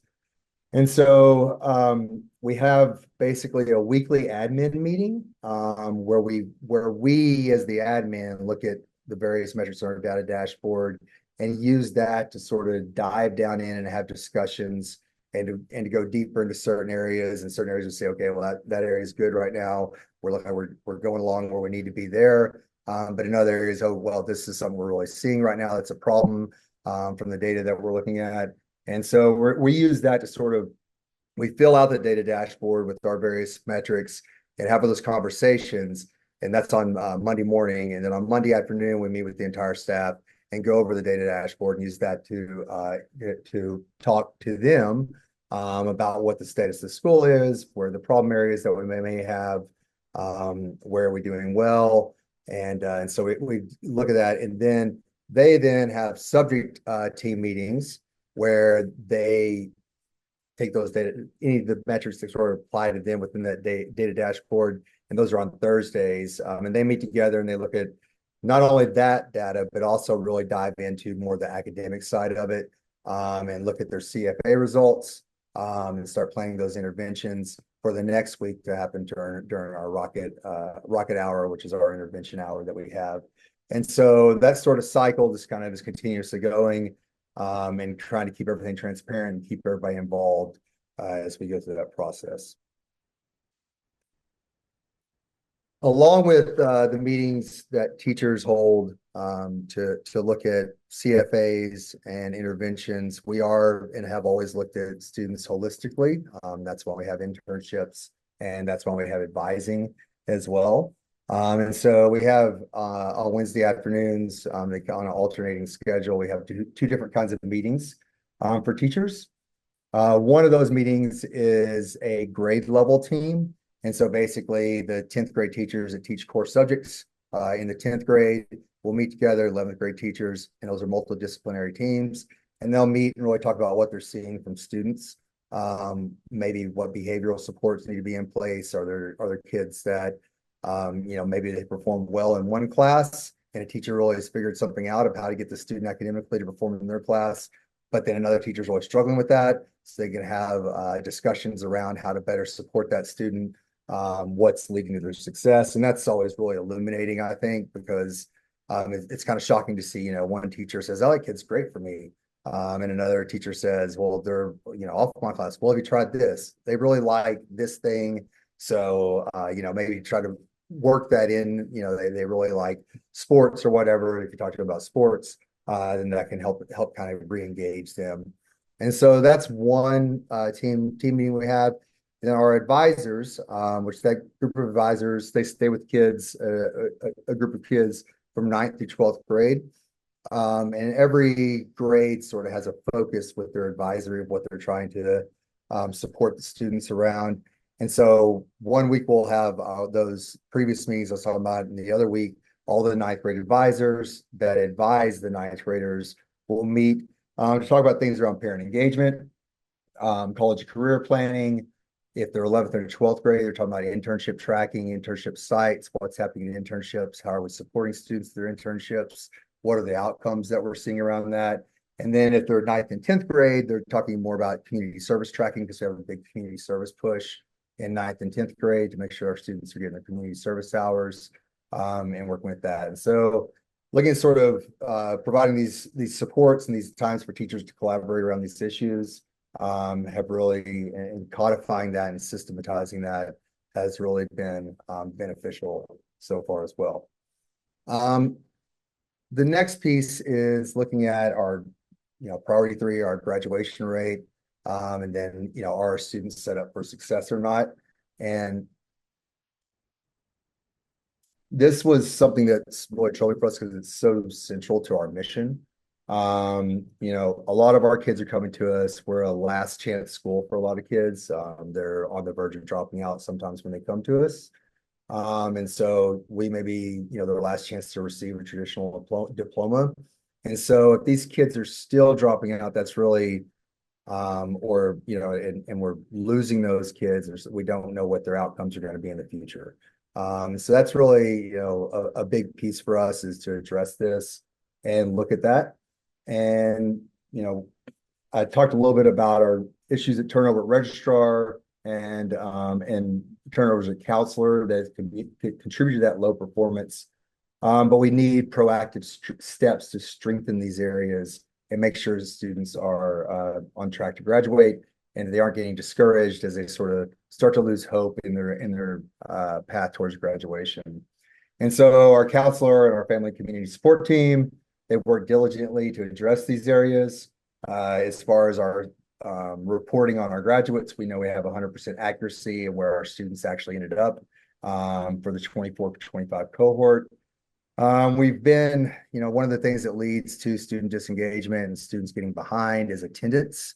And so we've really been making a push to increase our attendance this year, as students sort of, they aren't there, they miss assignments, and all of a sudden they start, that it just sort of is a snowball that increases. And so, we've really done a lot to re-engage families, to make sure that we're offering support, doing home visits with students, and doing everything we can to make sure what are the barriers that are keeping them from coming to school, and trying to get to the bottom of those barriers. As a last resort, we have started filing FINSs on our kids, and we've always done this, but we really have gotten pretty much more systematic about it. In the first semester, we did file 20 FINS reports on students, and this semester we've already got four families that we've notified are at risk of having a FINS report filed. We're working regularly with our system in Sebastian County to try to make sure that the students are getting supports and those families are getting supports to make sure the kids are getting to school. Mr. Logan? Yes. Yeah, you're at time. So if you want to just start to begin to wrap up, Oh, then anything that else was you a little can too get a chance to fast. cover. Yeah, It's okay. I'm okay. sure with questions, you'll get a chance to wrap up any Yeah, other I things. did. So one thing, my last slides that I had in the on the actually, I can stop there, and you all can ask questions.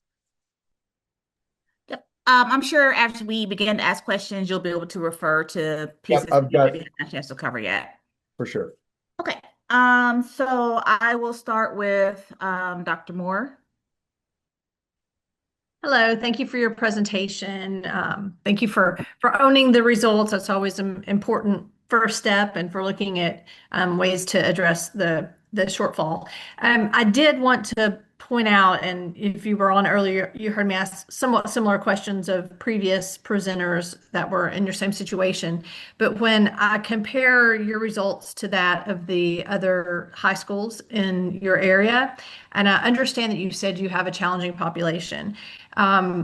When I look, we know North Side and South Side have very different demographics, historically have and still do. Your demographics are more similar to that of North Side in terms of low income. North Side had 77% low income, and you had 72.8 at the data I was looking at on the My School Info.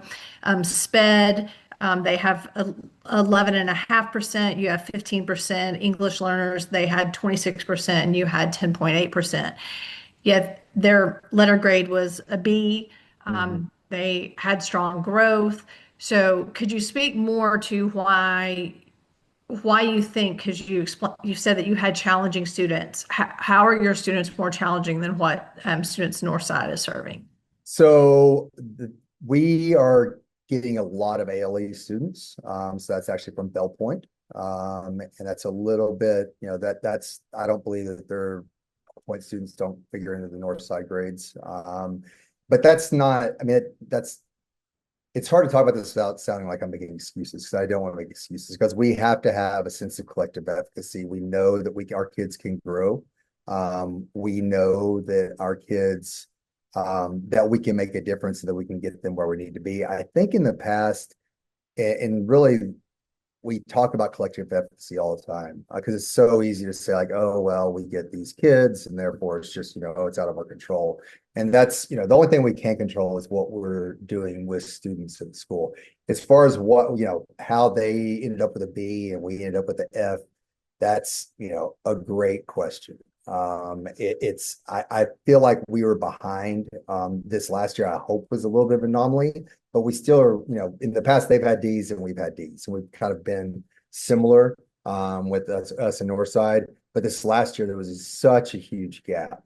And I think one piece of that is that graduation rate, if you just as far as the numbers that it where it puts us. But that's as far as with a letter grade, the points that you get from a graduation rate, there's a huge gap there.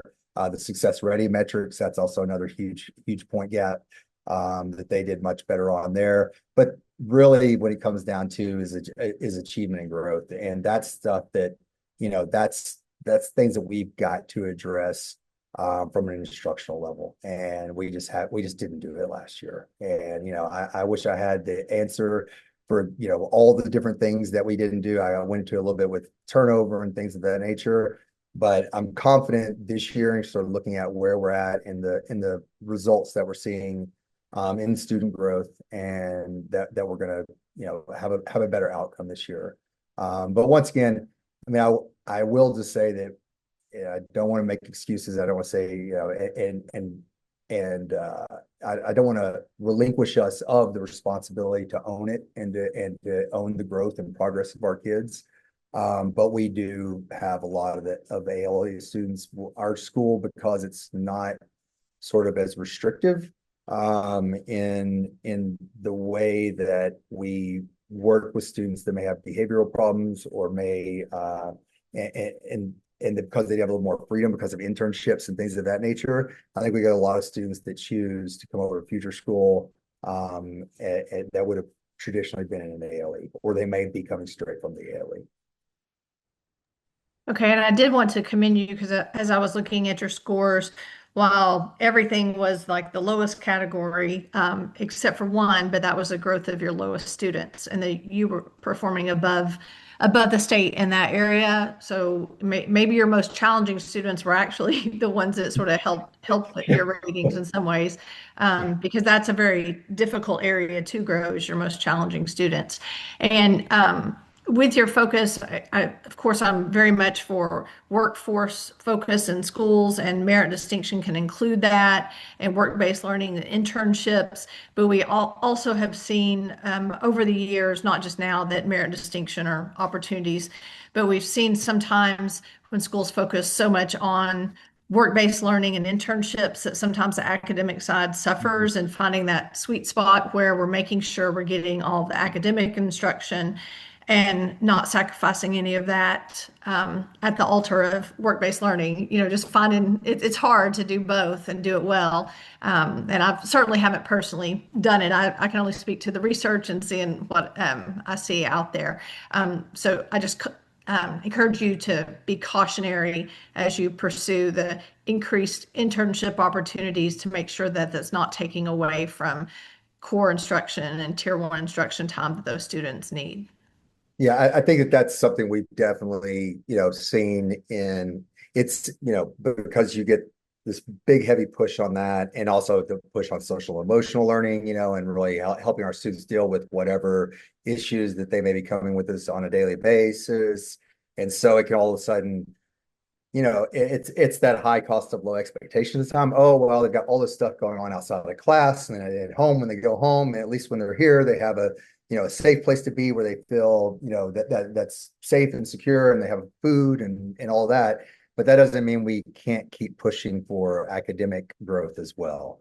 And I think that's been sort of a push pull and a balancing act that we really continuously are trying to work on and make sure that, that just because, there's these challenges that people are facing, this is still the place that we can set them up for success. And part of that has got to be their academic performance and making sure that they leave us ready with the skills that they need when they leave school. And just one more question along those lines of CTE. Are you able to access the Secondary Career Center, your local Secondary Career Center for students? And do you have many students going there and what's that looking like? Because Yeah, one, that's, I can this is help why I have compare it. Allison here. So Allison is the absolute expert, and she has done, I'll just sing her praise a little bit. She's done amazing work on working with CTE and sort of fleshing out our systems around this. I think we're going to see a lot of benefits from this in the future as those success ready pathways really, as we start to build those systems out. But Allison, do you want to talk a little bit about that?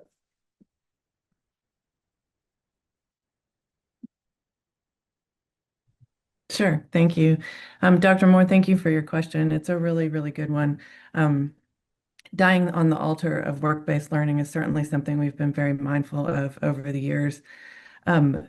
We think about it like this. So if you take the perspective of you're implementing rigor, relevance, and relationships, and if a student is not engaging in the classroom in the traditional, typical way that they would, we kind of do like a little bit of a backdoor. So we place them intentionally through their own kind of voicing of desire in an internship that kind of gets them to start making connections between what they're doing in the classroom and what they're doing at their internship site. So if we have a young person come to us and say, my internship at an accounting firm, well, we hope that, and it does happen, that about 3 or 4 weeks in, they start making the connection between the numbers that they're doing in Algebra 2 or quantitative literacy and the work that they're doing at their internship site. And so we see a lot of that rigor, relevance, and relationship coming to play there. That's in 11th and 12th grade that they really start blooming there. And our letter grade is based on 9th and 10th. So that's a little tough. It's hard to show some of the like real strong progress that we've made there with students. And then when we're doing our exit interviews with them, a lot of times what they're saying, I mean, over 50%, 60% of the time they're saying, well, I came here for the internship and I'm leaving here glad that I stayed. So that's a wonderful thing that we're hearing from kids anecdotally, but it's hard to wrap numbers around that. To your question about the secondary career centers, we do have students participating in the WOTC program, the Western Arkansas Technical Center program, through University of Arkansas Fort Smith. They engage with that work at the Peak Innovation Center, which is an amazing collaboration between Fort Smith Public Schools, all of the area schools, and UIFS. So our students have access to a lot of that academic coursework, which is all concurrent. So our students go over every afternoon, participate in those programs. And we get a lot of interest in the beginning of the year, lots of buzz and lots of excitement. But then sometimes they realize they're college classes. So we've got to implement a whole lot of support around them to be able to be successful in those classes. But we also have a lot of students that are really interested in going into several of the fields that are offered at the WOTC program. And so that's also very encouraging in our conversations with 9th and 10th grade students as they're looking out and doing some of their course planning projections. Do you provide transportation to that secondary to Peak? We do. Mm-hmm. Okay, thank you. That's all the questions I have right now. Thank you. Ms. Stewart? Sure. Thank y'all. Thank you for that presentation and all the information that you're providing. I just had a couple of questions. You started the presentation talking about high needs students. That's those are that you're serving. Could you kind of clarify what does that mean when you use that term? Sure. So I mean, we are a high poverty school. We're CP. So that's one, indicator that we know is causes a lot of barriers. Our kids are coming in, a lot of them sort of behind. I've got a graphic pulled up right now. We had in our fall 0% were proficient on geometry, 0% proficient on literacy. They're coming in severely behind. We also do have a lot of, and I don't want to go into it too much, but a lot of trauma. And our kids are coming in, so we've done a lot of trauma informed classroom work with our teachers. We've had done a lot of work talking about secondary trauma of our teachers kind of experiencing it, what you know, what their kids are, they're kind of through secondhand experiencing it from their kids, and how to kind of work with that. And then once again, it goes back to too, as you're working with students like that, it's so hard sometimes, if they're coming in, with all this stuff going on outside the classroom, and outside the school building, to still maintain, we talk about the warm, you all have probably heard the warm demander, and how to still, how to be empathetic, how to understand, how to be supportive, but yet still how to, to have high standards and try to push them to succeed, and there's an art to it. It's hard, because it can also be immediately turn, those standards at first can sometimes be, perceived negatively by students, and can be seen as, you're being mean or whatever. And so, and just kind of trying to, to develop that in our staff, and let them understand that, yes, you are working with these students to have a lot of things happening outside the classroom, but we still need to, to still hold them to a high standard. Yeah, yeah, okay. Thank you for that. So, I think you touched on it, but the other question that came to mind was, how far behind are they coming to you? From just in general, like a Yeah, I mean, generalized number. yeah, we have a lot of kids that are coming in, and I mean, I not putting percentages on it, but I mean, they're at with 3 to 4 grade level behind from a literacy Okay. perspective. Yeah, And yeah, so that's where we're seeing a lot. and I noticed you spent some time talking to us about IXL. So you're using that as a measure, um, and as Both, support. yeah. And what's really, I mean, what we've seen in the past, is our math teachers, for example, saying like, oh, they can't divide, or they can't, don't have basic numeracy skills, and things of that nature. And so there's a lot of, tier 1 instructional time being spent working on that, and the sort of those background math skills. And we know now from, working with our support systems that we have through APSRC, and the co-op, and the state, that, there's on an Algebra 1 test, there's not going to be questions about, division. I mean, they're going to need that skill, but and the Algebra 1 test is an Algebra 1 test. And if they can't do Algebra 1, then, that's problematic. So if you're spending a bunch of time not even exposing them to Algebra 1, because you're working with them on these skills that they should have required in 5th grade or 6th grade or whenever it is, then you're setting them up for failure, and setting our school up for failure. And so really using IXL to address a lot of those issues. But then also, and this is getting into our more expanded, because going back to, we're congratulated on, our lowest 25% and our lowest quartile. And everybody says, oh, if you can, get that lowest quartile to perform, then you kill 2 birds with 1 stone, and everything else will fall into place, and your grade, you'll get double grade. Well, we did really well with our lowest quartile, and we still have an F. So, my concern is looking forward, if we've got to do more than that. We can't, the lowest quartile wasn't the magic bullet for us, like it seems to be for a lot of other districts. They're looking for some answer. They're like, oh, if we could just get this group to move, then our letter grade is going to go up, by a whole letter grade. Well, we moved that group, and our letter grade is still where it is, and we know why that is. But the lowest quartile is not the end all be all. So that's really something that we've got to do, is continue to be sure that we're working on grade level with our kids. Yeah, yeah, I can certainly appreciate that, and I'm glad that you mentioned that. So thinking about, the IXL piece is additional help support, in, a certain program, so to speak. With your staff, what kind of support staff have you got, from the perspective of, smaller group instruction, or say, working through IXL? Sometimes, they may need additional support or help. Yeah, so we actually, we're back this year. We also last year at semester, lost one of our SPED people. Okay. And we have a sped director, but our sped sort of person that was embedding in the classroom and doing all that, we lost them. We have that back at semester. And that's what, so in January, we have that person and she is co-teaching and going into classrooms and working with those students, doing some, not pull out as in pulling the kids out the whole time, but it's small group Yeah. instruction. Maybe it's pulled out to a different spot when they're doing that small group. So that's one piece. We do have that. We have dyslexia interventionist as well, who works and does Barton's with our dyslexia kids. And so they are getting a period a day of Barton's one-on-one dyslexia instruction. We're looking at a different model for our dyslexia services just because it's a little bit inefficient to do Barton's, because it is that one-on-one versus being able to do it in a group. And so we're looking at some different models there.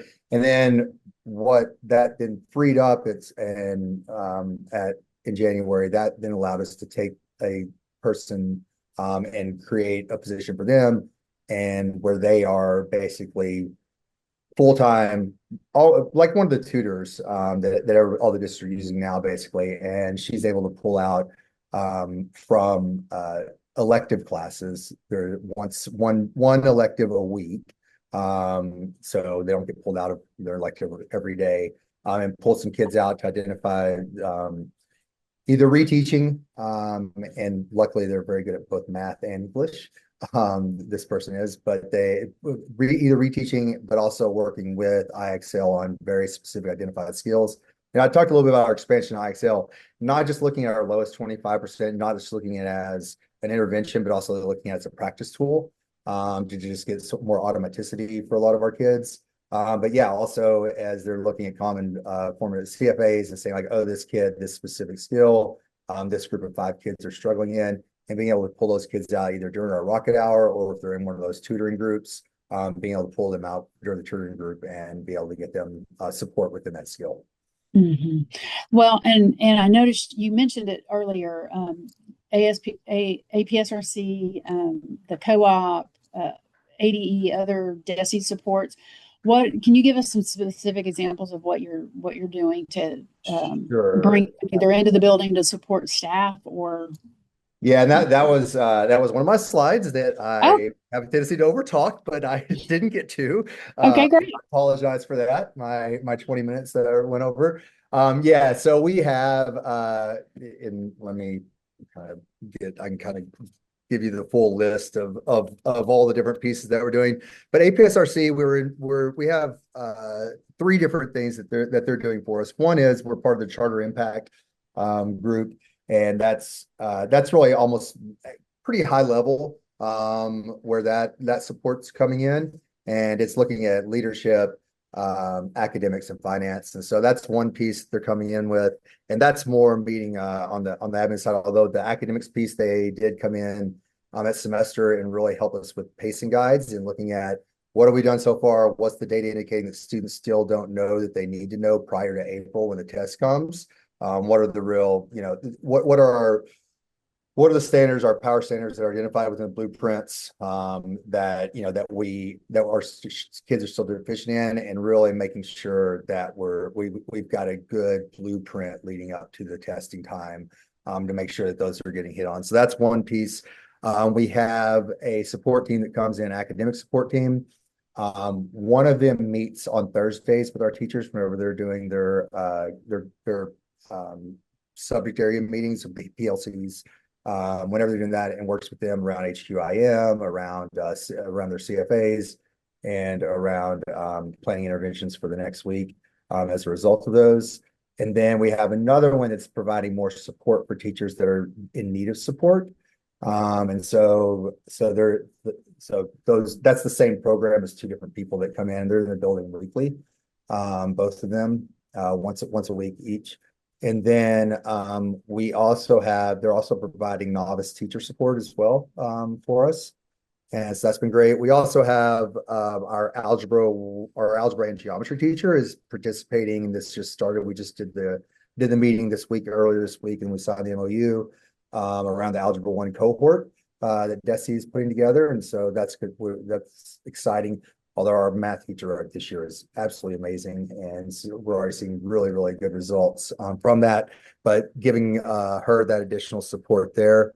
And then our counselor and assistant principal, Courtney, they participated with our co-op with the oh gosh, the Thrive Academy to look at student behaviors.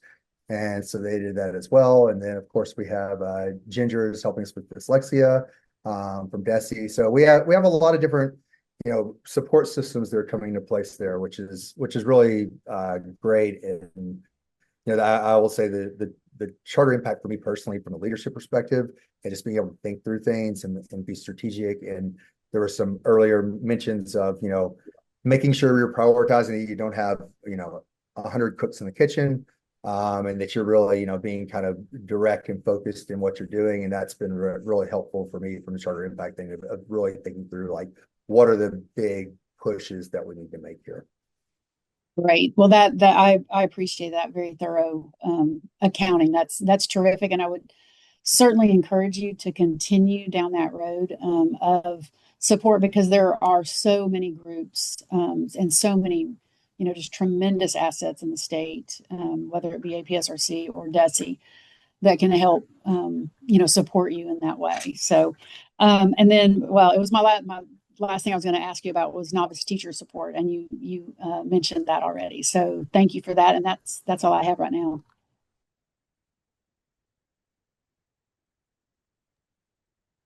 Thank you. Dr. Bacon? Yeah, I heard a lot of good things here about explanations for how you're in the spot you are and specific steps you all are taking. When I look at it just from the data collection perspective and the letter grade and all of that, you've got the perfect storm. You're a really smaller school, you're high school only, which means that probably half or more of your kids don't even take state assessments that count toward this letter grade. And so yeah, I really think that this hitting on the need to individualize and really look at each specific student, in particularly ninth and 10th grade, who are probably the preponderance of your tested grades, and making sure that the students have a plan and that exactly what they need to be able to progress is probably the best thing you can do from that data perspective. Because I think you pointed out, even though you had solid growth in your lowest quartile, that's not enough to have moved you to the letter that you need. So I appreciate this very specific and intentional focus on looking at what each individual needs. It seems like that's an advantage to a small school, as you can more easily do that because you really have a smaller pool of students that you're looking at. I was looking at, it seems like from a high school perspective, you do have an advantage on the graduation and the success ready pieces. And I know you talked about in your presentation with the graduation piece, some cleanup and just sort of making sure you knew where every kid was. I went back and just looked at my school info, and it looked like in 23, the graduation rate was 82%. 24, it had gone down to 74, which is what this letter grade was based on. I saw for 25, it's back up to 86%. So I think just in terms of a projecting forward, that's going to be a positive for your points that go toward the next letter grade. Talk a little more about just making sure. I mean, you all are so career focused, have so much going on with your internship and programs. Moving that success ready score from, I think you said it was an 11, and the state average was 54. Just sort of talk specifically about how you all are focusing on that, because I think that's another way that you'll be able to really move the needle on this letter grade and this outcome performance-based measure.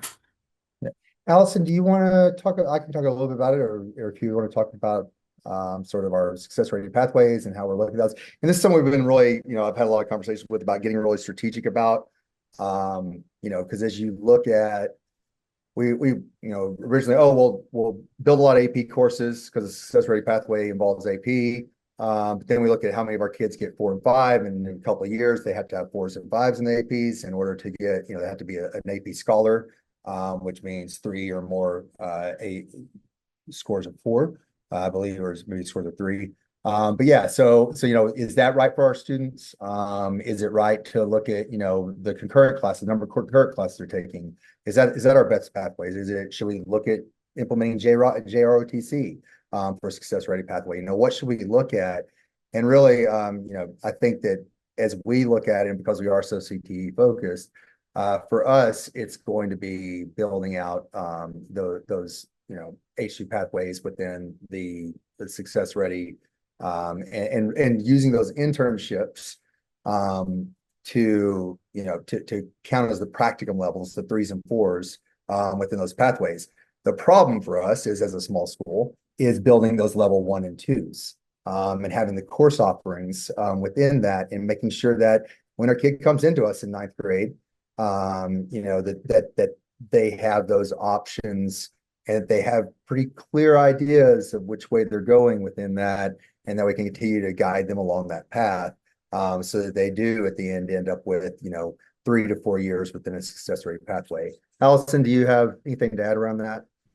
Nothing really, except just to say that about 2 years ago, when this conversation really kicked off around pathways, 3 years ago, we identified pretty fast that we are in an excellent position, because since it's a requirement that all our 11th and 12th grade students participate in the internship program, there's our level 3 right there. We've already got that nailed. What a gift. So really, it's about 1 and 2 and making sure we have the teacher competency to be able to provide that for students. So we leaned heavily into college and career readiness, which is not necessarily a pathway, but does lead to the work keys and can lead to some of those merit or distinction diplomas. We're also trying to figure out, by surveying our students, what pathways they're looking for when they come in to us at 9th grade, 10th grade, and figuring out how to staff appropriately so that we can provide that 1 and 2 for them before we send them out to that internship experience. We often find that with the small size of our 9th grade, we get a little bit bigger in 10th grade, and then 11th and 12th grade is where we carry the weight of our students, that the information we're getting from kids in 9th grade doesn't always pan out to what they're saying in 11th and 12th grade. So we have to be very nimble and quick to be able to pivot, in the summer when we're putting together our master schedule, to be able to go to teachers directly and say, hey, I know we asked you to teach this, but can you teach this? And like Boyd mentioned earlier, we have such a dedicated staff that everybody sort of raised their hand and said, how can I help? So I feel like we're in a really good spot in that regard. I appreciate that you're putting a lot of intentional thought toward that. I really do think, as a small high school, this. I mean, you're gonna have to maximize outcomes in every way that you can, so that you don't find yourselves in this situation again with the F letter grade. And I think that's a really critical piece of it. So I appreciate that response, and that you all are putting a lot of really detailed thought into that. I think that's gonna move the needle for you in a lot of ways. I don't think I have any other questions right now. Thank you. Dr. Bashir Duncan. Yes, thank you. This is a bit of a follow-up from Dr. Bacon's question, and I think it's also a slide you didn't get to speak to, Boyd. Could you speak to just sort of the trend with your school, and then what you're really anticipating as far as performance, given everything that you showed us in the growth over this past semester moving forward? Yeah, I mean, we're definitely, as Dr. Bacon alluded to, our graduation rate is much better, and much more, where it needs to be. As far as, going to academics, I would love to say every kid's going to grow. I mean, our goal is every kid meet or exceed growth. We know that achievement, it is what it is for us to an extent, right? I mean, if every kid, and because we take in who we take in, right? I mean, kids find us 9th grade, they're coming to us from whatever background, their achievement's going to be what it is. If every kid we took in was reading on a 2nd grade level, we probably aren't going to meet proficiency for those kids and catch them up 7 grade levels within 1 year. But if we can meet or exceed growth, for all those kids, then at least we know that we're moving the needle on them. And then the chips fall where they do with achievement at that point of whether they've gotten proficiency at 3 or 4.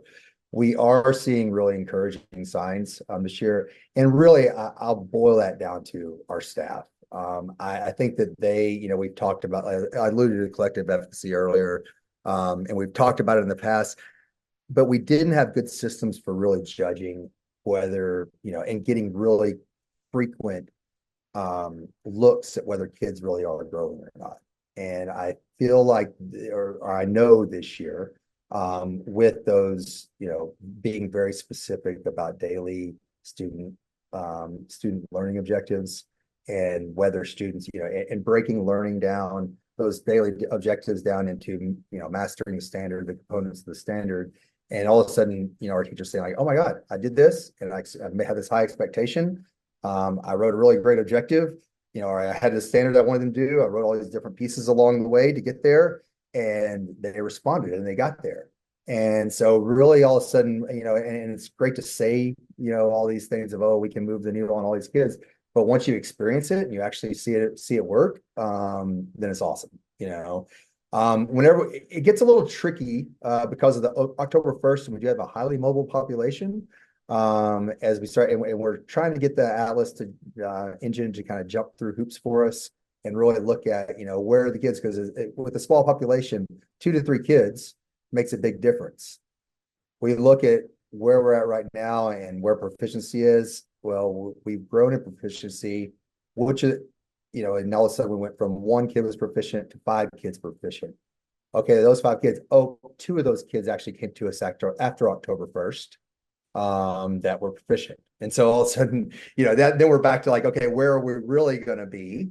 Whenever the chips fall with our kids at the end. But what we're seeing is across the,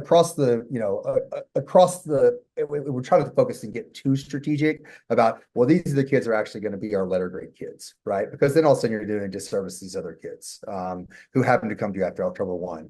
So really what we just focus on is just growth for all of our kids and not try to get too like, these are the ones that are going to be on our, because those kids, if they're 9th graders, especially, they're going to be our letter grade next year if they stay with us through the, so it behooves us to make sure that they grow regardless, and it behooves the kids to make sure they grow.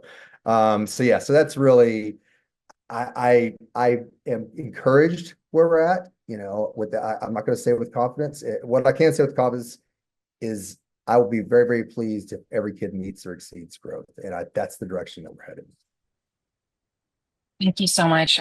Also really appreciate the focus on growth for each child and how that connects to the teacher's expectations in the classroom and monitoring of that, versus sort of looking for what's going to push you to the next letter grade. So thank you for calling that out. I don't have any further questions. Okay. Thank you. Again, thank you for coming in and providing the additional detail, and providing kind of a plan for going forward. I guess I would want to back up a little bit, and I don't know if I am the only one. I think Mr. Baldwin, he's already stepped off, but I don't know if Dr. Moore was on the panel when you guys came and presented to us maybe a couple of years ago, when you had the D rating and we asked for Ds and F to come in at that time and provide a bit of an update on, how did you get there, what you're working on. And so I'm curious, from the last conversation that we had with you when you were a D to now, um, what are some things that you implemented back then that you can provide kind of a update on that you plan to continue to do or you plan to not continue to do, as you're trying to resolve now your F rating?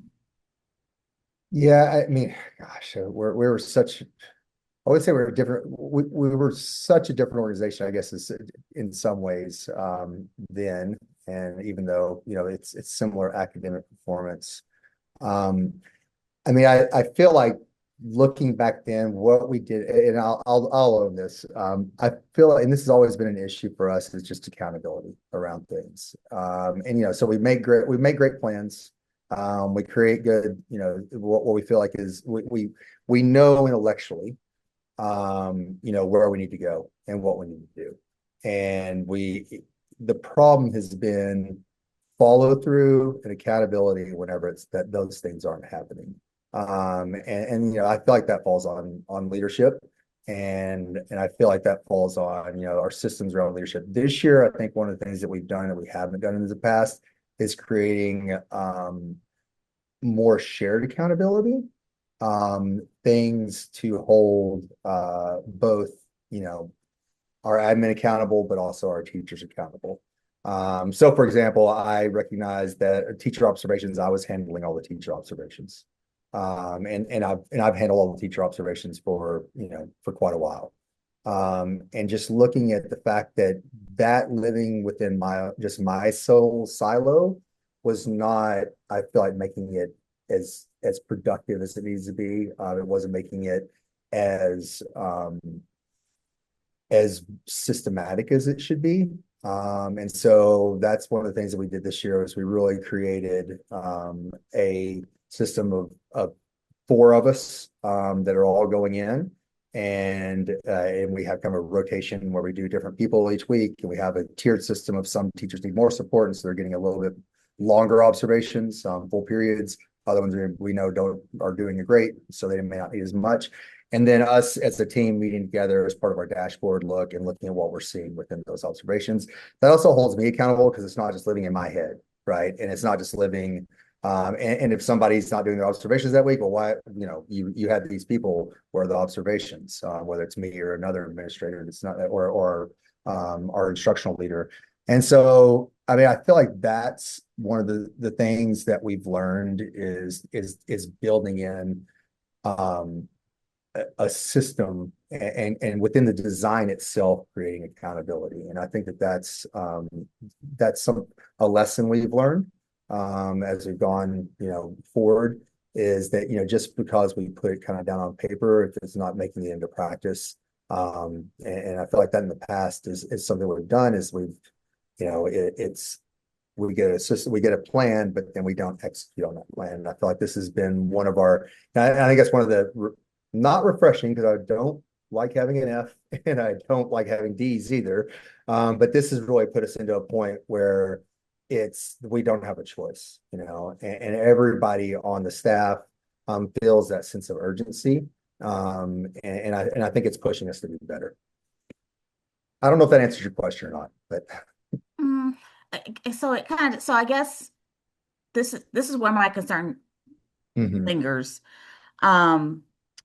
Is that I know we had you guys come in before when you were a D. To me, that probably should have been more the wake up call than the F that you have now. So you you just got through saying that part of the challenge when you had the D, that you didn't move from the D, you moved to the F, was basically follow through on a plan. And that's what we're discussing today is your ability to put a plan in place and to follow through with it. So that's still a lingering concern for me. And probably again, because like I said, I was involved in the last conversation where you were a D. And I think at that point we did give you, a bit of leeway and flexibility because we addressed the population of students that you were serving and that you were, still trying to determine your best implementation process. But, at this point, that's just a lingering concern is, especially when you state that part of your challenge is to follow through. So that's just kind of a lingering concern. Sure. I mean, I would also say that was 5 years ago, I believe, that was the last time that we had come up for charter renewal. And I mean, that was, once again, not to make, I mean, there was a lot of turmoil in the following years, following, that within us going to basically, a hybrid virtual model because of COVID, all the different pieces that happened along with that. And, a lot of staff turnover as well within that time, leadership turnover in that time.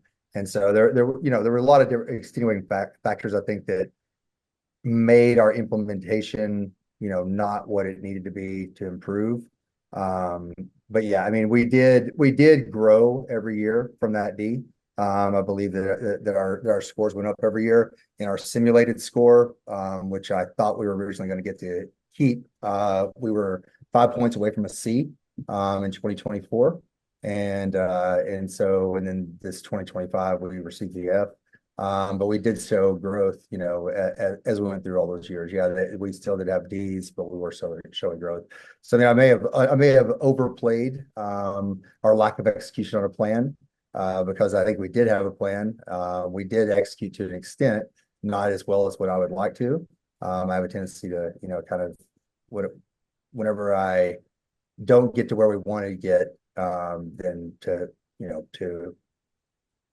own it and to feel, to look at my own fault within that, I guess. But I mean, if you look at our growth over those, the last 5 years since we last were the charter panel, we did see growth. And like I said, that culminated in as close as we've ever been to a C in 2024 on the simulated grade. And then last year was a real step back. Can you give a little bit more detail? You expressed that you have your advisors and then your internship coordinators. They sound like they're serving multiple roles outside of those pieces. Is that a part of your plan that you have in place, or have you guys discussed how you're going to kind of spread that out or more evenly distribute who's responsible for those pieces, other than having sound like you had the school nurse and other people kind of taking on roles? Is that part of your plan moving forward, is to kind of not have so many folks doing so many tasks? Well, I mean, I think it's the nature of right now. Unfortunately, our enrollment is such that we've got to be lean. We're 170-ish kids right now, and so we will continue to wear multiple hats. I mean, like I said, I was the one doing teacher observations, while also doing superintendent stuff. But that's where we're at. But I do feel like we're getting people in the right lanes where they need to be, and we are building better systems of support around. For one thing, we went internships are 11th and 12th grade. We're looking at some realignment around advisors, where we have advisors that kind of specialize in 11th and 12th grade, and then advisors who kind of specialize in the 9th and 10th grade. Advisors have mixed feelings on that because a lot of them really like that experience of going with kids all 4 years.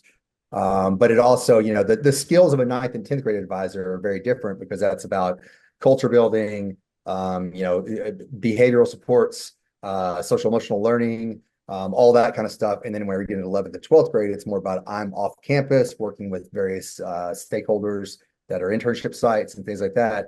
And so you can see if you kind of specialize as one of those, then it becomes a little bit less of a heavy lift because like, oh, this is what I deal with this, and the other people kind of deal with this. And so that's one of the things we've really talked about in order to kind of, and it also goes back to some of our advisors really love the internship part, and some of them really love the community building part, and so kind of figuring out where people's skill set is. So I think I don't think people are overloaded as far as we do wear a lot of hats, but it's more about making sure that the hats you're wearing are the right ones. I think, and that you actually have the capacity to do those. But yeah, we have tried to number one, have better training. Allison, for example, I mean, she's the internship director, and she's taken a lot of the internship load as far as the coordination piece of it off the individual advisors, and made it pretty clear what their workload is, and helped streamline what their workload is as far as managing internships. And then we have an advisory coordinator who is also a computer science teacher. But he doesn't actually have an advisory as well anymore. And he does a lot of that piece about what are we doing with advisory and helping to create that advisory lessons and what we're doing with that. And so that kind of takes that off of the advisors having to actually do that role as well. Allison, do you have anything else on sort of how we're streamlining and trying to take things off, help people focus on the right things? I think that we've worked really hard to get the right people in the right seats on the bus. And nobody's working out of their scope right now. I think that we made a major decision about 2.5 years ago to hire Courtney Mann, who unfortunately is not here today.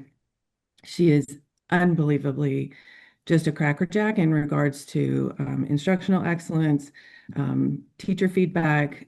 She's just phenomenal. She also carries a lot of the load of the discipline piece too. I can't sing her praises enough. That was a pretty important decision that we made a couple of years ago to be able to really lean into that. And my hope is that we've had one proof year, and the fruits of that I think will come about here pretty soon. But the people who are functioning in leadership roles, I mean, each one of us has taken a hard look into, our contribution to this. Each one of us is in school or graduating here pretty soon from programs that they have chosen to engage in on their own time to be able to get better for our school. And so the passion and dedication that's shown by our staff, by our leadership team, is pretty systemic. And that is very encouraging in regards to your point, Dr. Wright McMurray, about continuity and being able to, define a plan and stick to it. Because if we're all working on the same team, if all of us are in classrooms, all of us are giving teacher feedback, we're all laser focused on this one piece, knowing that we have these other things in place, I think that over time we're going to start to really reap the fruits of that. My next question is regard to your CTE pathways and trying to get a better sense of which ones are you currently offering that have enrollment in level 1, level 2, level 3, and which pathways are you targeting to implement going forward outside of any that you have that are currently enrolled with? Because I'm just wanted to get clarification on that. So we've had some changes here in these pathways over time. We've initially targeted a business management pathway, a healthcare pathway, and a computer science pathway, with computer science being our H2. With a lot of the changes that have come down from DCTE here over the last year or so, with the course progression kind of switching up and changing, we have stumbled just a little bit in being able to provide course offerings that meet those requirements for specific years. I'll give you an example. We have many students who have taken Intro to Healthcare, and this year we have several of those students who are now moving into the level 2, or so we thought, which was anatomy and physiology. Turns out it's medical terminology. So you're not going to see that when you pull up the CTE pathways. Now, next year, anatomy and physiology will count, but this year it did not. So that's unfortunate, because those students will then move in their 11th and 12th grade year to what could have been practicums, but are not going to be unless we be able to pivot with them and offer them medical terminology, probably through a digital online source next year. So a couple of examples there, but we're really paying very close attention to that, and working very hard to meet our students where we are, meet our staffing where that needs to be, and create a very well-rounded system. And even when students say, I don't want any of those, our conversation with them is basically like, well, you need to understand how to be a good employee. So let's take survey of business and see if you can buy into that. Or, for example, you need to understand the medical system. So let's take Intro to Healthcare, and you'll be able to see if that's something that interests you. So what I can see in my system is robotics and automation systems. Is that correct? Is that correct for you? Is that what you're offering as a pathway? Yes, ma'am. Okay. So do you plan to continue to offer that pathway?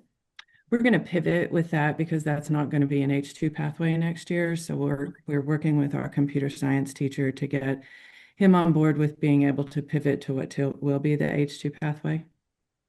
Okay. But you haven't determined what that's going to be yet, is what you're saying? Possibly game design. Okay. So with all of that, I would just encourage you to reach out to the Division of Career Technical Education, work with pathway advisors there.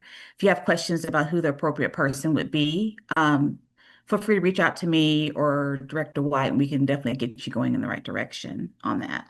Thank you. I really appreciate that. Jennifer Turner at our co-op is also amazing. Yeah, very good. And then also, so my last question is around work-based learning. And so as we look in the system, it looks like that you're using the JAG code for work-based learning, but is that correct? It was a little bit of an administrative glitch. but we are going Okay. to. Well, the reason why I brought that up is because I feel like that, if you haven't considered or would think about, utilizing a JAG program, that may could answer a lot of the concerns or questions that you have with the population of students that you're serving, because that program is designed definitely to provide the appropriate skills, training, additional supports with like trauma-informed care, all of that as a part of that project. So you're using the JAG work-based learning code, and I believe you've kind of identified that may be like a technical glitch, but the program itself may be something you may want to consider looking at as well to support your students.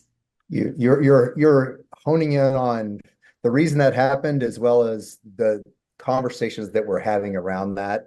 Okay. And now we're realizing that we probably do need to explore both, offering both of those. And so anyway, so there's going to be some recoding that happens within that for this year, because we don't feel like we are meeting the requirements of JAG for this year. So we're going to look at recoding that back to work-based learning, which is what it was supposed to be. And then because we started digging deeper in. But that is something that now we've kind of realized, like, oh, but JAG really makes a lot of sense for a lot of our kids. And so now there's some additional JAG requirements that we haven't met yet. And so anyway, so yeah, in the system it's showing that, but we are going back and we need to go back and recode. Okay, perfect. Sounds good. Thank you. Okay, so those are my questions. Are there any other questions from any of the panel members? And just want to circle back to when we were talking about when I asked questions about word-based learning and making sure that core instruction didn't suffer, and some comments were made in response to that, saying that you're testing students that are in 9th and 10th grade, and it's your 11th and 12th grade that are doing more of the work-based learning. Understand that completely. But I just want to stress that your letter grade and all letter grades, I know that's what we look at. We look at accountability. But if students are thriving and learning and succeeding, the letter grade's going to reflect that, so that's all we have to go by. But I just want to stress that the letter grade is only a portion of it about achievement on the test.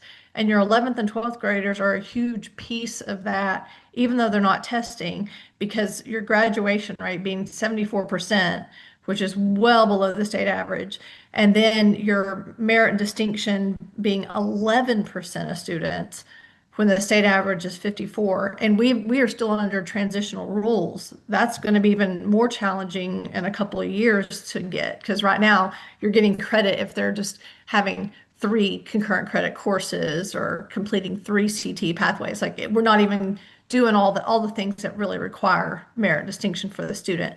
So just keep that in mind. I don't want us to paint that picture that it's, just because the students are a challenging group of students because of all they're bringing to the table, which certainly sounds like, you do have students that have some unique needs, and you're doing your best to meet those needs. But it's not just about the test. There's overall systemic failures that I know that you're trying to address, but just don't want to minimize that. And I'm sorry, I don't know why I'm hoarse. Maybe it's because we've been on a Zoom since 9 a.m. But Yeah, that's Dr. Moore, that's one of the things that we've really, we're, of course, for this year, we're kind of the temporary rules are one thing, but as we look at the eventual end rules, that becomes a lot more stringent, and that's one of the things that we're really looking at and trying to, to wrap around, especially as Allison alluded to, our 9th and 10th grade classes are kind of not one group of kids, but our 9th grade's really small, 10th grade goes a little bit, and then we get a huge group of kids in 11th and 12th grade and that's where we really get a lot of people also that are like, they're kind of like, school's not working, their parents are saying, oh my God, they're going to drop out, what's our option?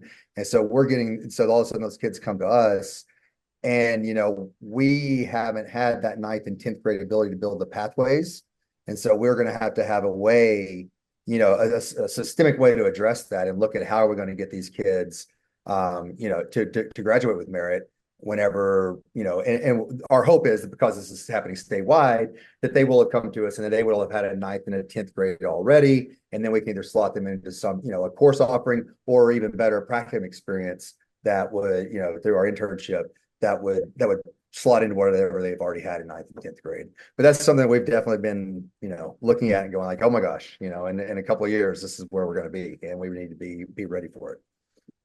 Yeah, especially if you're able to, and it might not be any crossover, but if you had any students that had been going through WotC and Peak that transferred to you just to continue, that would be easy. But with your luck, that probably won't happen. It'll be students who didn't start there. So Yeah. I know you're dealing with whatever cards you're dealt at that point.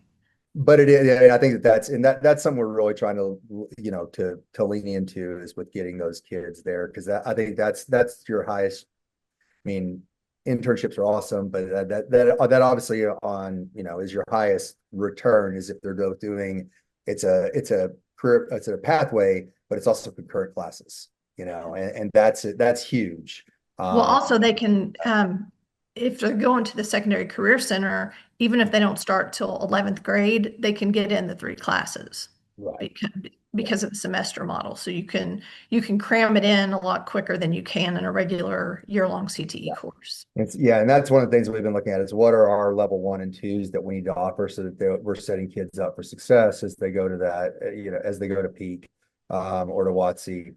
And that's, and also we're seeing a lot of our kids that will go to Peak or WotC, and for what, they last a semester or they last a year, or whatever, and this is, whatever. So how do we then support them at the school so they're going to find success once they're going to those other campuses where it may be different or whatever?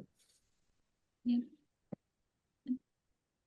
So thank you, Dr. Moore, for those additional comments. And I'm glad to hear that you guys have been working with Ms. Turner at the co-op. I do encourage you to continue to do that as well. I think that she will be able to be that resource that will help you to best understand what options are available to you, especially when it comes to work-based learning. Wanting to make sure that if you're wanting to increase your success ready graduates based off of work experiences, make sure there's alignment between their pathway and that work experience is going to be important. So just those pieces, you'll just kind of need to make sure that you're aware of, and thinking about JAG and thinking about other ways to make connections for students. Definitely, we're here to assist with that, and definitely encourage you to reach out to us for more support and information. Are there any other questions or comments that need to be addressed from any of the panel members? Okay.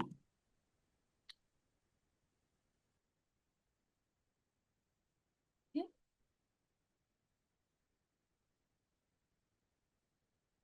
Trying to make sure I get to the right spot. Okay. So if there's not any other questions or comments, then I'll accept a motion on the recommendation to accept the signed statement of assurances for the school improvement plan for open enrollment charter school, future school of Fort Smith. A motion, we accept the statement of assurances from future school of Fort Smith.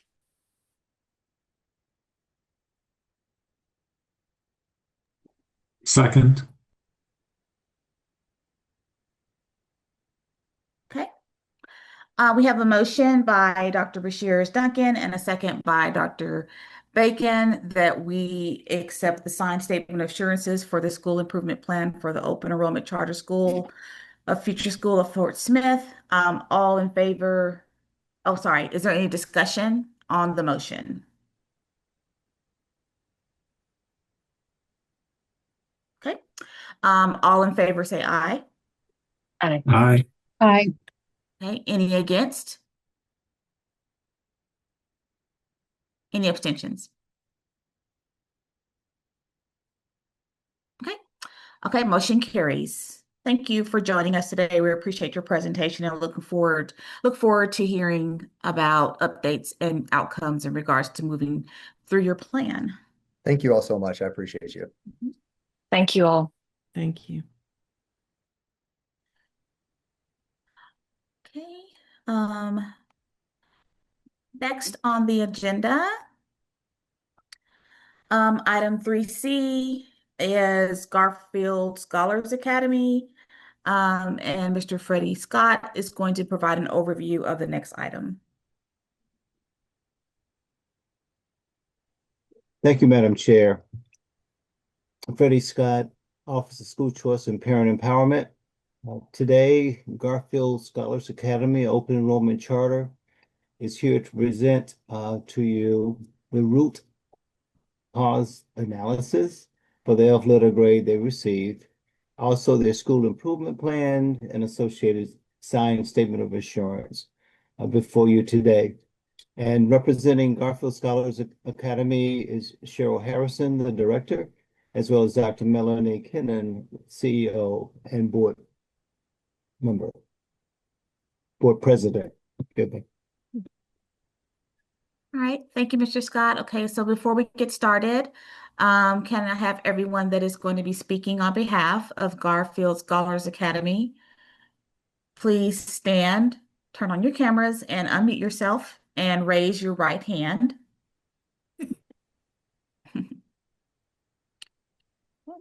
Okay. Do you swear that the testimony or statement you're about to give is the truth, the whole truth, and nothing but the truth? I do. Okay. I do. Okay, thank you. All right. And this is Joy Sawyer. I'm also here with Garfield Scholars. Okay, thank you for making yourself known. Hi, I'm Cheryl Harrison. Oh, I'm sorry. No, you're fine. You have 20 minutes and you may start your presentation. Thank you. I'm setting my timer too. I have an old-fashioned timer. I'm in the counselor's office. So so I'm Cheryl Harrison. I'm the director of Garfield Scholars Academy. I'm with Dr. Kennan and Dr. Sawyer today, who are the founders of our school.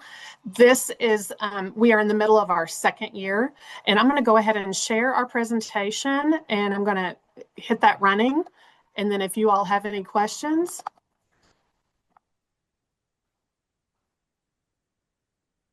Can you all see that? Okay, thank you.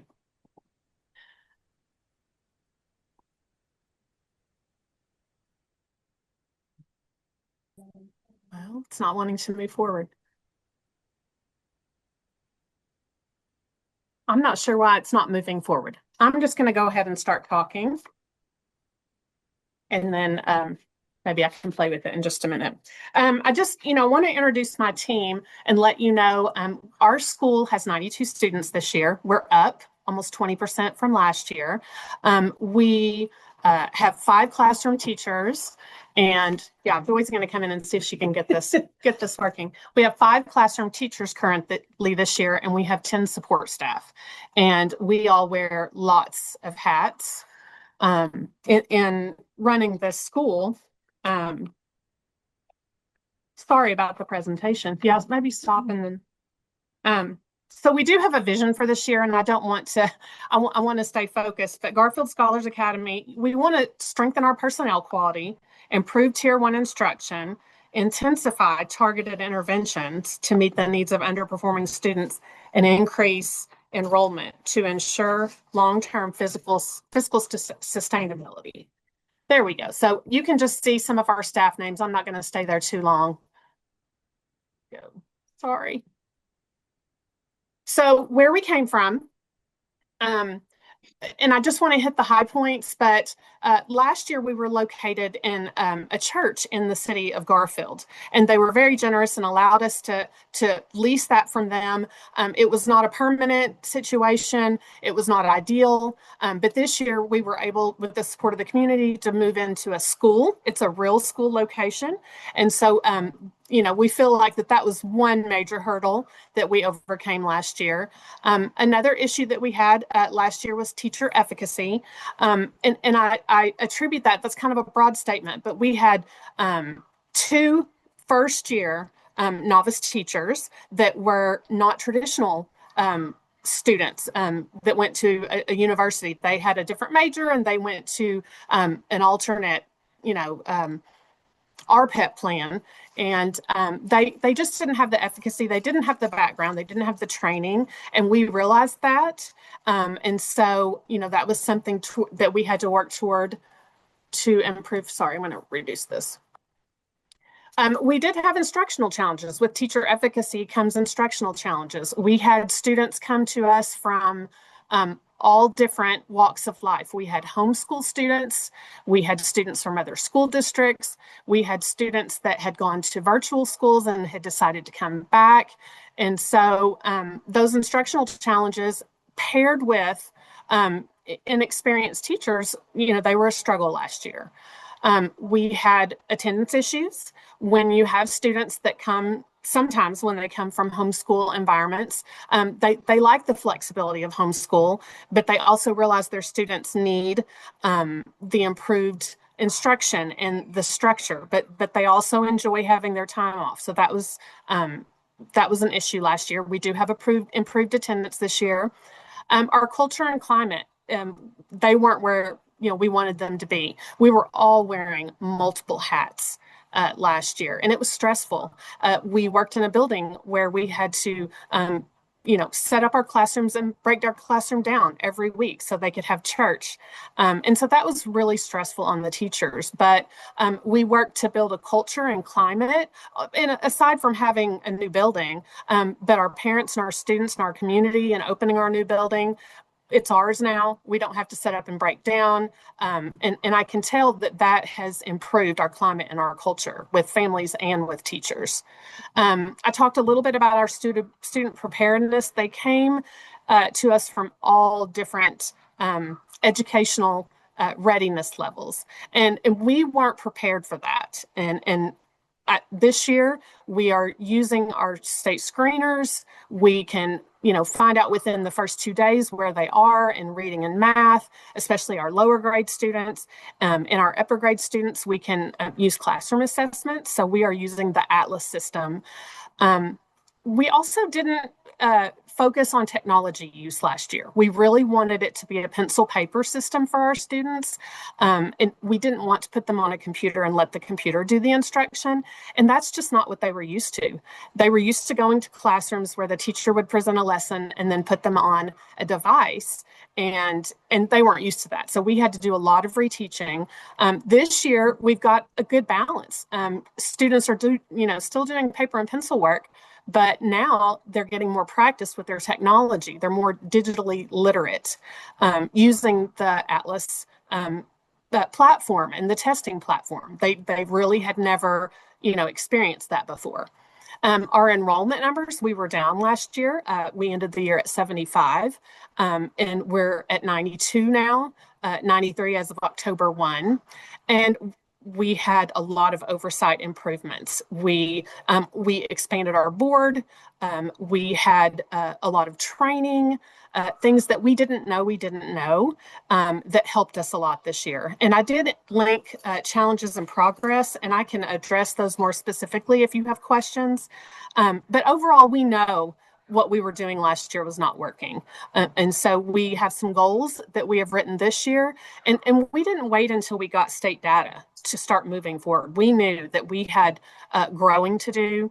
And so we started with our master schedule. We included teachers in making that master schedule. And we talked about what tier 1 instruction looks like, and then what tier 2 and tier 3 instruction looks like, and how it's not our job during tier 1 to try to remediate tier 2 and tier 3. Let's scaffold, let's get the students the content that they need, and then we'll work on the tier 2 and tier 3. And we have a school-wide program of tier 2 and tier 3 now, where every single person, including myself, spends time with kids every day. We have a dedicated time.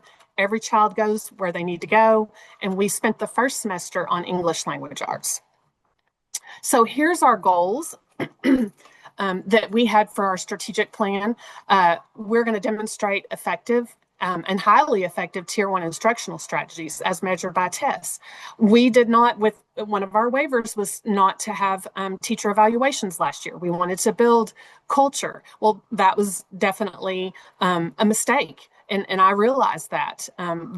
We did give coaching, we gave feedback, but it wasn't the same as the official evaluation that TESS, offers. Goal 2, we want to increase student achievement on math, English language arts, and science. And achievement is those students that are proficient, 3s and 4s, by 5%. Goal 3 is a growth goal. We want each student to grow by 10% summative on the Atlas. And we've been tracking that through our fall and winter interims. Goal number 4 is attendance. We want parents to know that if they're not at school, they can't learn. They need to be here. And we have made a lot of improvements. And one of the ways that goal 4 I'm addressing is I have a parent group me, and they get to hear all the time about the things that we're doing and how it's important for students to be here. And then Goal 5 is also part of our parent engagement. And so 100% engagement means that some of my parents are on GroupMe. Now, remember, we have 92 students. Some are on our GroupMe, and some like to message me on Facebook, and some like paper letters home. So I'm just meeting those families where they are and what they need. I really don't want to spend all this time reading this because I realize that, I have a time limit, but we have taken steps to look at each one of these goals and to fix what was wrong. So we know that our instruction, we need more professional development. We need to spend time as a team talking about what good instruction looks like. We need to review data. And that's on goal 1, 2, and 3. On goal 4, student attendance, we've got to look at when students are here, when they're not here. We've got to find out what's going on. We've got to reach out to parents.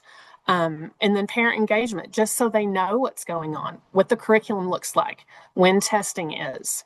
Those are all really important things, but we've kind of outlined those there. And those are the steps that, that we want to take to make sure that, we're meeting our students' needs. I did want to hit just a little bit of data, and this is cohort data. And right now, this is the extent of what we have. We know that, we can look at the summative data at the end of the year for growth, but our third graders from last year, and I'm not proud to say this, they were some of the lowest in the state. And so last spring, we were 20%, the state was 40. In the fall, it leveled out just a little bit, 25%. But in winter, we have 33% of this year's fourth graders, where the state has 30%. So we've already seen achievement, proficiency growth, and we're pretty excited about that. I can show you similar stories in math. In the fall, I'm not sure what happened with the 0% there, but we're back up in the winter to 27% compared to the state. And then science, very similar. We're neck and neck. And we're, one of the things that we have is we have an extra curriculum that teaches science, and it's the agriculture piece. And we include growth of plants and where their food comes from. And I think that's going to make a big difference in our summative scores as well. Fifth grade, these were the fourth graders from last year. You can see at the end of the year, they were actually above the state in proficiency. Fall, it's just a big drop, probably a lot of changes going on. I don't want to speculate about that, but winter, you can see we're progressing again. We're at 25% in fifth grade, not where we want to be. And we are evaluating our winter interim data. And so math is a very similar story. It's funny how we flip-flop. We were doing pretty well in the spring comparatively, and then we were above the state average in the fall, and now we're below. So, we're really digging in to find out that data, where are our weak areas? And then science, this was kind of shocking to me, but I do want to point out again that our curriculum with science, we spent a lot of time in economics in the fall. So social studies was a big push. That just shows us we need to spend more time in science for that winter score so we can see where our students really are. And then I kind of just want to show you sixth grade. Now, again, not making excuses, but I have 5 sixth graders. And it's really hard to collect data on students, when you have 5 of them, and you're looking at your lowest 25%, and you're looking at, achievement. So these scores are not where we want them to be for our sixth graders. Math, also the same, not where we want them to be, especially at the end of the year when they were actually had proficiency, and now we're at 0. So we have a lot of growth in sixth grade, fifth and sixth grade to do. And so I just kind of wanted to go through that really quickly, and then answer any questions you might have.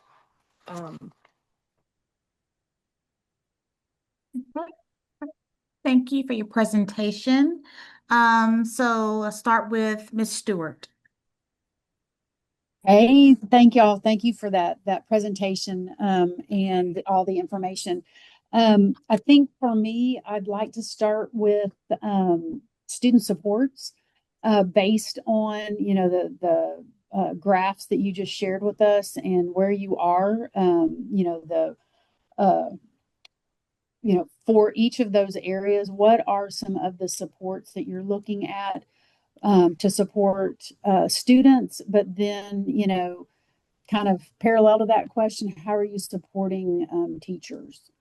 Yes, and that's a good question. One of the things we did not have last year was adequate PLC time. We have built that into our master schedule, and we have dedicated 90 minutes every week where we meet and students and staff get the support and they get to look at student data. And I'm there to support, and we have professional development around our Tier 1 instructional materials about Atlas testing, anything that they might need to know. But we're a very small staff, so I'm supporting students and teachers. And so one of the big things we did was change our PLC time. So now we're very diligently looking at student and teacher data. Thinking about capacity, kind of what you just referenced, how are you utilizing supports within DESE or APSRC or your co-op? Yes, that's a great question. It's very interesting. Our first year, we had some struggles being recognized as a school. And I'm sure that happens to a lot of charter schools. And so we're getting the response that we want this year from the different areas. Our local co-op in the Northwest, they're actively reaching out and wanting to help and offering professional development. APSRC has provided us with support with special education because we really do have a high level of students with IEPs, and that's a big help to us. It's just managing the people. A lot of our staff are part-time, so they're not here all day every day, and so we don't have an endless amount of time. So just managing that time and how do we serve the students with what we have. APSRC is also helping with back office and different components that we need to access finances. And like one of the things that we did recently was applied for the HIT grant, the high impact tutoring grant. And at first we decided we wanted to hire someone to manage that tutoring. But we have partnered with Patriots for Education, Freedom Education, and they are an authorized tutor. And we're going to have a partnership with them, and they're going to use some of our space, and they're going to tutor our students, and they're going to have their own tutoring going on. So we've really got a lot of things happening. Well, I love that. I love bringing others into your space, especially since capacity is an issue Yes. for you and your staff. Can you speak a little bit about, you referenced it briefly, but with special education services, how are those offered? Is that a full or part-time I have two. Oh, sorry. educator? Go ahead. Oh, go ahead. I have two part-time special education teachers. Last year, I had one part-time teacher, and he was here all day, every day, but I have two part-time. I have one that's here 3 days, and she serves all of our students with characteristics of dyslexia, and she meets with all the students who have any type of writing or English language arts in their IEP. So that is her focus. And the other one spends 1 day on campus, and she works with our students primarily on math, and then some of our younger students. Okay, so how many, just an estimate, do you have needing services or on IEPs? We have 17 out of 92. Okay. Yes. Okay. And then as far as your teaching staff, are they well experienced? Are they novice? Kind of what's the makeup? Yes. So last year we had one teacher that was experienced. She had worked in California for years. She had moved to Rogers with her husband. So she has experience with the Arkansas curriculum, Arkansas standards. I had two teachers, a kindergarten and a third grade teacher last year that were first year alternate licensure teachers. And so they didn't have the support, they didn't have the background. I did have a PSRC help with mentoring them. They came in, that was great. And then I had a fourth and fifth grade teacher that was in his third year of RPEP. So he was almost finished. He actually completed it and graduated from that program. But the two teachers that were first years, we did not extend their contract this year. They were just not effective. And so we hired two new teachers that are experienced. And I really attribute us being in our new building because they actually reached out to me. We just really struggle in our little town with recruiting teachers. Being where we are, we're next to the big four, school districts. And so it's a little bit of a struggle. But yeah, they reached out to me and they wanted to be here and they knew what our mission was and our vision. And so they're fabulous. They both have at least 5 years of experience. So that's great. Kudos to you for that. That's good news. So with those that have come out of a non-traditional route, what are your plans for ongoing support for them? I do have support through APSRC this year, and then an I support. And I also have a teacher that was here last year that retired that also had a lot of experience. I failed to mention her earlier, but she came out of retirement to help and then she retired again. But she comes in and she does coaching. She does tier 2 in the classroom with that teacher. She's got 28 years of experience. So we're just using the resources that we have in our community. Yeah. Okay. That's great. I think that's all I've got for right now. Okay. Thank you. You're welcome. Thank you. Dr. Bacon? Thank you. It's hard to really formulate an overview of what's happened and where to go since you've really only been on the ground for a year and this is just your second year in operation. Right. And so, really just trying to think, listening to you, I know how it is when you're opening a new school, whether you have one kid or 1,000 kids, just there's so many things going on and so many decisions to make and so many systems to try to build. Amen. Talk to me about just from a sort of a higher level as admin, whether it's, any of you that are on that leadership team. Where are you today versus where you were a year ago? And give me some confidence that you're putting strategies in place, systems in place that you believe are going to move you in the direction of meeting these goals you've set. I think I can answer that. I'm Joy Sawyer. I'm one of the founders along with Dr. Kennan, and I am in the building here quite a bit. Last year, we always said that we were building the plane as we were flying it, and parts were falling off sometimes. This year, we are actually flying the plane and we don't have any parts falling off. I do think I just can't say enough about being in a school and how much different it is for everybody. Teachers have real size classrooms, but our interventions that we do daily, those are we don't worry about grade or anything. If you need it, you go get it. So if you're in the 5th grade and there's a 2nd grade skill you need, then you're getting that 2nd grade skill, and you may be getting that along with 3rd graders, 2nd graders, 1st graders. It's the group of students that need that skill. And I just feel like we're more organized. Last year, Dr. Kennan and I did this very quickly.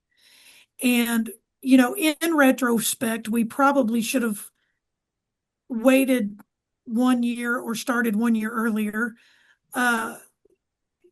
just to kind of have it in our head, and so this year I feel like we know what the expectations are as a board.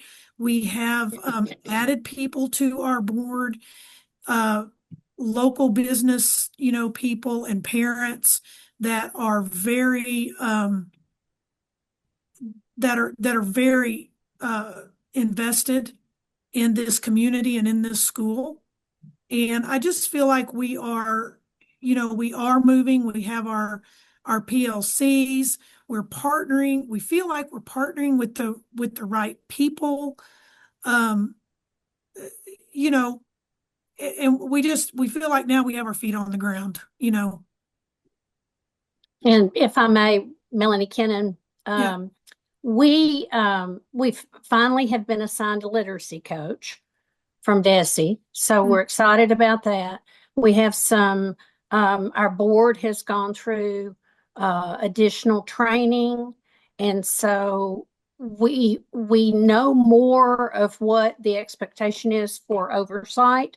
Last year, we kind of were playing whack-a-mole in trying to deal with issues with a first year startup. And as you said, Dr. Bacon, there are so many plans and policies and procedures and all the things that have to be implemented, written, implemented, adopted, and put into place there at a new school, that it's very time consuming, particularly if you only have a limited capacity of folks that can handle that. And so I feel like our board is better equipped. We're asking the right questions in terms of oversight. Where we are, we know more. Last year we didn't know what we didn't know. There's not a rule book or a do this step and do this step. And oh, by the way, you're going to need to have done this before you do this. So everything we were kind of learning on the fly. We also are, just to put it out there, just as a note, we, our score, it was based on 30 students, and 9 of which were in our bottom 25th percent. And so it's hard to get a full picture of the learning that was going on last year. Even, we know where we had some gaps and some holes, and we knew that we had students coming in with literacy gaps. We had a lot of behavior problems we were dealing with last year, and some inexperienced teachers. And so we've moved to try to correct those things. But we also know that this may not represent fully the achievement and the growth that we saw on a day-to-day basis for some of our students. So we're owning it, and we want to make sure that we have focused in on, we know we've got a long way to go to implement the systems in place that we want to see, help our students grow. And so we've tried to take some immediate steps to alleviate that in utilizing more of our resources and setting some real tangible goals and check-ins that we can utilize at the school. I appreciate that. Dr. Bacon, I wanted to say one more thing, kind of to address your question. Last year, I spent a lot of time superintendenting, doing a lot of those responsibilities. I was not the instructional leader I wanted to be. And that I've changed that this year. I have some consulting and some support now with Freedom Education. They're both, one is a former assistant superintendent, and the other is a current superintendent of schools. So I'm getting a lot more help from that aspect. And now I can be in classrooms. I can be looking at tier one. I can be doing walkthroughs. I can be working, with students. So I feel like we've come a long way already in 1 year. Yeah, I appreciate that, and I think a year from now you'll feel even better. It's Yes. you're really in such a new place with this organization, and I do think from the presentation you all gave us at the amendment request when you were changing locations, maybe back in the spring or summer, clearly you all are well positioned with. I mean, it's a small community, but you got a lot of community and support. Yes. People that are interested in the success of your school. So using all of those partnerships and relationships to build because you really have a small footprint in terms of your support staff and what the personnel you can provide. So I appreciate that, and it's great to this is the first of these today that we've really actually talked with the board, and so I appreciate having input there because I think that's critical to the success of the school. Um, Sort of thinking about the instructional piece. I'm just trying to wrap my brain around. You got K6, you got 92 students, and I think I heard you say in the beginning maybe 5 teachers. Mhm. Did I read that right? Okay. So what does that look like, tier one instruction for students? Are Yeah. they Let me give you a breakdown. multi-grade levels? Are they, how does that They look are. subject wise? Yeah. They are. So we, last year I had some split classes. This year I was much more intentional in where I put students because I knew I would have to have, multi-level classrooms again. I have a standalone kindergarten with 17 students, Nice. and that's a really positive thing. But I have some first graders that came to us from homeschool this year that needed some skills that they missed in kindergarten. So Right. they're also able to go spend some time in the kindergarten class. We're very fluid, and we like that about our school. But my first and second grade teacher, we looked at data and we decided which students need to be in a first and second grade split. Because I had quite a few second grade students, and I was actually able to put some second and third grade students in a class together because that's what they needed. So they're still getting their core instruction, but they're working with a group of students that's more like them. I have a standalone fourth grade class who has he started with 20 and he's down to 17. We've had some students move back to public school. And then my class that I'm struggling with the most are my fifth and sixth graders, and they're my smallest grade band. There's 13 altogether, and it's just such a small sampling and a small population. Several of them then there have IEPs, so they're behind grade level. I've had some new ones come in, so that's where our biggest struggle is right now with the model that we're using is making sure that those kids are getting what they need.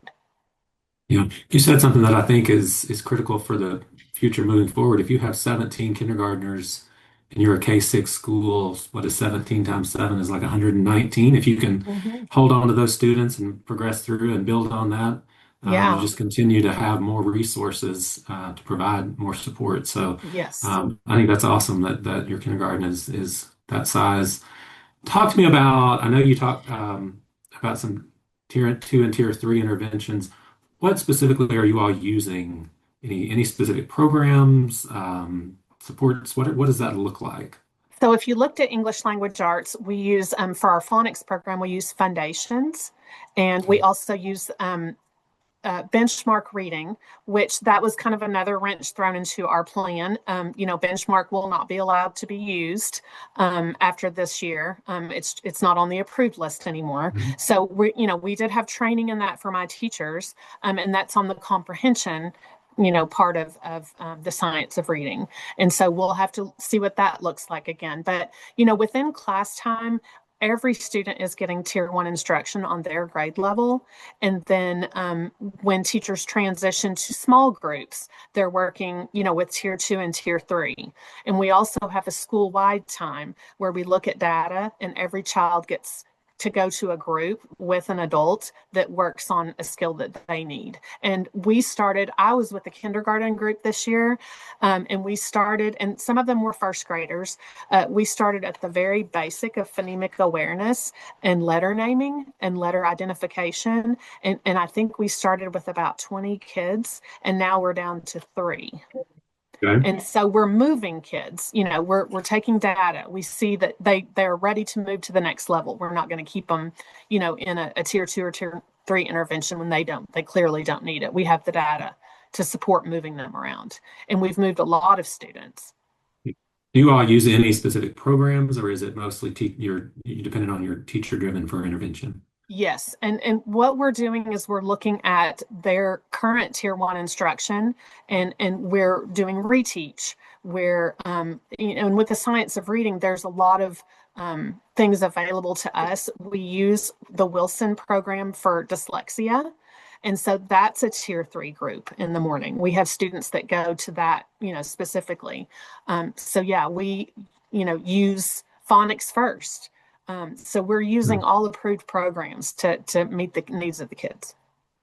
And is there any thing that families support at home? One of our groups earlier was talking about reading, 10 minutes or 20 minutes of reading at home, 10 minutes of, using maybe an IXL. I'm just curious if you all how you've engaged parents in this process. We don't use any online platforms as far as that goes. We're not, ruling that out in the future. But right now we send home books for parents to read with students. We've actually created small lessons in reading and math that they can do with their students. We sent home, when we knew this weather was coming, we told parents we're sending this home, and they always complete the homework, especially in our lower grades. Our upper grade students, their focus is primarily on reading, but I know the 4th grade teacher, they're still trying to learn their multiplication facts. For whatever reason, that's such a difficult thing for kids to acquire, and they're still working on that. So, kind of just whatever they see they need at the moment. And the parents are very willing to spend that time to work with their students at home. And as soon as we did get the letter grade, before it was published publicly, we did have a big parent meeting. Board members and Mrs. Harrison, we all came together and we told our parents, we've got to be reading, 20 minutes a night. You've got to have your kids here, every day. And of course, you're never going to get 100% really with, participation as far as coming to the meeting. But we had, and we're a small school, so they all talk anyway. You can have one parent and it goes to 6 or 7 in a couple hours. But we did have that meeting with them and shared, this information with them and told them how we could get better. And overwhelmingly, when asked if they would rather have, where their homework, all of these parents wanted their students to have homework out of their intervention groups so that they could help, build the skills that they are missing. And so I believe that our intervention groups are also working on that, and getting those skills home so parents can help with that. Well, that's all I have, and I appreciate the transparency and the responses. I would just say, your year 2, you had so much in year 1 that had to be planned out and put in place. Yeah. You're refining now. Don't get discouraged. Keep rolling, because obviously you've got a population of families there that want your school. You've got potential for growth moving into the next few years. Just stay focused, and really focused on that tier 1 grade level instruction with the appropriate intervention. So thanks for what you're doing. Thank you. Okay, Dr. Bashir Duncan. Yes, thank you. So I'm looking at your priorities and I'm wondering about, I think you said 17 of 92 of your students have IEPs. Is that so? That's a big number, given your small size. And I'm thinking about some of the push and supports that can be valuable for kiddos. Yet, given your size, that may be difficult to do. So I'm wondering where you are with thinking about both MTSS and behavioral supports, but also maybe some creative ways to help kids in tier 1 instruction. What might be some things that come up for you or that you're focusing on? Well, that is a big concern of ours. A lot of our students are speech impaired, so it's an articulation issue, but we do have students with IEPs that are specific learning disability, other health impaired students that do need those supports that in class. And that's one of the things that we try to do is write some of those supports into their IEPs and help teachers plan out what that would look like in their classroom. And so we spend some of our PLC time looking at data and saying, well, how would this support help? And as far as a student that maybe needs reduced assignments, what would that look like? And so we spend a lot of time talking about that together. And now that we've got 1 year under our belt, a lot of those older students, I've got teachers that had them last year. And they're willing to help. And I also have from APSRC, Sandra Doggett. She has, called me every week and she has some good ideas. She sits in on meetings. She talks about how inclusion, is best practice, but you have to have support with inclusion. So we're learning a lot there too. Yeah, we're, with our budget, we're super restricted, but we are getting creative. With how we are serving those students. And, I ask parents at the end of every IEP meeting, give us your feedback. How do you think your students are doing? And overwhelmingly, they're pleased. They realize that there's still growth to be had, but I feel like we're doing the best we can with what we have right now. So.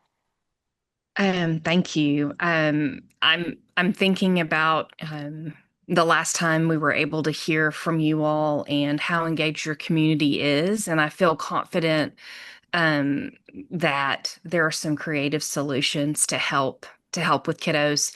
I'm also thinking about the state level supports, and there are also some exemplar schools across the state that are smaller, perhaps not as small as you, but smaller and rural, that you may also be able to learn from. So, Yes, we would love that.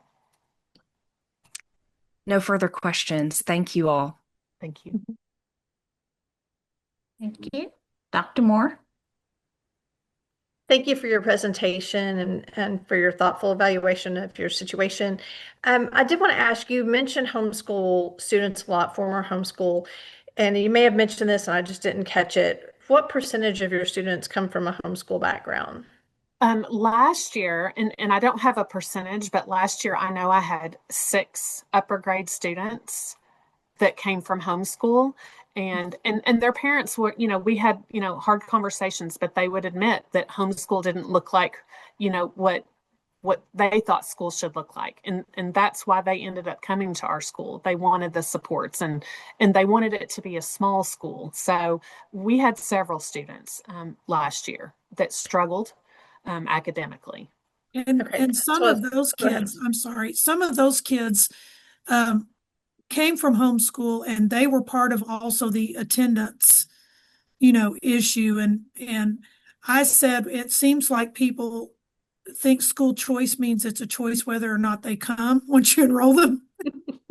So we've had to work with those, those parents to help them understand, if they're going to be enrolled, they have to show up. So that was a challenge, but I think that that's going better also. Okay. Well, I could certainly see with your very small numbers of students that are testing that if you had that many in the upper grades, and certainly homeschool students can be some of the most advanced students there are. Some of them accelerate far beyond what we're able to do in a regular public school setting, but sometimes grade level tier 1 instruction is just not getting that rigor that we anticipate in a public school. So here or there, it can go either way, but that could definitely impact your results. Yeah. Along those same lines, your upper grades, you mentioned what a small number of students were in those grades. And you mentioned combining those classes. Help me understand, especially like my background being math, the math standards in 5th grade and math standards in 6th grade, although they build on one another, are certainly different. So how does that look? How does tier 1 instruction look in a math class in 5th and 6th grade? And this is Cheryl Harrison again. So as a former teacher, I also taught split classes occasionally, and most of them were fourth and fifth grade. And so my point of view, whenever I coach my teachers, I talk about classroom structures and how important it is to get those classroom structures in place so you can spend time working with one grade level while another grade level is maybe building a skill that they need to work on. In the younger grades, we call it centers. That is, with older students, you can give them something to work on that they need to build on. And we talked about multiplication facts. So that is how, with the limited resources, that is how we, operate in this school is, we just set up those structures. And I would say we probably didn't have those structures in place last year, but this year we do. We've done a lot of coaching. I've gone into classrooms. I've modeled, myself. And so I think just giving those teachers the strategies that they need. Okay, because I know even just teaching one grade level, one subject, differentiated instruction is one of the most challenging things I ever tried to do. So it blows my mind the thought of trying to do two grade levels at once because it was hard just in one grade level. So yes, I'm sure that has to be a challenge. Well, and Dr. Moore, we didn't have the multi-tier system of supports in place for our behavior last year. And this year we do. We have a school-wide system and students know the expectations. The teachers spent the time teaching the expectations. And so that has helped a lot because we did have a lot of behavior issues last year. And so just putting those systems into place, it's helped a lot too. Well, I'm sure that, being new, this is different than when a school comes back that has already been doing this several years. So I'm sure there's some growing pains that first year. I will say, because, and not that it's an excuse, but a lot of times very high poverty is one of the factors for why we anticipate lower performance of students, because there's, research shows such a direct correlation. And overall, your poverty level is not high. So we're going to have even higher expectations long term as you progress and learn and go through these steps, because your poverty level is, in the 30s, at least it was. It might have changed this year as you grew some. It has significantly. Oh, really? Okay. We're closer to 70% now. Wow. Yes. All the new students you got must have been well, and I'd like to attribute it to the state has changed the way they classify students, and so now students that receive Medicaid and receive SNAP are automatically, verified that way, and so that helps. I have a lot of families that don't want to fill out a free and reduced lunch form, and so reporting gets a little skewed too. So I think that's helping a lot too with some of the systems the state's put in place. All right, that explains a lot. Well, thank you so much. I appreciate your thoughtful time on this. No more questions. Well, again, thank you for your presentation. And, I don't have any additional comments or questions. If they pretty much have been covered and answered, I will just say that I kind of echo what Dr. Bacon said about, you guys are rather new and you did a pretty good job when you came in before, when you walked us through your relocation process. And I think part of what we're seeing now is just you guys getting the program up and getting your school up and going and implementation. But we do anticipate that the plan you have in place that you've provided to the state office is going to be one that you're going to follow and try to address those concerns. And so we just look forward to hearing progress. Looks like Dr. Moore has another question, so you can go ahead and unmute yourself. Yeah, sorry, when you said that, Sonia, it reminded me, did those volunteers follow through and do all the things they said they would do for y'all? Didn't you have like people doing your heat and air and mowing and I'm just like all kinds of things? Yes, they did. Yes, ma'am. Dr. Moore, an example of that is yesterday. Actually, it was Tuesday. We had someone in the community come and clear our parking lot so we could come back to school. And by the way, we are the only school in Northwest Arkansas in school today. And we had 76% of our students here. I polled the parents and I said, do you want your kids back in school? And they said, yes. I said, can you get them here safely? And they said, yes. So we're having school today and they're dismissing right now. So yeah, we just have, it's an amazing. And our board members, some of our our board members specialize in things. I have one that handles my bus now, and one that handles building maintenance. So, it's amazing. It's amazing. That's awesome. I just was reminded of that when Sonia was Yes. talking about when y'all came. And I'm sure other parents would love to send their kids back to school. My friends who have kids at home are They're very ready to begging. send them. They're Yeah. begging. Yeah. All right. Thank you. Thank you. And can I just do one quick brag, one quick glow? Sure. Because one of the things that, as with a background in gifted ed, one of the things that I always thought was wrong was that you have these kids, that you place in the gifted ed class, and then you have all these kids that tested that fall, say, between the 65th and the 85th percentile, on their testing, but they're kind of the kids in the crack on the other end of the spectrum. And so we actually have an enrichment program that takes those kids with our gifted specialist for half of that, for 75 minutes a week, and does enrichment to help those kids grow. And because they have a potential for giftedness, but they're just not there.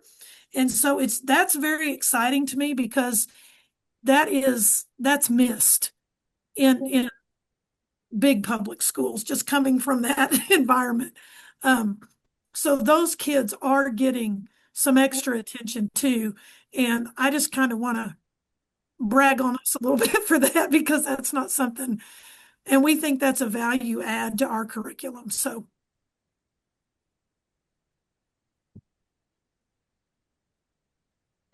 No, thank you for that. If you don't teach your own horn, nobody else is going to do it for you.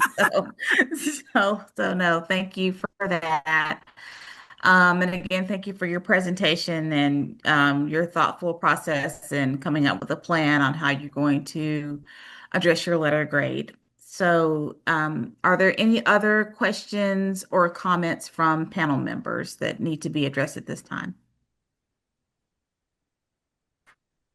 Okay, seeing and hearing none.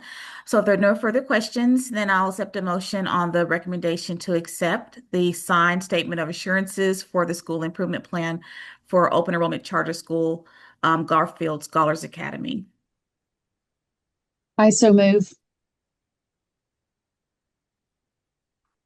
A second. Second. Okay. And the motion was that Ms. Stewart? Yes. Okay. So I have a motion by Ms. Stewart, a second by Dr. Bacon, that we accept the signed statement of assurances for the school improvement plan for open enrollment charter school, Garfield Scholars Academy. Is there any discussion on the motion? Okay. All those in favor, say aye. Aye. Aye. Aye. Okay. Any opposed? Anybody wish to abstain? Sorry. Okay, motion carries. Thank you so much for your time, and we look forward to hearing progress that you make on your plan. Thank you all very much. thanks Thank for you your so support. much. Thank you. Thank you all.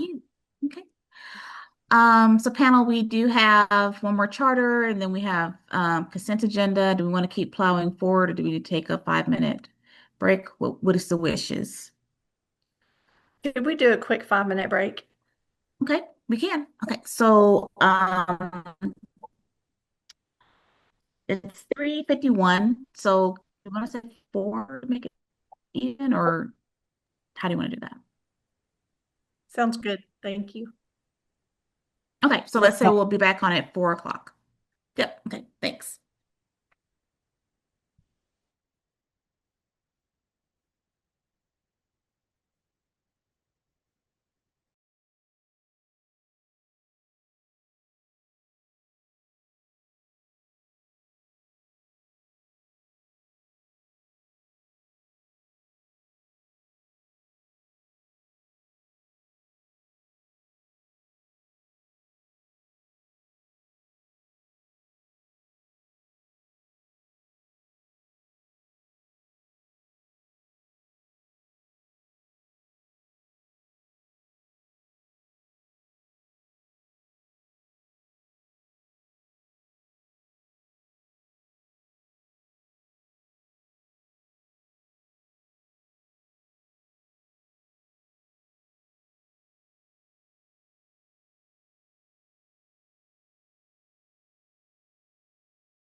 What did they guys, I got video and video on.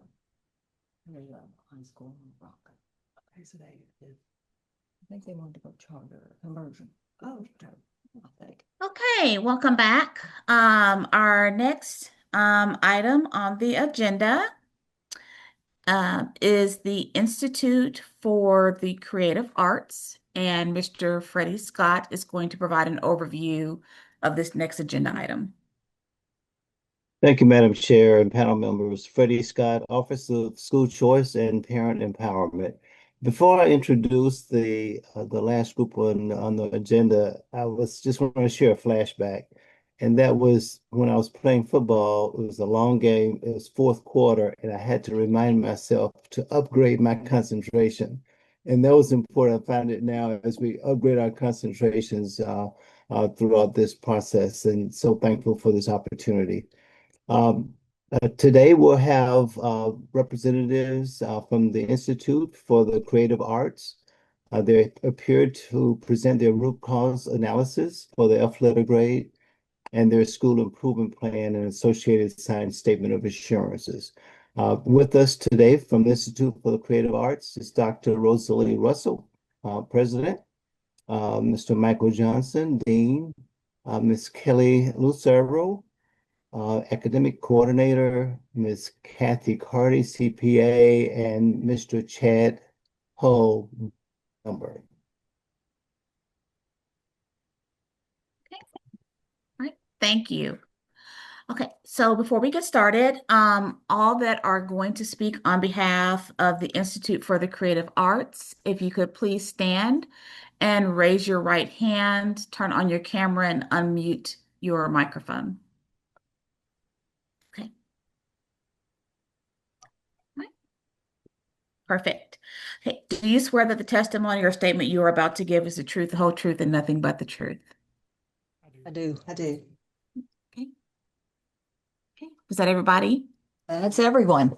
Okay, good.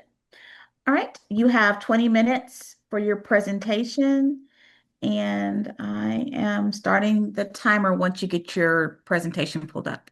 All right. Michael, I think you're pulling up the presentation. I'm Dr. Rosalie Russell, the founder and president of ICA, and thank you for listening to us this afternoon. It's good to see some of you again. We're pleased to present this. We take it very seriously. We are a second year, 24-25 is our first school year.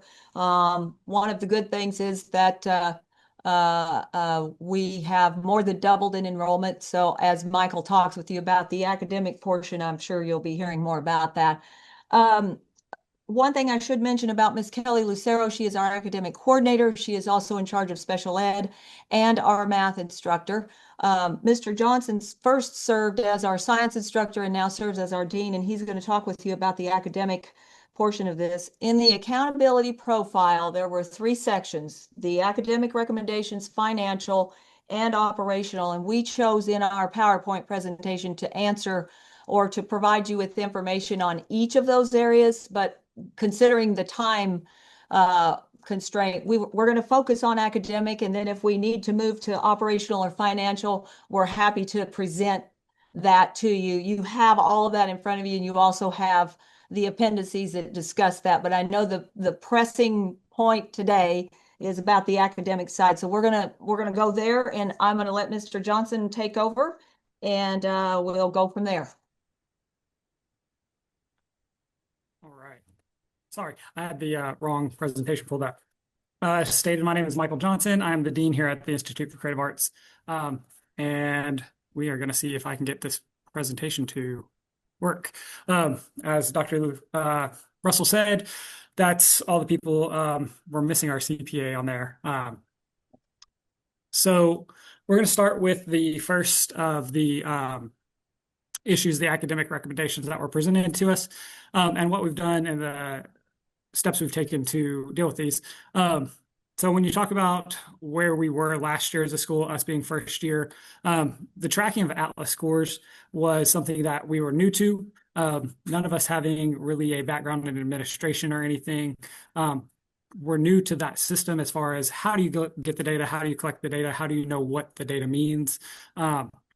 And so we spent a lot of time last year introducing ourselves to the system of Atlas and tracking what we were trying to achieve. And so this year we've spent a lot of time looking at what the interim exams and what the end of year exams told us and deciding how we want to help our students with the growth. Because at the end of the day, our letter grade is based off of our scores. And so we broke those down into the 1 through 4 scale that the state is given, what was passing, what wasn't passing, and also looked a lot at the growth, particularly the bottom 25%, and what we need to do to get the growth scores with those kids. And in looking at all of that data, we realized we weren't necessarily hitting the right topics or whatever. And so this year we have re-looked at that data and used our social studies teacher, who is also our testing coordinator, Mr. Justin Blanton, to go through our data and really come through it and see where are we struggling? Are there particular subcategories we're struggling in? And things along that line to help us achieve those growth scores. And when we got our letter grade, the first person I contacted was Hope Worsham, because that was the lady who initially sent out all these scores to us to get a better understanding of what does a growth score mean. We knew we were behind in growth scores, so we wanted to figure out what that meant and how you can look at the data to figure out growth scores. So a lot of our decisions that we made this year have been around hitting those growth scores and making sure we're hitting our subgroups. So some things we've already done this year, and one thing that we had last year was this RTI. So we use RTI. We have it every single day. It's broken down into the core subjects. So math has a day, English has a day, science has a day. And they are spending time working with students who are struggling. We're also pulling all of our information for assessments from the Atlas portal itself. So we know, hey, this is what the Atlas questions look like. This is what you are expected to know for the purposes of the Atlas exam, so that we are making sure we're hitting those metrics that our students are going to be tested on at the end of the year. We've also got targeted tutoring that we started this semester, where we took our winter interim and realized we have kids who are still way too far behind. So we have put them in specific tutoring for 30 minutes a week for either math or English or both, depending on what they were, where they were scoring. And a lot of those kids were the bottom 25% kids who received 1s or very low 2s on their winter interim exams. And all of these, you have appendices. So if you look at Appendix 1, we have targets, and those are the kids that we have targeted. We blacked out their names, but what they scored and what we need them to score to hit their growth scores. And those are the kids that we've decided to say, you need tutoring, and we're going to tutor you on those specific skills that you're lacking. And it may be a 3rd grade skill, it may be a 5th grade skill, but we're not able to spend enough time in our classes on tier 1 instruction at grade level because they're lacking these skills. So we're going to use the RTI and the tutoring time to fix and hopefully bring up those kids closer to grade level. So we are spending as much time effectively on tier 1 instruction and meeting the goals of what the Atlas interim and the Atlas test itself tells us. When you look at what we view as the tier 1 through 3, we have hit tier 1 really well. All of our teachers are highly, highly qualified, have 10 plus years of experience on the core side. I'm not going to spend any time really talking about the arts side, even though that is what our charter focus is. This grade is about our core side. So all of our students have access to high quality teachers with high quality instructional materials who have or use the latest practices. Your Appendix 2 is our weekly RTI. So every single week on Friday, I will send out a new list of RTI for teachers to go in and prescribe students into RTI and then tell me why they're there. And then on their RTI day, they will take attendance. And that gives me fidelity to go back and check, okay, are my kids going to RTI? Why not? Were they absent that day, or did they just skip RTI? And why are we doing that? So it allows me to have some fidelity in checking with these kids. And the interventions are targeted on what they're learning in class to make sure that they're getting extra time working with the tier one instruction. The tutoring really goes into fixing those deficits from what they may have missed in younger grades. We have a lot of kids who came from homeschool, who come from other schools here in Fort Smith, similar to Future School, that aren't quite on grade level or pretty behind on grade level, especially in mathematics. So we have to spend a fair amount of time dealing with how do we get them on level through that tutoring. And then we also have all of our dyslexia services and special education, 504. Miss Lucero does the special education. I deal with 504s. We don't have any ELL students, so we don't deal with that. But we've worked heavily on RTI and keeping it modified and up to task each week. Plans that we have moving forward, science of reading. We know that reading is always going to be vitally important to us. We have a good connection with the Guy Finter Center and with APSRC down in Little Rock, but Guy Finter has worked with us a lot. So this summer, we're going to send our English teacher and possibly our academic coordinator down to Guy Finter to get some more science of reading training and also bring them up here in August for part of our professional development. So we want to make professional development next year around science of reading for the high school level, because even though science of reading is so emphasized on the elementary level, we still are seeing reading struggles at the high school level with our students. We are at or above grade level percentage-wise with the state on our English, but there's still issues that we know exist with all of our lower students. This summer, we're going to send our math and science teachers to additional PD on foundational math skills and how they can incorporate those more in classes. So we're going to ask them to go seek out that professional development so that they can incorporate it more into their lessons. We had a really big data-driven professional development in January to look at all of our data and where are we sitting after our winter interim and what is going on. And all the teachers spent time going through the data to pick out our really targeted students for that tutoring. And with the data, we realized it was pretty consistent. If they're having issues in math, they're having issues in English. So we have a large percentage of kids that are double dipping on the tutoring if they're needing math and English. But we do have many kids that are just receiving math tutoring. And the teachers were the ones that made the decisions on who was tutoring, not the kids. They didn't get really a say in it because we know with the data what we want to do and where we want to take these kids. And then we always have our ongoing PLC reviews for data and how that drives our instruction. So our teachers, at the end of the day, we have something called Flex, which is about an hour and a half, and that gives our teachers every day an hour and a half to work together. We only have one of each core subject, so they're able to intermingle with each other during planning times every single day to talk about the data, talk about the struggles they're seeing with individual students. We only have 98 students, so it's a lot easier to share information about students in privacy about what struggles we're seeing mathematically or with reading. As far as growth and development of teachers, we use the educator effectiveness system for monitoring our evaluations. It's the standard one. But I put a lot of notes in there for our teachers about what they're doing well, what they need to work on, based specifically on their PGPs. A lot of our teachers have a lot of experience, so their PGPs were well developed. But next year, we're going to keep on pushing that. What's your PGP look like? What do we need to do to make that align with Atlas? And how can we get PGPs that are going to keep growing our school? We're doing teacher coaching provided by APSRC. They send out a lady once a month to meet with our new novice teachers. All of our novice teachers are on the arts side, though.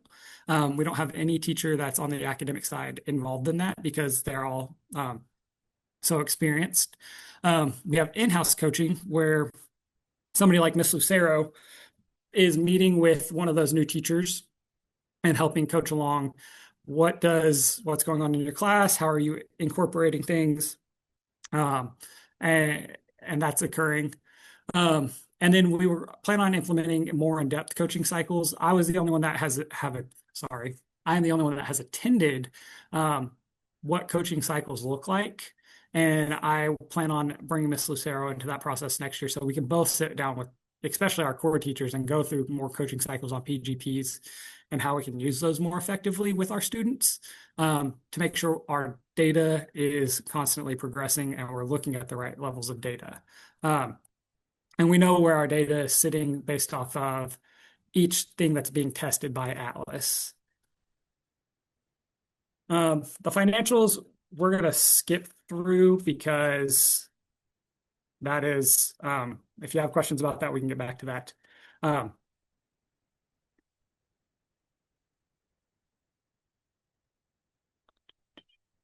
So operations, going into the operations aspect of this, we have our hiring goals. So we use the website SchoolSpring, Higher Ed, and Indeed for all of our hiring process.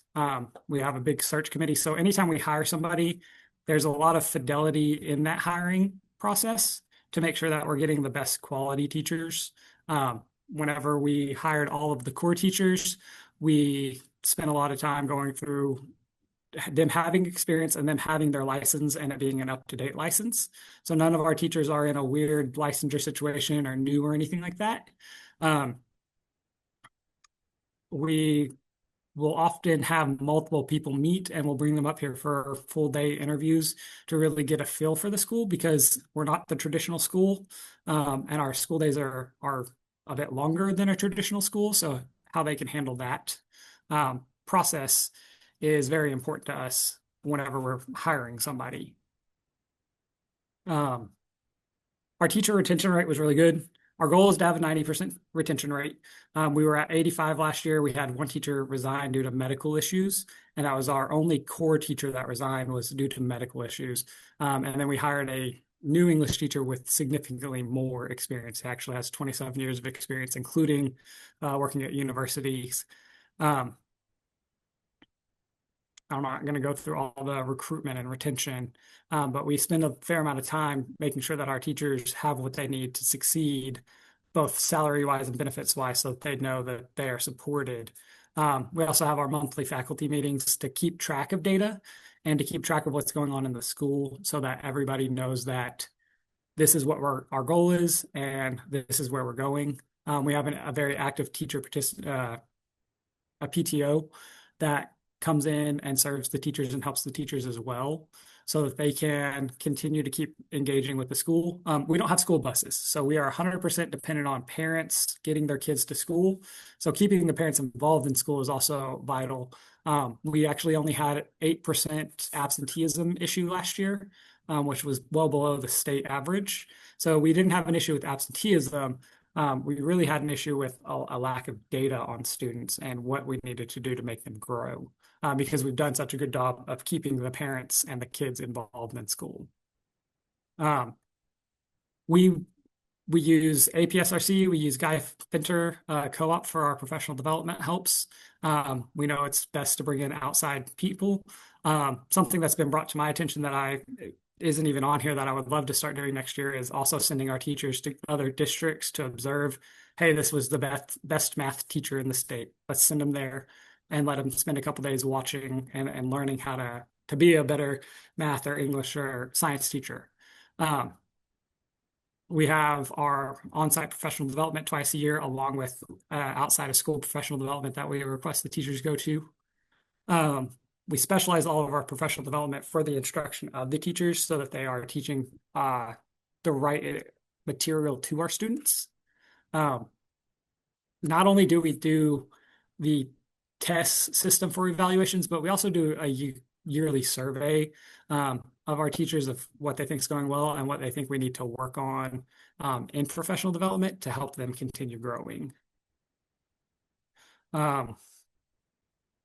This is actually the experience of our teachers and how long they've served in education. So you can see our English teacher has been in education for 27 years. Our math teacher, Ms. Lucero, has been in education for 26 years. So we're not struggling with getting teachers that have experience.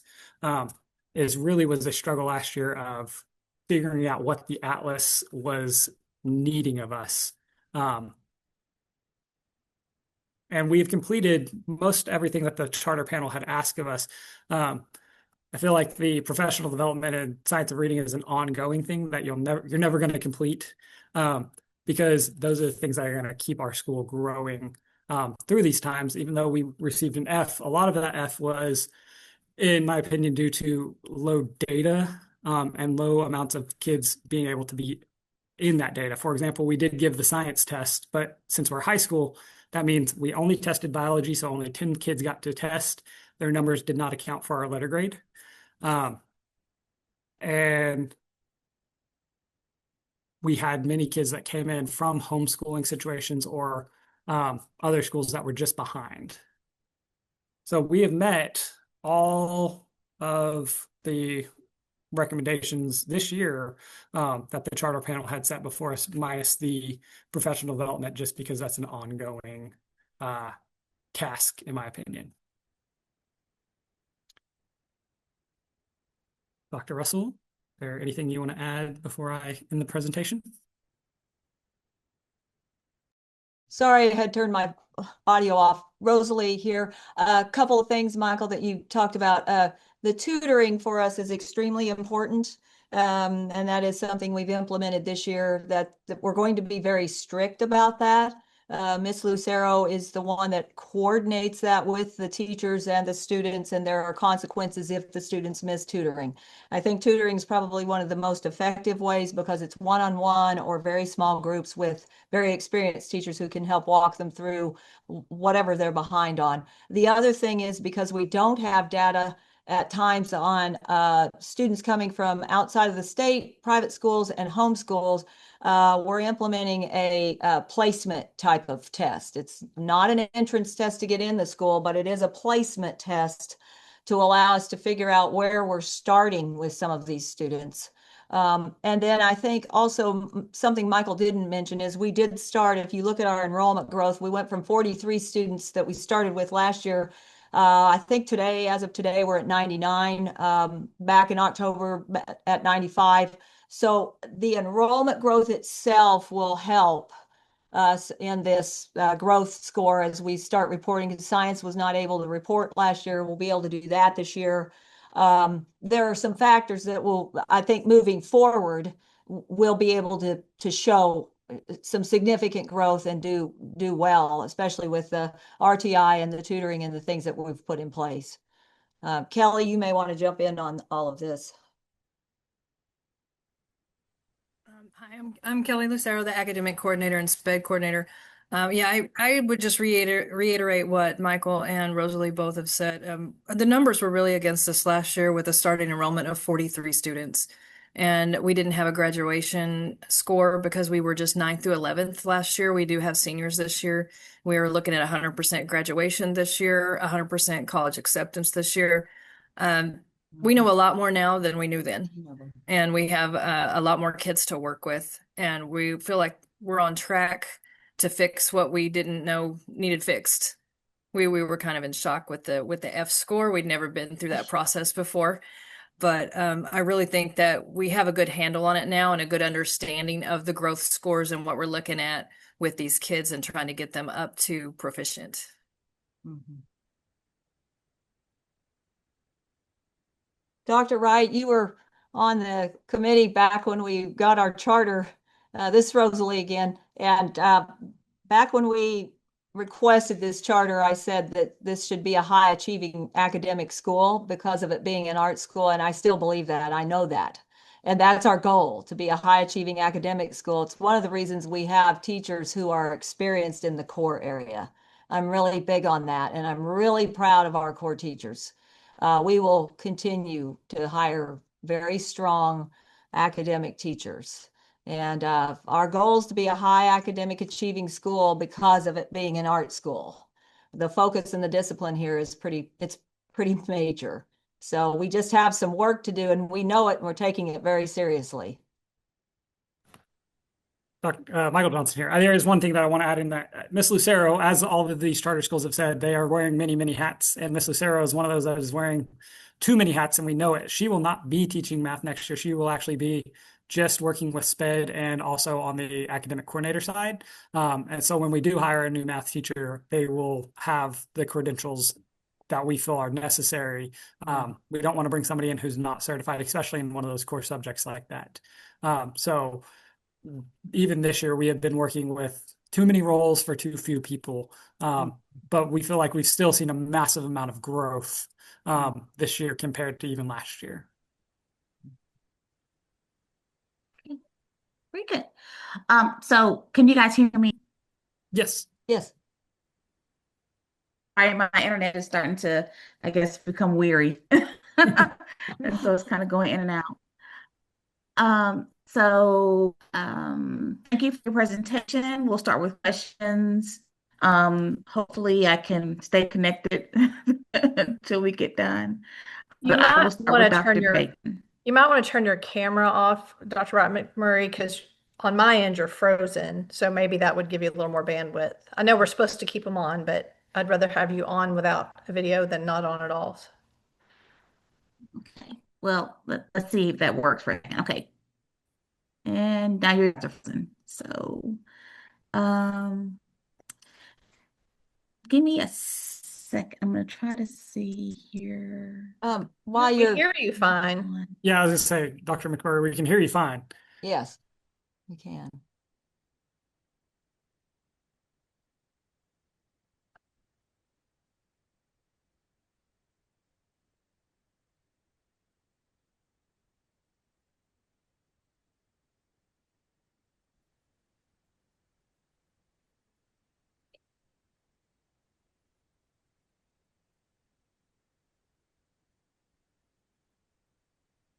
Okay. Am I back now? Yes, Yes. ma'am. Can you hear me? Yes. Yes. We could hear you the whole time. Okay. It was like you guys would stop moving, and so I was like, okay, apparently they're frozen. So, so let's try this again. So we're gonna start with questions. I'm gonna start with Dr. Bacon, and we'll start from there. Okay. Somehow I knew it would start with me because I'm really struggling here to make sense of how to formulate really specific questions because, I mean, as we were talking about with the last group from Garfield, it was your first year. You had a very small student population. I think you said 43 students and high school only. So you're literally talking about a handful of students that might have tested for math or science or ELA. You have no graduation rate data. I'm assuming no of that success score data because it looks like you didn't even have 12th graders last year, if I'm reading the data correctly. And so it's sort of like very premature that you should have even been given a letter grade in my mind because you only have maybe 3 or 4 of the 9 data points that are assessed. But the one thing I do think I would like to drill down on, though, just from looking at this review, particularly is it looks like I mean, math. Um, the growth was 37%, state average 52, but in achievement 13% versus a state average of 38. I know that we have Miss Lucero here, which I think is wonderful as a math teacher. Sort of talk me through. I mean, I know again it's such a small number of students and they're in different subjects, whether it's Algebra 1, geometry, but just sort of talk me through as you grow. I know you now have 100 students and expanding. What does the math instructional program need to look like to make sure that we're hitting benchmarks for students in the different tested subjects? Um, Michael Johnson. I'll go first just for the sake of going first, and then I'll let her probably get into a lot more of the details. I taught science last year as well as acting as the dean, and so I saw a lot of the math. Right now, what we're seeing come into us are kids who are functionally significantly behind on their math skills. To the ability, they aren't performing anywhere near Algebra 1 or geometry grade level. Again, we're Fort Smith with Future School, and you saw their math pass rate. The kids we're attracting, they're here for the arts and they're doing incredibly well in the arts. And we were at or above state level with our ELA, but math is a struggling issue, I think, at a lot of schools in the Fort Smith area. And it's just that they're low, and the kids that we seem to have attracted were particularly low. And so a lot of it, in my opinion, is a need for a massive amount of remediation before they're really ready for grade level content. But there's the expectation of you got to go. I mean, day one, Algebra 1, you got to start Algebra 1 content. to get these kids ready for this Atlas interim. Same thing with geometry. And that is causing a lot of what I feel like our issue is they're just behind when we're getting them. We were at, I think, 20% homeschool rate last year of our kids that came in. I would say it's similar. They're not ready from the school perspective, but they're also not ready coming from our junior highs here in Fort Smith. And the data we had last year was so minimal between the homeschool kids and what we could get from the state for those kids that transferred in. But even the kids we had coming in, their Atlas scores this year coming from the local junior highs they were very low. They weren't quite bottom 25%. We don't have a huge bottom 25% issue, but we have many that are well below grade level. Now, Kelly, if you want to add to that. That's Kelly Lucero. From the classroom perspective of what we saw with these kids that were tested last year, we had maybe 21 Algebra 1 students and 15 or 16 geometry students. And mostly the Algebra 1 students are the ones that you're looking at. They were in ninth grade. They were the ones that were coming from the homeschool situation we had to spend more time in class in remediation topics before we could get them even anywhere close to grade level, because they all come in so low. A lot of those students that were coming from homeschool or even from out of state, some from across the line, they didn't have a pre-algebra. They'd never even seen pre-algebra. We had a few strong students, and those were our 13 to 15% that did well. And they had a strong pre-algebra program at the schools they came from. But for the most part, we're seeing kids these days, and it's not just in our school, it's in a lot of the Fort Smith schools, that they just don't have basic math skills. And we're having to work on those. We're working on kids that don't know, they're in Algebra 1 and they don't know their multiplication tables. They don't know how to deal with fractions.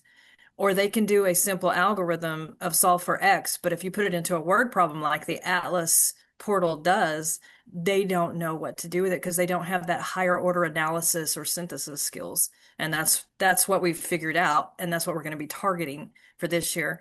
And I think we're doing a better job of that this year, of knowing where we're starting from. And with the extra tutoring that they're going to be assigned, our tutors are going to be working one-on-one with some of these students on what they're missing. And some of it, you could go back to probably 3rd to 4th grade level is what we're working with.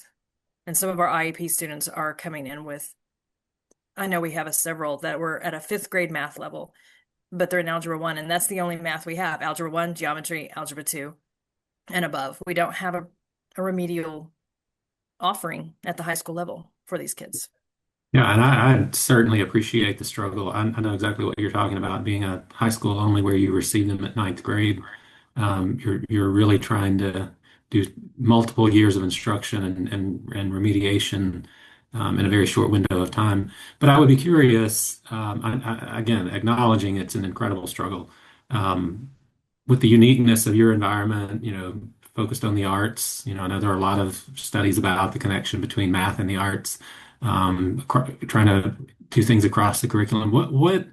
Ms. Lucero, what can be done in a high school setting like yours with limited time? What is that support, the remediation? I mean, what does that look like that could lead to some success in this math area? I think a lot of the students are more interested in the projects that I've brought in that do incorporate the arts. We're not really a cross-curricular type school. The math is the math and the arts are the arts. And but the things that I have brought in where they've been able to build a kite out of tetrahedrals or do something that is very unique where they get to make up their own design, but it involves graphing or using math tools. I have found that there's more success with that. And being able to bring in the things that interest them, like the music or even statistics and real world things, you get more interest. You get more interest even in a school that's not an art school, if you can bring in those kind of things. And in our limited time, I try to do as much as I can with the kids to bring in those kind of, more interesting things to get that light bulb moment or get that, the interest going. But you still only have so many minutes in the period. And when you're having to spend it all on trying to teach them positive and negative numbers that they should have learned in 7th grade, then it really makes it hard to really get into that deeper thinking and deeper, connection to what they're interested in, which is the arts. Yeah. I'm curious, Mr. Johnson, if I could get a little more specificity on what intervention remediation looks like. Are you using any specific programs? I know you've talked some about targeting and using data. I mean, obviously, Yeah. now that you have your feet under you, understanding the data sources that are available and how to interpret and use those. But what does that program really look like? Yeah, Michael Johnson. So for us, what we're really primarily harping on is the tutoring aspect. So for us, I can give this example because it happened not that long ago. We have hired a tutor, a math tutor, to come in to work with each kid for 30 minutes a week that needs that help. And he gave them an intro test to, hey, where's your base level math skill, both without a calculator, with a calculator, and figure out where they were at. And so we haven't bought a specific program in IXL. We do use Delta Math in the math classes, but we haven't brought a program to fix that. We're bringing in tutors to work with them one-on-one and figure out what a specific deficiency they might have is, and then report to me on what that is, work with them, and then also report back to me what improvement they've shown on those skills. So if it's adding fractions, multiplying fractions, things like that. So really using one-on-one tutoring to figure out what we can do. And then the RTI time, Miss Lucero could probably speak a little bit more about that, but pulling the kids in that are struggling with math, and working with them more in that tier 2 level of instruction. Say they're in that algebra 1 class, and yeah, they have a deficiency with adding fractions, but they're learning how to solve for X with those types of fractions. She's spending more of that RTI tier 2 time on that with what's going on and what's going to be on the Atlas test. And we're using the tutor to really bring up those lower level skills that they should have had before. Where are these tutors coming from? Are these volunteers or are these? So we are that? partnered. We're partnered with something called CSA Community School of the Arts. They're in the same building as us, and we hired the tutors through the Community School of the Arts. Okay. So they're getting paid to work with these kids at that level. And right now we are just hiring our own, like our science teachers doing the math tutoring. He's also very good at math, and the goal is to eventually, yes, hire out in the community, hire maybe a retired math teacher or whatever to come in and do that tutoring. But this year, for the sake of the time and us really wanting to make sure we were doing it right, we were able to hire within. We did put the job out there. We just didn't we didn't get a lot of applications. We're still struggling. I'll say this, as a school, we are still struggling with the community knowing who we are. Community School of the Arts has been around for, I don't know how long, Dr. Russell, forever. And people know about that, but they don't think of ICA High School as this own separate being of a school for some reason.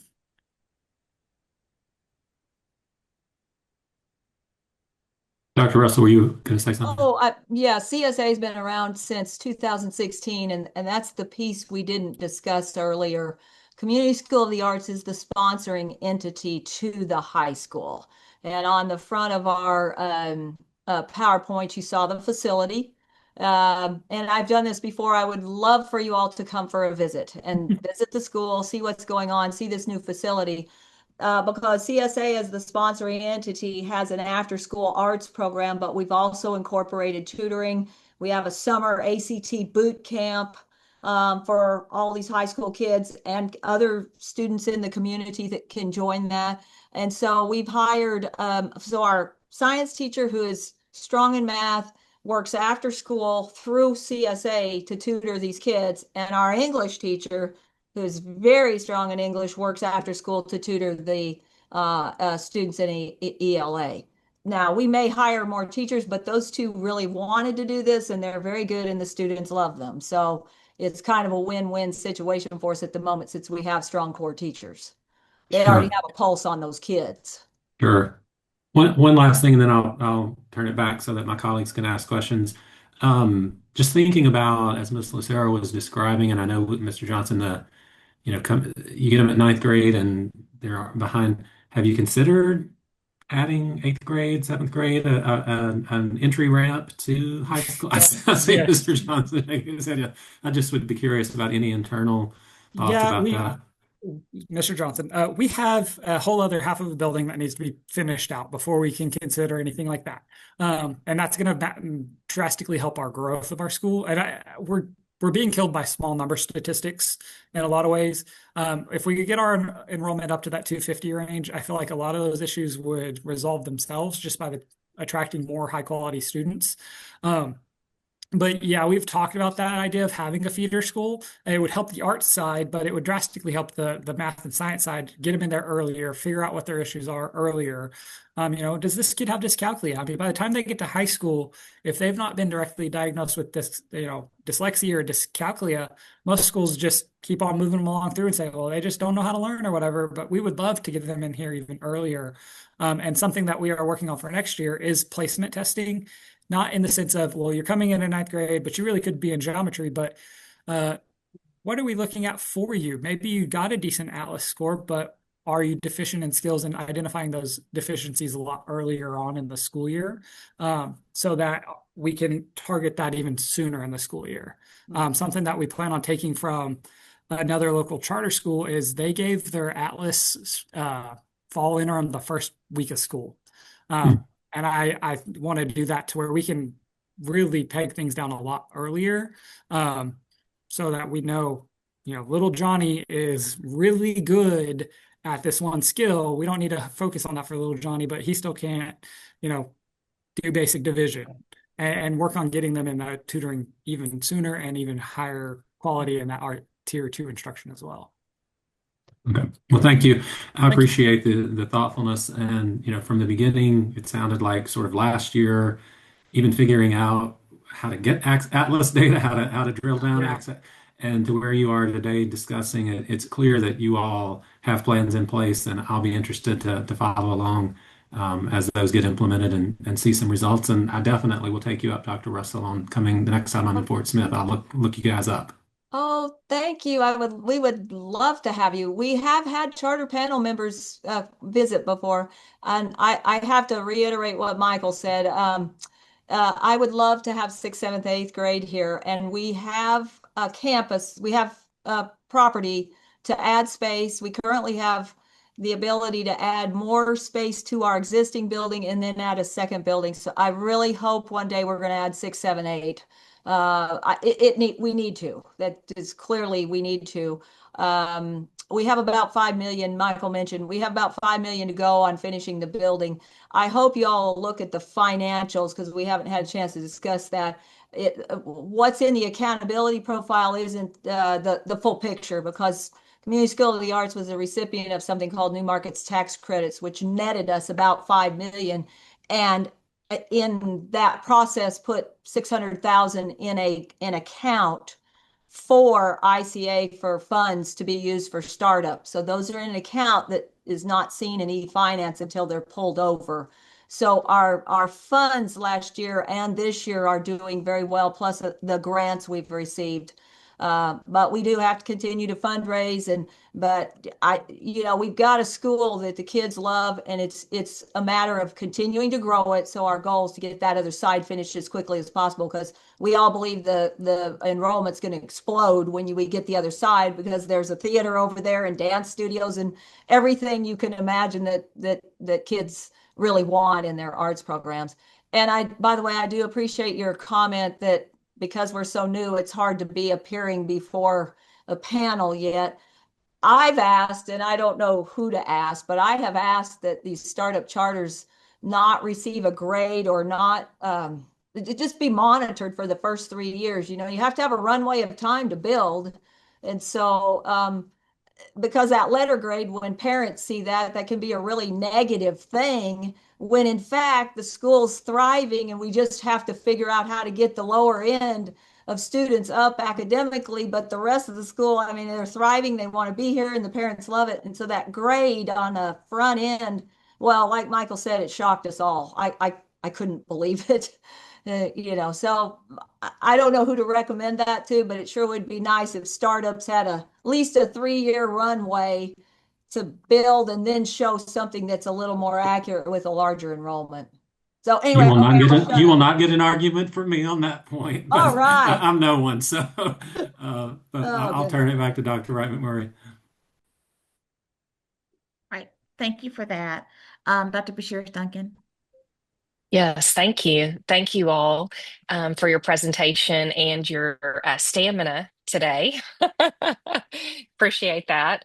Um, you've talked quite a bit about assessment, particularly assessment at a school system level. You've also spoke to some best practices in math that can support, such as some project and problem-based learning, tutoring, etc. Um, Help me understand what day-to-day assessment looks like in the classroom. What are some ways your teachers will know and not really be surprised, but be more validated by what they see on these system level assessments the rest of this year and the coming year? Michael Johnson. Yeah, I think what we're doing is using the Atlas system a lot better whenever we're creating our assessments. So when you look at what types of questions that we're being given, they're going in and building their assessments ahead of time using that Atlas portal, so they know how. I hate to say teach how to teach to the test because I don't think we should ever teach to a test, but how to approach teaching in a way that is going to prepare the students for the style of questions that they'll receive on those assessments. And then reviewing that data to see, okay, we're not hitting these growth targets within the way these questions are being asked. Is it because we're not understanding what's being asked, or is it because we're not teaching in the most effective way? And I think that's something that a lot of the state is still figuring out with the Atlas test because it is a newer test. Is what is the most effective way to teach these kids to be prepared for it?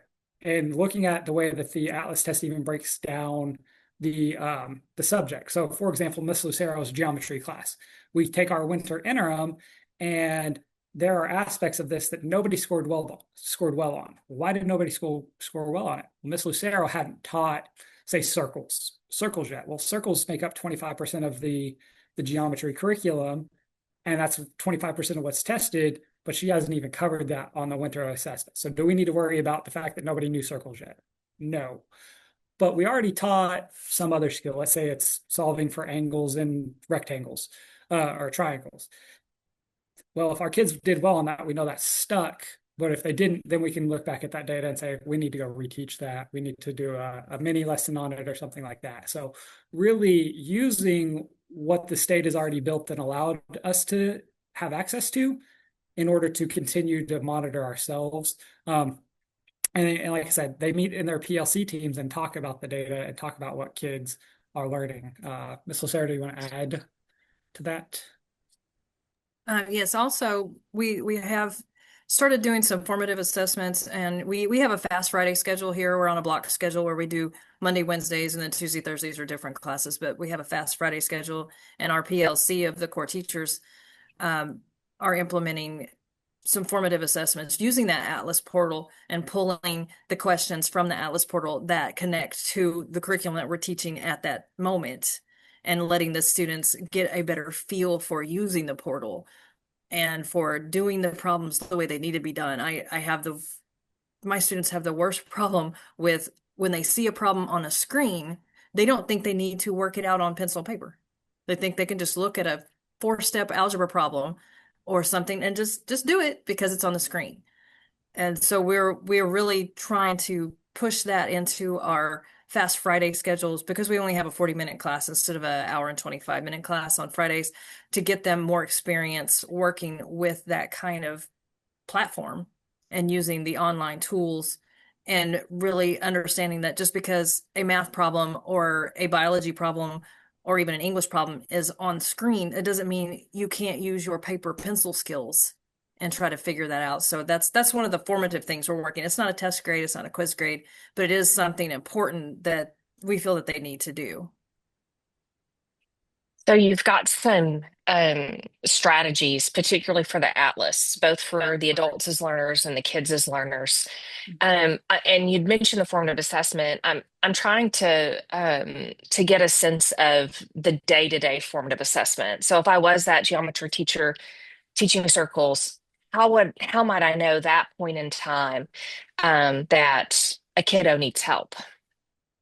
pretty much. I like to do some exit tickets, or or when they first come into class, give them 2 or 3 questions on what they were doing before, and just try to kind of do some cycling that way. And I mean, it is tough sometimes on a block schedule because they don't have math every day. And I was always been a believer in math every day. It's easier to learn if you have math every day, but sometimes it's not possible when you're on a block scheduling. So bringing that back in as a simple bell work assignment or an exit ticket at the end of the day really helps me see, did they really understand it, or do we need to go back and look at that, parallel lines cut by a transversal again the next day. So if that, I think that's what you're asking is, and our science teacher does that too, and I believe our English teacher does it. We all try to do some bell work and something formative almost daily because of the block scheduling and the alternating days. Yeah. And Michael Johnson, I'm going to add to that. When we do our professional development and stuff, that was things that were emphasized and talked about.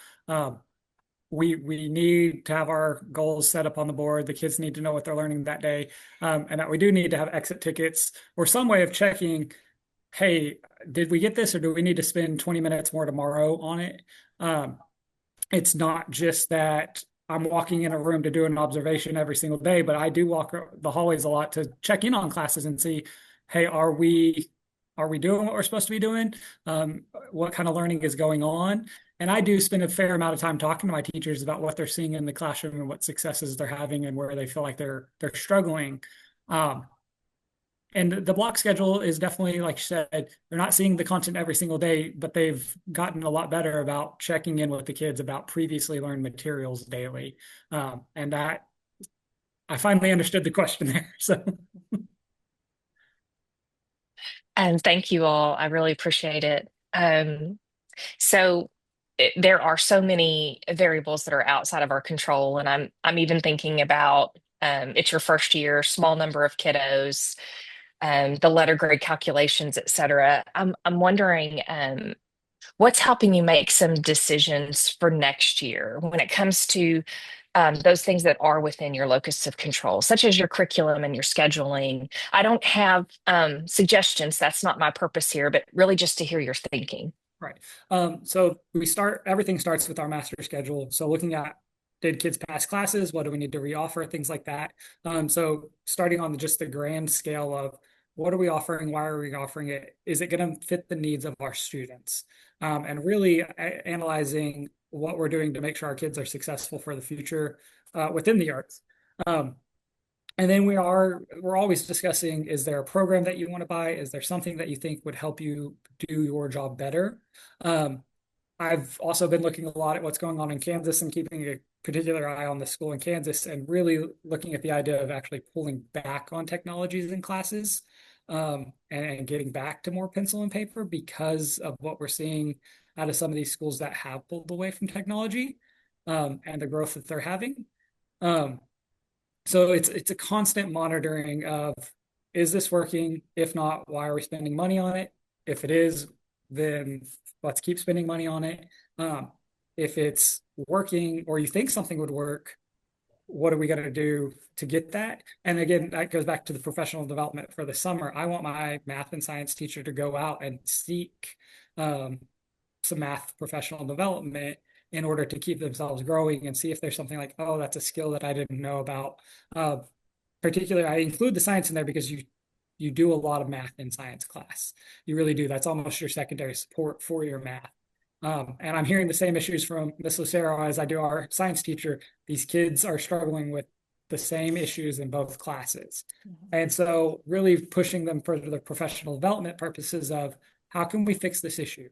And it may, I don't want to blame COVID or anything like that, but it is. It's something that happened within the past 5 years, that those foundational skills didn't sink into the kids' brains. They didn't stay there.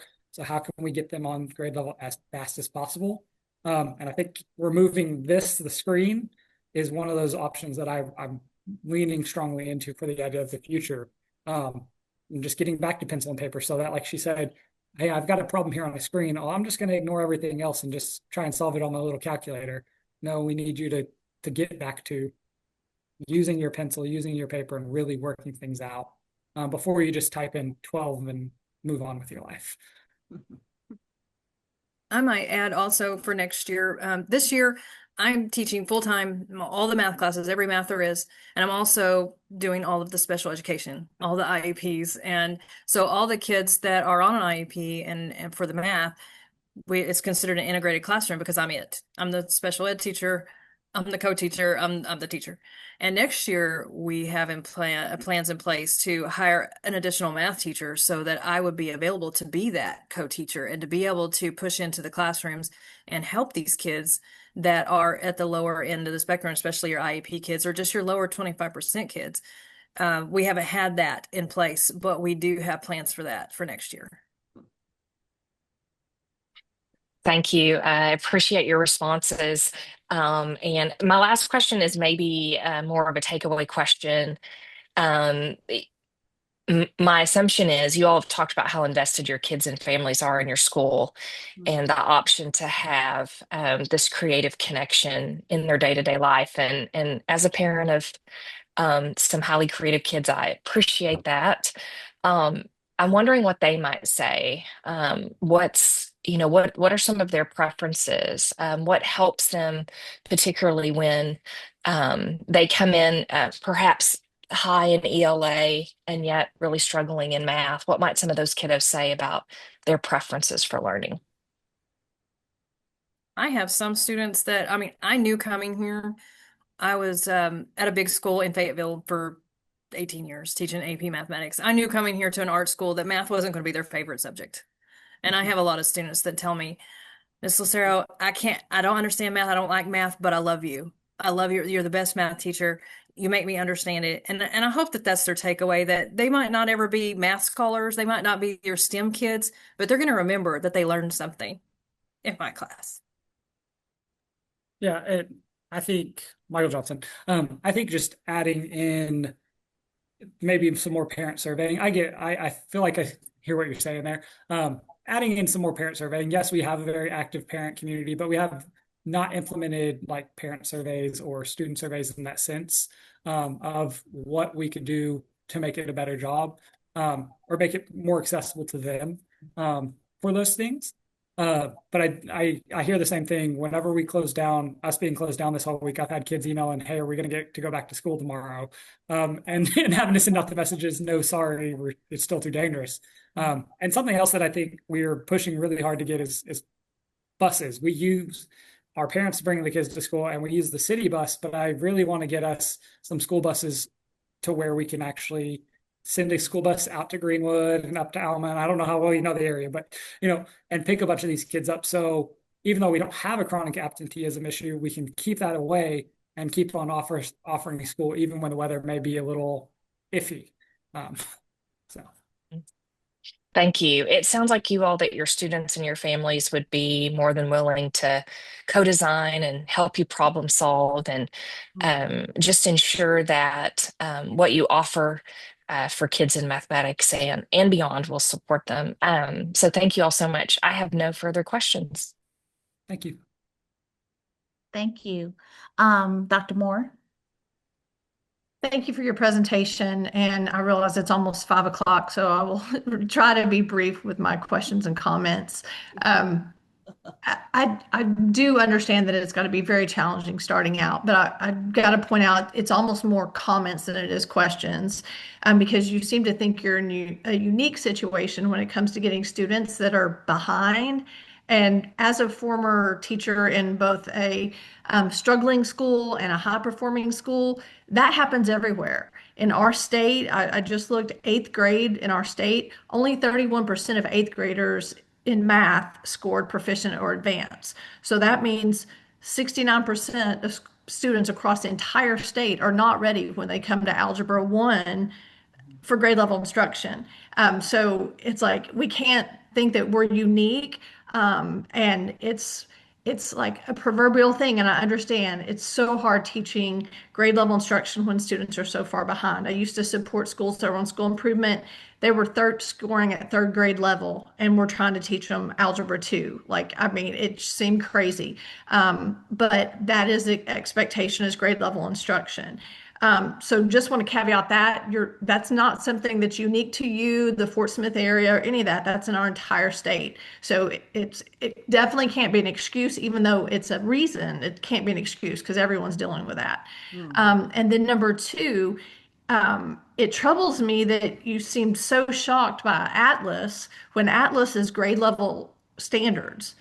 You act like it was like this surprise thing called Atlas. Atlas is just a test of literally the Arkansas standards. So it's not something that should have been a surprise at what you were supposed to be teaching. If you're using high quality instructional materials that are, recommended and approved by the state, and teaching it to that rigor, you're teaching what's on Atlas. And I understand there are unique performance level descriptors strictly based upon the standards. So I didn't sugarcoat it. I just went straight in. I don't mean to sound rude. I just didn't want to dance around it. Just those things to consider. That's the same thing that every single school in the state's facing, every bit of that. And if you're not using high quality instructional materials and teaching grade level instruction, you're never going to do well in Atlas because it is more geared towards our standards than our previous test was. Previous test, there was a lot of issues, maybe not being aligned to the state standards. And then one last thing, it is great to have experienced teachers, but research shows that after about the first 5 years, experience doesn't equate to increasing quality of teaching. A teacher, those first few years grows, but just because someone's been teaching for 30 years doesn't mean they're a better, higher quality teacher than someone who's been teaching 5 to 10 years. So keep that in mind as you're recruiting, that years of experience doesn't equate quality always. So that's all. You've answered so many questions. I really don't have any questions. Those are just things that were on my heart and mind. Feel free to comment, but no specific question on my end. Thank you for sharing all this great information, though. I appreciate it. Michael Johnson. Yeah, I do want to comment. And it's not, I agree. I 100% agree with you, Dr. Moore. That it was not I don't want to make an excuse. And I'm not an excuses person. So everything you're saying, I agree with completely. It is, for us, I think what the uniqueness of the situation only is because, like you said, we don't have seventh and eighth graders coming in. So we didn't know what they were placed like, right? If I was at, say, in Northside here in Fort Smith, we could look at our eighth graders and have a very strong idea of what's coming in ahead of time. Whereas with us, the ninth graders it's very random. And so I think that's what was the shocker, is the fact that we didn't attract the same level as what Fort Smith's level was, right? So Fort Smith's grade level for math, let's say it was that 30 something percent, we didn't get that. And I think that was more of our shock than anything. But it's not an excuse. I totally agree. And I'll also say we are teaching on grade level. It's not like we've spent a ton of time doing remediation. We're trying to fix the kids that are behind through things like the tutoring and things. So the instruction that is being given is on grade level. I just want it to show up in the data, I want it to show up on that test at the end of the year. And so that's where I think we're at, is we are like every other school in that sense of, we want to be there. We want to push our kids to get there. And we are trying to figure out what's the best situation for us. And right now that tutoring seems to be, our best bet and our best hope going forward, to fix those deficiencies that we have of those students coming in. But I love that you're being just straight up with us, because you're not wrong. Well, no, and I agree with you. It is so challenging, and I may be biased, but I always thought it was the hardest in math to do, to try to teach advanced math. I know my English teachers would disagree. They say try to teach something when someone can't read. So I agree with those. In math, you need to be able to read as well, because like Kelly said, if you can't even read the word problem in context, then how are you supposed to do it? So it is a very complex problem, and I don't want to oversimplify it, but I just want you to realize others are in a similar boat. But thank you for that. And yeah, high impact tutoring is very much the golden ticket of hope for these students. So I applaud you for that. Thank you.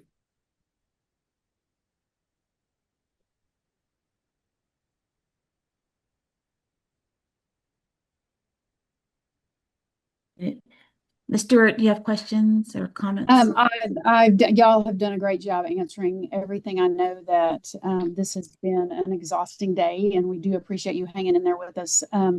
I honestly, everything Dr. Moore just hit on was exactly what I had made notes about, honestly. Um, and, you know, just to kind of piggyback off of that, th- I think it would be great and beneficial for your staff, especially since you do have such a tenured staff, to maybe revisit standards and do a crosswalk, you know, whatever term you want to use, crosswalking those standards to your HQIM.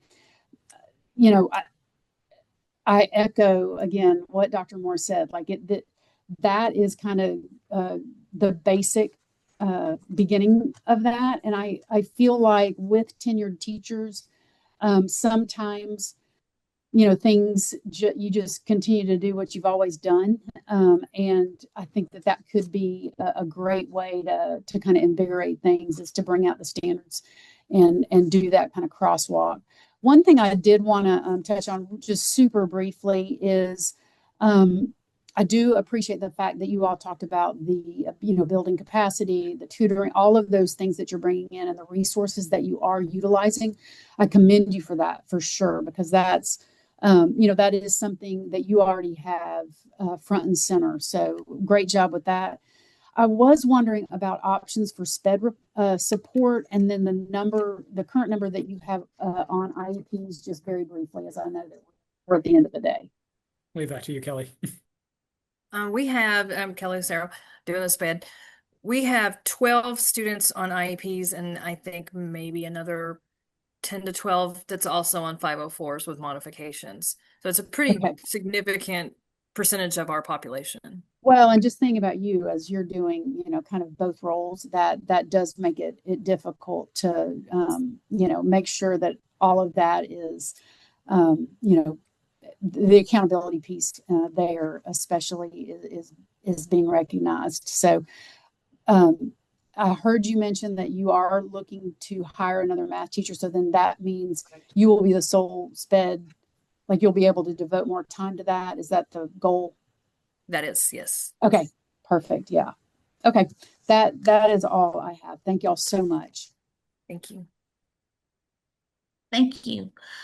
So again, thank you for your presentation, and thank you for hanging in there with us. I know this is you had to kind of wait here towards the end for us to kind of hear your presentation and get feedback.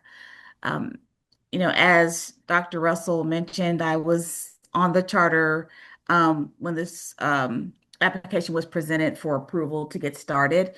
And in reflecting back to that time, if I do recall, you guys had to come in front of us and then come back after you retooled it a bit. And so I think this may be a bit of a reinforcement of some of those concerns that were had initially in regards to that there was a very good, well thought out plan as related to the creative arts side, but there was the concern at the time about the strength of the academic pieces that were associated with the school. And I think we're starting to see a little bit of that unfolding now. But I said that to say I feel as if that this is almost like a jolt to say, okay, we got to start getting these things right, and get a stronger plan in place to really address those concerns and those pieces. I do echo the sentiment of some of our panel members that just like clock time wise, you probably just didn't have enough time to get some things in place. So that may be a part of it as well. But I think another part of it is that there's some shoring up that needs to take place on the academic components to mirror and match your passion and the amount of work that went into the creative arts side. And so I think now that we've had these conversations and you've, you know, I don't want to say forced, but you've almost been forced into coming up with a strong plan on how you're going to address these pieces. I anticipate that we should see better results than we've seen in the past because of that process. And because of prior knowledge and prior conversations related to this application, I will, you know, I will make it my effort to come and see the school. I can kind of see it in person and kind of follow along as things are rolling to see how the plan is going in place. Continue to have conversations with the various divisions. I know you're working very closely with Dr. Smith and his team, and then team and Desi, but part of what some of our charters are going to start feeling that pinch is when it comes to success-ready graduates. And a lot of the pieces that are associated with that some of our charters have not really focused in on or put enough emphasis on, or now it's kind of coming back to bite some folks. So I would also encourage you to work with our division as well, a division of technical education, to see where are some gaps that need to be filled in there as also, because there are various pathways to assist students to be able to be success-ready graduates. But if having good partnerships with all of us, I think you will see more students that will be able to have that opportunity, and then that will also impact your letter grade on the back end. So I just wanted to share those pieces with you, and know that I am rooting for you because, like I said, I was a voice that said, let's go ahead and do this. And so we want to make sure it's successful, but there's got to be some intentional planning and some intentional corrective measures as it relates to the academic side, definitely. Sure.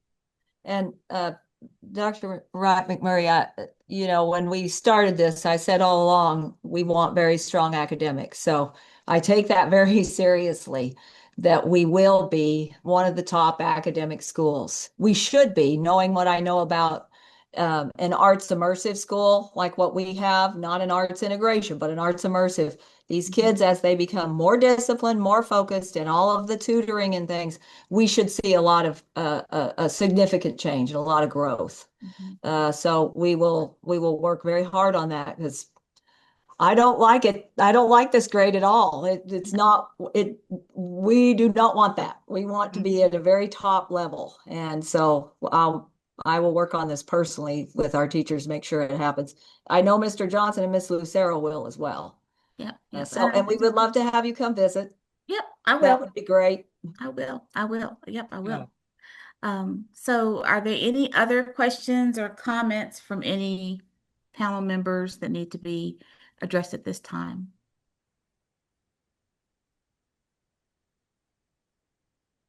And we are not going to hold you harmed if you did have one at this time. Dr. Wright McMurray, I do want to make one just final comment about what you said about the CTE and stuff.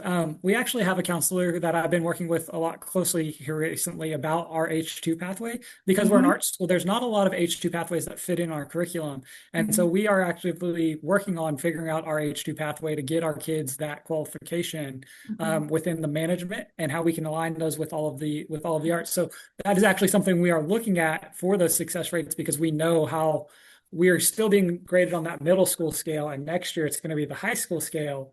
And so we're already looking at the ESSA score and how we can modify things within that. So the fact that you brought that up, I'm glad you did, because I didn't even think to mention those sort of things. And so we are trying our best to get all of that aligned as well, because I know CTE, that's where the state is pushing everything right now. And so I'm glad you said that. Thank you. Thank you for your additional comments. Okay, so there are no more questions. Then I will accept a motion on the recommendation to accept the signed statement of assurances for the school improvement plan for the Open Enrollment Charter School Institute for the Creative Arts.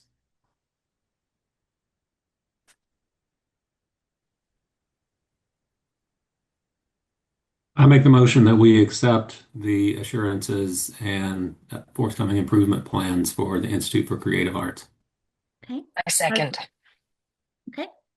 I have a motion by Dr. Bacon and a second by, I believe it was Dr. Bashir Duncan. Is that correct? Yes. Okay, sorry. Okay. Is there any discussion on the motion? Okay. Seeing none, all those in favor, please say aye. Aye. Aye. Aye. Any opposed? Any that wish to abstain? Okay, motion carries. Thank you so much for your time today, and we look forward to seeing the outcomes of your plan. Thank you. I know it's been Thank a you very all. long day for you all. Thank you so much. Okay, no Thank problem. you. Thank you. Have a great rest of your day. Okay, you too. Bye-bye. Okay, so that now brings us to our consent agenda, and that is Mr. Scott.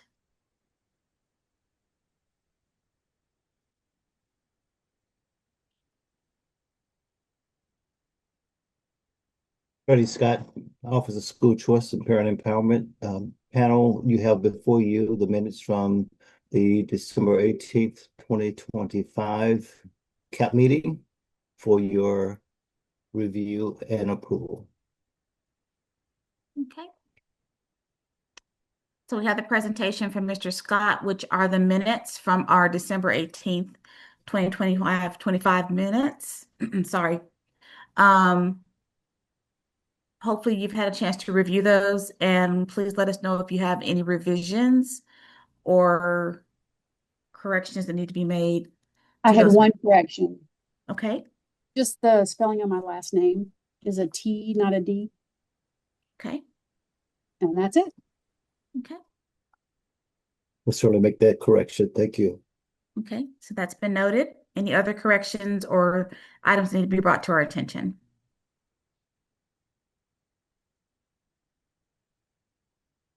Okay. So seeing none, do I have a motion to accept the minutes with the correction of Ms. Stewart's last name, with it not being a D but a T? I'm I also motion. Oh, I Go second. ahead.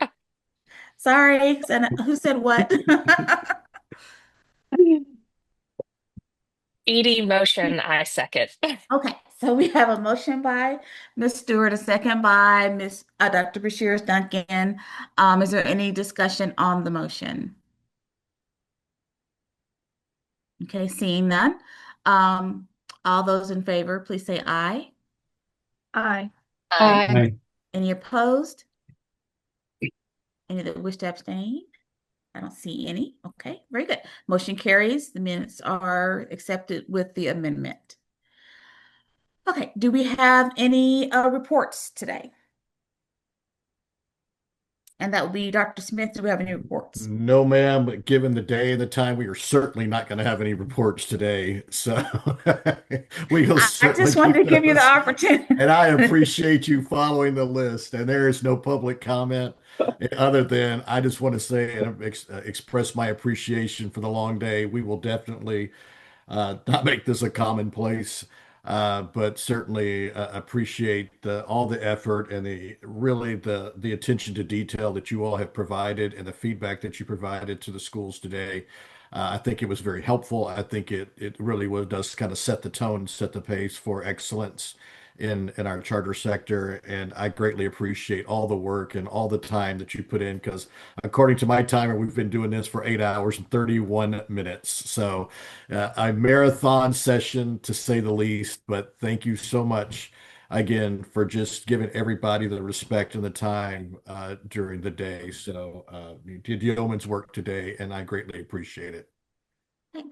Well, thank you and your team because we've all kind of been here together today, and I so appreciate panel members for hanging in there. I know that made for a very long Zoom meeting. And Edie, it looks like you may be the only one that was actually in the office today. Yes. So that's another kudos to you. But thank you guys so much. Greatly appreciate your time today. Hopefully everybody stays safe over the next day. Hopefully we'll get the snow and ice out of the way. And seeing no other business, and I was informed by the charter office that I don't have to do a request for motions on that. So I will just say that we are done and we are adjourned. So you have a great rest of your evening, and we'll see you next month. Have a Thanks, great night, everyone. everybody. Bye, everybody. Thanks. Bye.